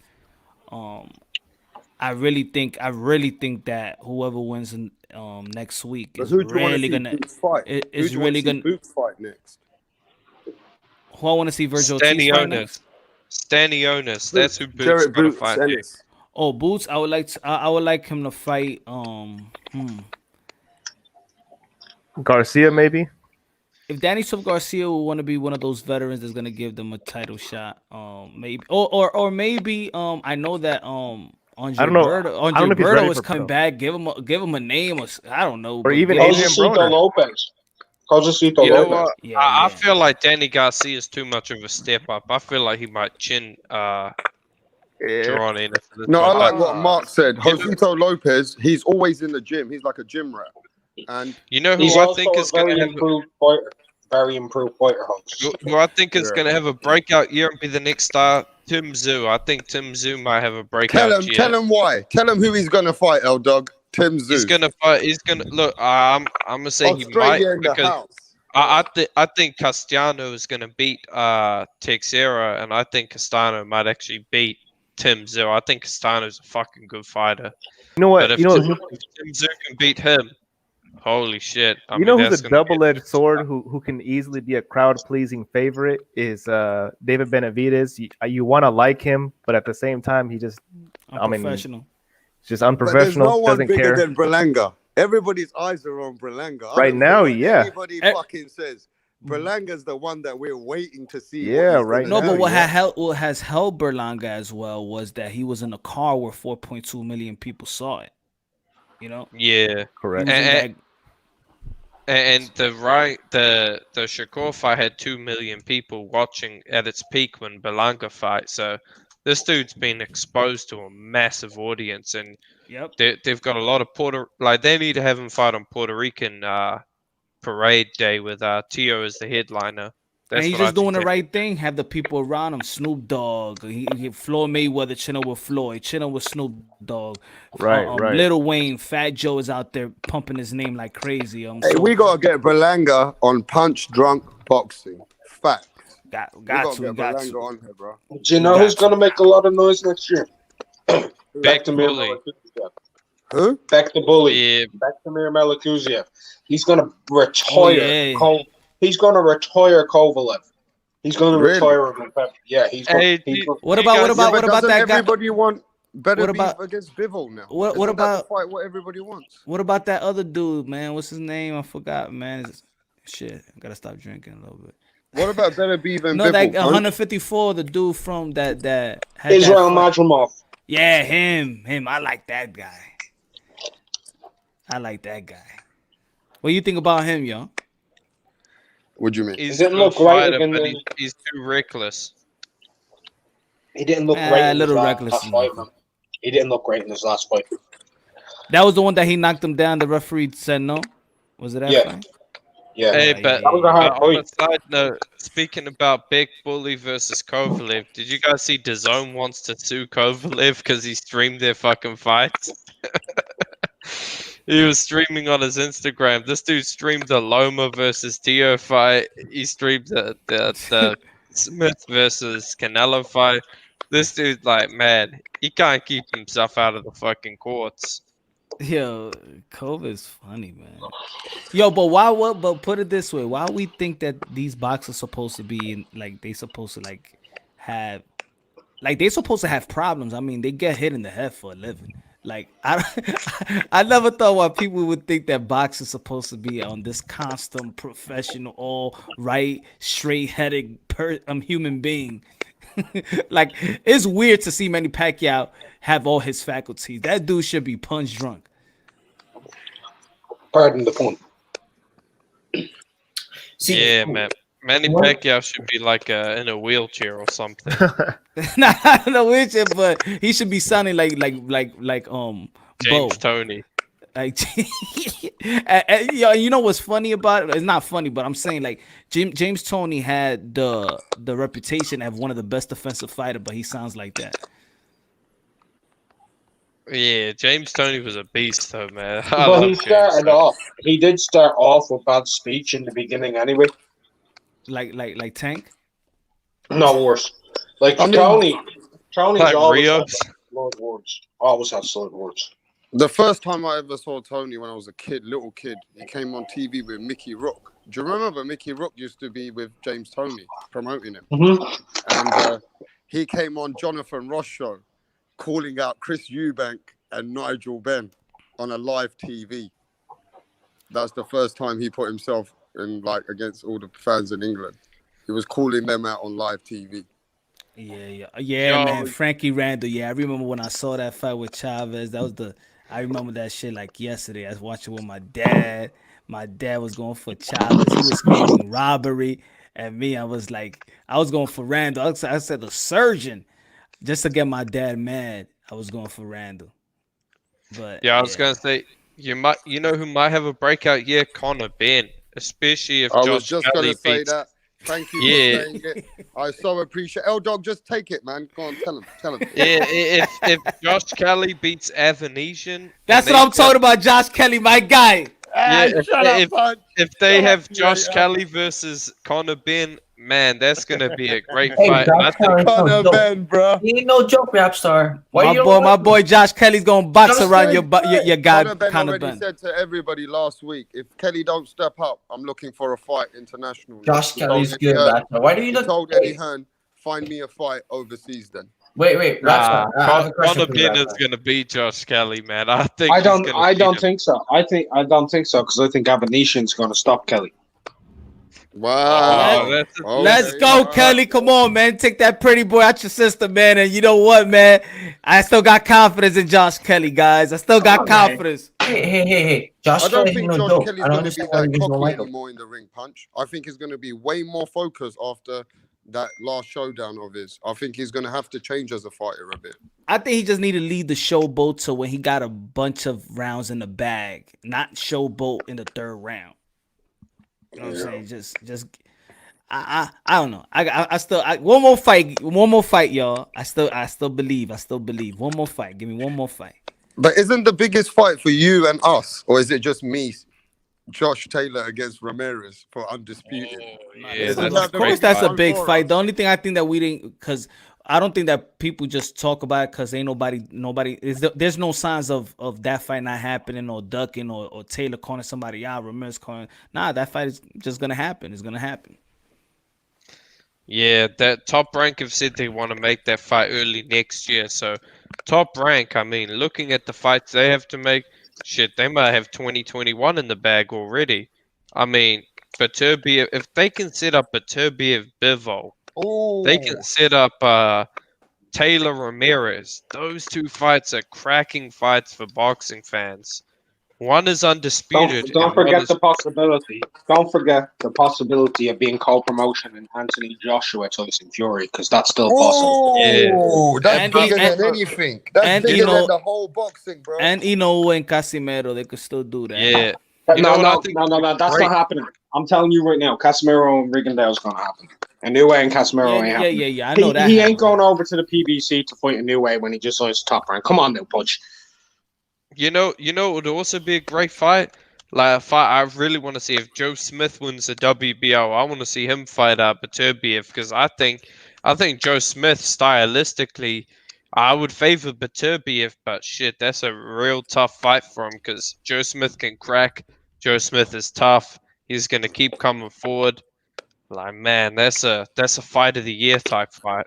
Hey, Give would you Joe guys Smith, be give interested- Joe Sorry. Smith a real camp, and I think he's gonna do damage. Yeah, I feel like Joe Smith is just a fight fan's favorite. You know. He had a real camp. He had a real camp with a leader. He had 8 weeks. Would you No, guys I'm saying when I say like real camp is spending money on proper sparring partners and things of that nature. Like I've learned talking to these boxers, you know what I'm saying? Like when I spoke to Rosario's camp and him saying that this is his first camp and he's saying like this is the first time that we got enough money to pay for good sparring partners, not like asking favors like he sparred Demetrius Andrade before, but these are just fighters that he's preparing them, but I know he had 2 good sparring partners for the Alvarez fight. I know he did because he sparred with Ruslan Fafer, a cruiserweight. Yeah, a pretty good fighter. That's good sparring. And the other guy that he sparred with was Arsen Goulamarian, another cruiserweight. So he had very good sparring, in my opinion, for the Elite Alvarez fight. What would you guys say if Teofimo Lopez for next year? Let's say he passes through his mandatory. Who do you want next with Teofimo Lopez? Jose Zepeda. Nah, Regis Prograis against Jose Zepeda. That's the fight I want for Regis Prograis. I still want to see if Joshua Taylor loses and he can't get that Teofimo. I still want to see that rematch, man. I still want to see that rematch with Loma. No, I want to see Regis Prograis and Josh Taylor. Oh, okay. Yeah, but I think Regis Prograis and Zepeda would be a good fight. Well, who? If I get to choose who he fights after Cambosos, I'd pick Haney. It'd be who? I'd pick Haney. If he comes through Cambosos, I'd pick Haney. Yeah, if there's no Cambosos, why not just give Devin Haney a fight? Yeah, but you know what it is? The thing is, I don't want to sound like no party pooper, but I'm actually really taking into consideration these guys, the father and Tio. They talking about like, yo, they're not really comfortable in their weight no more. So Well, then- 2 more fights at 135. I'm like, so Cambosos and the Haney. I think with the Cambosos really just strictly, for the money. Yeah, but his father and him seem more interested in Javante Tank Davis. If they're going to fight at 135, I think they're ready to fight Tank Davis as well. Yeah, Tank will want to fight him at 130. Tank will want to drain fucking Lopez to 130. He'll want to have Floyd Mayweather as one of the judges and the referee. Fucking Tio taking 10 grand to fight. Like, I can't see that fight happening. And look, truth be told, what's going to happen is Leonard Alabi and Floyd, they're gonna say Tank is the A side. A lot of specific group of fans are gonna say, yeah, Tank is the A side. Tio ducked him because Tio wanted a 50-50 or more. That's what's gonna happen. The fight just isn't gonna get made because Tank isn't gonna take B side money. He ain't even gonna give 50-50. Wait. So wait. What, are you saying that Teofimo Lopez versus Tank Davis is gonna be a 135? And what Punches said, it's not gonna happen. I'm not saying it won't happen. It's not gonna happen, man. No way. There's no way. Look, I can't. I'm gonna be honest. I think Tank is a good fighter, but he can't beat Teofimo. He can't do it. No. When it comes to weight, you Yeah, think but I think he's 135 more ain't gonna do it? powerful than Devin Haney. I think he's more powerful than maybe Ryan Garcia at 135. I think Tank Davis is a natural. He's just I think he is special in my opinion. I think Tio and Tank is a huge fight, bro. That will kill it. That'll be a big fight. Yeah, but I think that, to be honest, that Tank is really a small guy. He just eat a lot, when he's not fighting. But if he was like, what weight did he beat Pedraza at? What weight did he knock Pedraza out at? 30. 130? Okay. 130. I think he's a natural 130. Well, he blows up. Like, he blows up like Ricky Hatton, each fight, how Ricky Hatton blows up kind of thing. But I'm just saying, look at his body, look at his height, his body. Like, he's really small. He just got to the point where he got, he got money and eat. But I don't think you could tell he gets a beer belly. He don't get, like, his arm don't get fat or nothing like that. He just get that pouch. He's stocky. So after a fight, what normal weight Tank does? What normal weight does he go to? Walk around. 160. He had a hard time with Gamboa, man. Come on, Tio. So Tank right now, if he doesn't have a fight, but wait, we got to what weight class? Like what weight does he walk say, into? look, Devin Haney went life and death. I mean, like, he tried to knock Gamboa out. He couldn't do that. Tank Davis knocked him the fuck out. Just look at when they first spawned when he was younger. Tank looked as big or probably bigger than Tio.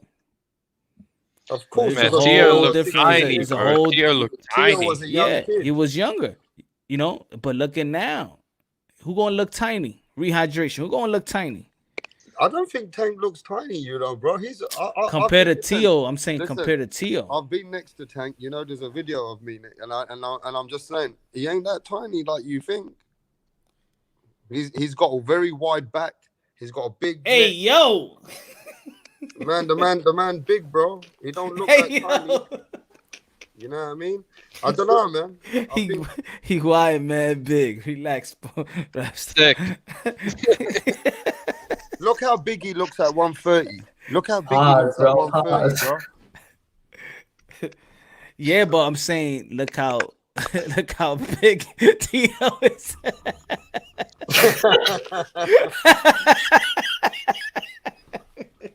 It's a Christian show, damn it! It's a Christian show. It's a Christian show, man. Whoa, what's going on around here, guys? Hey, I got a question for the panel. For a fighter. You're a fucking bunch. Hey, listen, who wants a commercial? Who wants a commercial in the chat, bro? Send that super chat. We play that. What you gonna say, Chess in the sport? I said I have a question for y'all. For a fighter, let's say who's not inactive for a fight, is it healthy for him to be overweight at his weight class? Then he has to drain himself to be in weight class. Is that professional? No, I think staying within 15 pounds is good. I think 20, but 15 is solid. Well, look, Ricky Hatton, he's always overweight when it comes to his fight. Like when he's not. You want to go into training camp. You want to go into training camp not more than, need to lose 10, 15 pounds. That's well, Tank is like that, right? Tank is like really heavy. I'm going to say this. I don't think it's healthy to stay at your fight weight because it takes too much effort. What you got to do is you got to like, say you fight at 135, be around maybe 147, 150, like just be under 154. Under 154. And within like a 12-week camp, you'll lose that weight just in the process of training. But you don't really want to go over like a 154 or something, like unless you've got like a long break. Then maybe you can slowly lose it. But you don't want to be at fight weight, but you also don't want to be like over 2 weight classes above where you're at. Yeah, like the last 2 weeks you want to be like 7 pounds off, maybe 7. Yeah. Then the last 4 days, the last week you want to be at least 3 to hit the 3, 2, something like that. Well, I get what you're saying. So he doesn't have to be at fight weight, but it has to be close to it. Nah, nobody. some No, people have- yeah. Nobody. I mean, nobody want to be in scale weight. Fight weight is. Man, is you'll be behind- drained. You'll be depleted. You'll be weak if you're at like if you're fighting at that weight, man. Like the only way you want to be at that weight is maybe if you're a heavyweight. Well, yeah, that's different though. Heavyweight, you can be like what as much pounds. I'm talking about lower weight classes though. I think Yeah, I that. don't know. I think The guy that does probably the best job, gym rats is like I think Bud Crawford. Bud Crawford does a good job. Staying in shape throughout the whole year, and really don't have to kill himself. Manny Pacquiao at 147 don't have to kill himself. Well, I mean, Manny Pacquiao is pretty small, so I don't think he walks around 140. He probably walks around 140. No, I think he does walk. I think Manny Pacquiao walks around 150. 150. Okay. Yeah, probably now. I mean, he's been at that weight so long, his body's Yeah. probably adjusted. You know, Yeah. one of the best who ever did it. He used to walk in the weight that he used to fight and still come in below, and that was Floyd Mayweather. Bernard Hopkins, he's vegan. Yeah, but he's Floyd was 160 one of right the- now. Yeah, He but walks around Floyd at was 160. amazing with his weight. Like he would come in perfect every time because he would walk at that weight. He would train and eat. You see the meals he used But to keep eat? in mind that was his You know what I fifth mean? weight The class. day That before. was his fifth weight class. If Errol Spence was to walk around at his weigh-in, he'd be depleted. He'd be weak. Like a lot of these guys these days, if they're in their first weight class, they simply can't they simply can't stay around that weight. It's also a mental thing. Like you don't want to have your athlete burn out. You gotta have some fun, have some relaxation, not always be around that weight because it just burns them out mentally and physically. Yeah, Hey, I guess who's can't back believe in the that ring, Earl Punch still Drunk? make that 140. Huh? Guess who's back in the ring? James Kirkland. One of your subscribers just reminded me. James Kirkland's fighting this week. Oh yeah. I heard. Is it the same James Copeland got knocked out by Canelo? Yeah. This He dude used is to be a savage. trained by Ann Wolf. Trained by Ann Wolf. Yeah, he was cheating too. Canelo was cheating probably, and people. Did you see that video of Ann Wolf training him? She was like, she had some heavy bag attached to the back of like a ute, and she was fucking reversing that shit at him at like, I don't know, 20 miles an hour or something, and he had to box it off the back foot. Like, she was gonna fucking kill him if he tripped over. I mean, wait. James Kirkland is when he got knocked out by Canelo, which by the way, it was probably like the hardest KO he ever faced. Where do you see him now? Where do you see him now in that He's weight class? shot. Back in the canvas. He's shot. Back to the canvas. Back in the canvas. Yeah, he's Wait. not even a gate. He's not even a gatekeeper anymore. He has to prove himself to even get to the gatekeeper level now. Shit. You know? Yo, who's gonna go live? I'm about to shut this thing off, man. I'm gonna go. Nah, we did that earlier, bro. I mean, I can go live if you guys want to. We can talk there. Yeah, I'm about to take a Go live, translated. But hey, it was a pleasure being on, man. I'm gonna jump off. You know how it is, man. Fuck Devin Haney. He's a bitch. Shout out to Devin Haney. Shout out to Devin Haney. shout out man. Hey, Merry Devin Christmas. Haney, Hey, let me but, tell you this, L Dog. Merry Christmas to you. Merry Christmas to the Haneys. Merry Christmas to everyone, the Lopez's, the world. And you know what? Rapstar says thanks to Punch Drunk, giving everybody the chance to be on his platform and just spreading that love of boxing, bro. I know we get Yeah. haters as well, And but haters I'm- only come once in a while, bro. I'm Yes, gonna sir. jump on that as well, Rapstar. You know, Merry Christmas to everyone except for the Haneys. That's Oh, me, fuck man. you, man. Peace out. Don't be like that, Peace bro. out, peace out. Yeah, Alright, peace he's out. Okay, And hold on. sports Let gang me let me live. let me get my Sports gang live. last word here. Before you shut it off. yes, sir. I wanna challenge everyone who's watching and everything. Like I said earlier. Punch, let's make 2020 a great year. I wanna say this to everybody. Instead of hating, appreciate the fighter. Instead of division, respect each other. Instead of creating hatred, make sure you create connection instead of everything. I want to challenge everybody in 2020-21. Make yourself better. As fans of boxing, not only that, not even that, not as race, but as humans. Let's challenge ourselves to be better. Punch Drunk, Ben, I'm always support you 100% ever since day one. I'm telling people right now, we're sick of all this political bullshit, and we're sick of this racism, everything. Let's make it better for 2021. And I challenge every all, whether you do this big way or the little way. Let's create something special. Let's create something new, and let's create one thing, and that's a human race. Yes, sir. One race, human race. Good looking out. Transcend Sports. Subscribe to his channel. Carlo, my brother. My brother, thank you so much. Merry Christmas. Please stay safe, okay? Please stay safe. Merry Christmas to you too. I appreciate you. Thank you for so much having me, and God bless you, soon, brother. Merry Christmas. God bless you and your family, my brother. All right, brother. Peace. Peace out, everybody in the comment box. Show. Happy holidays. Don't drink too much. Don't eat too much. Make love a lot, though. Make some babies. Make some babies.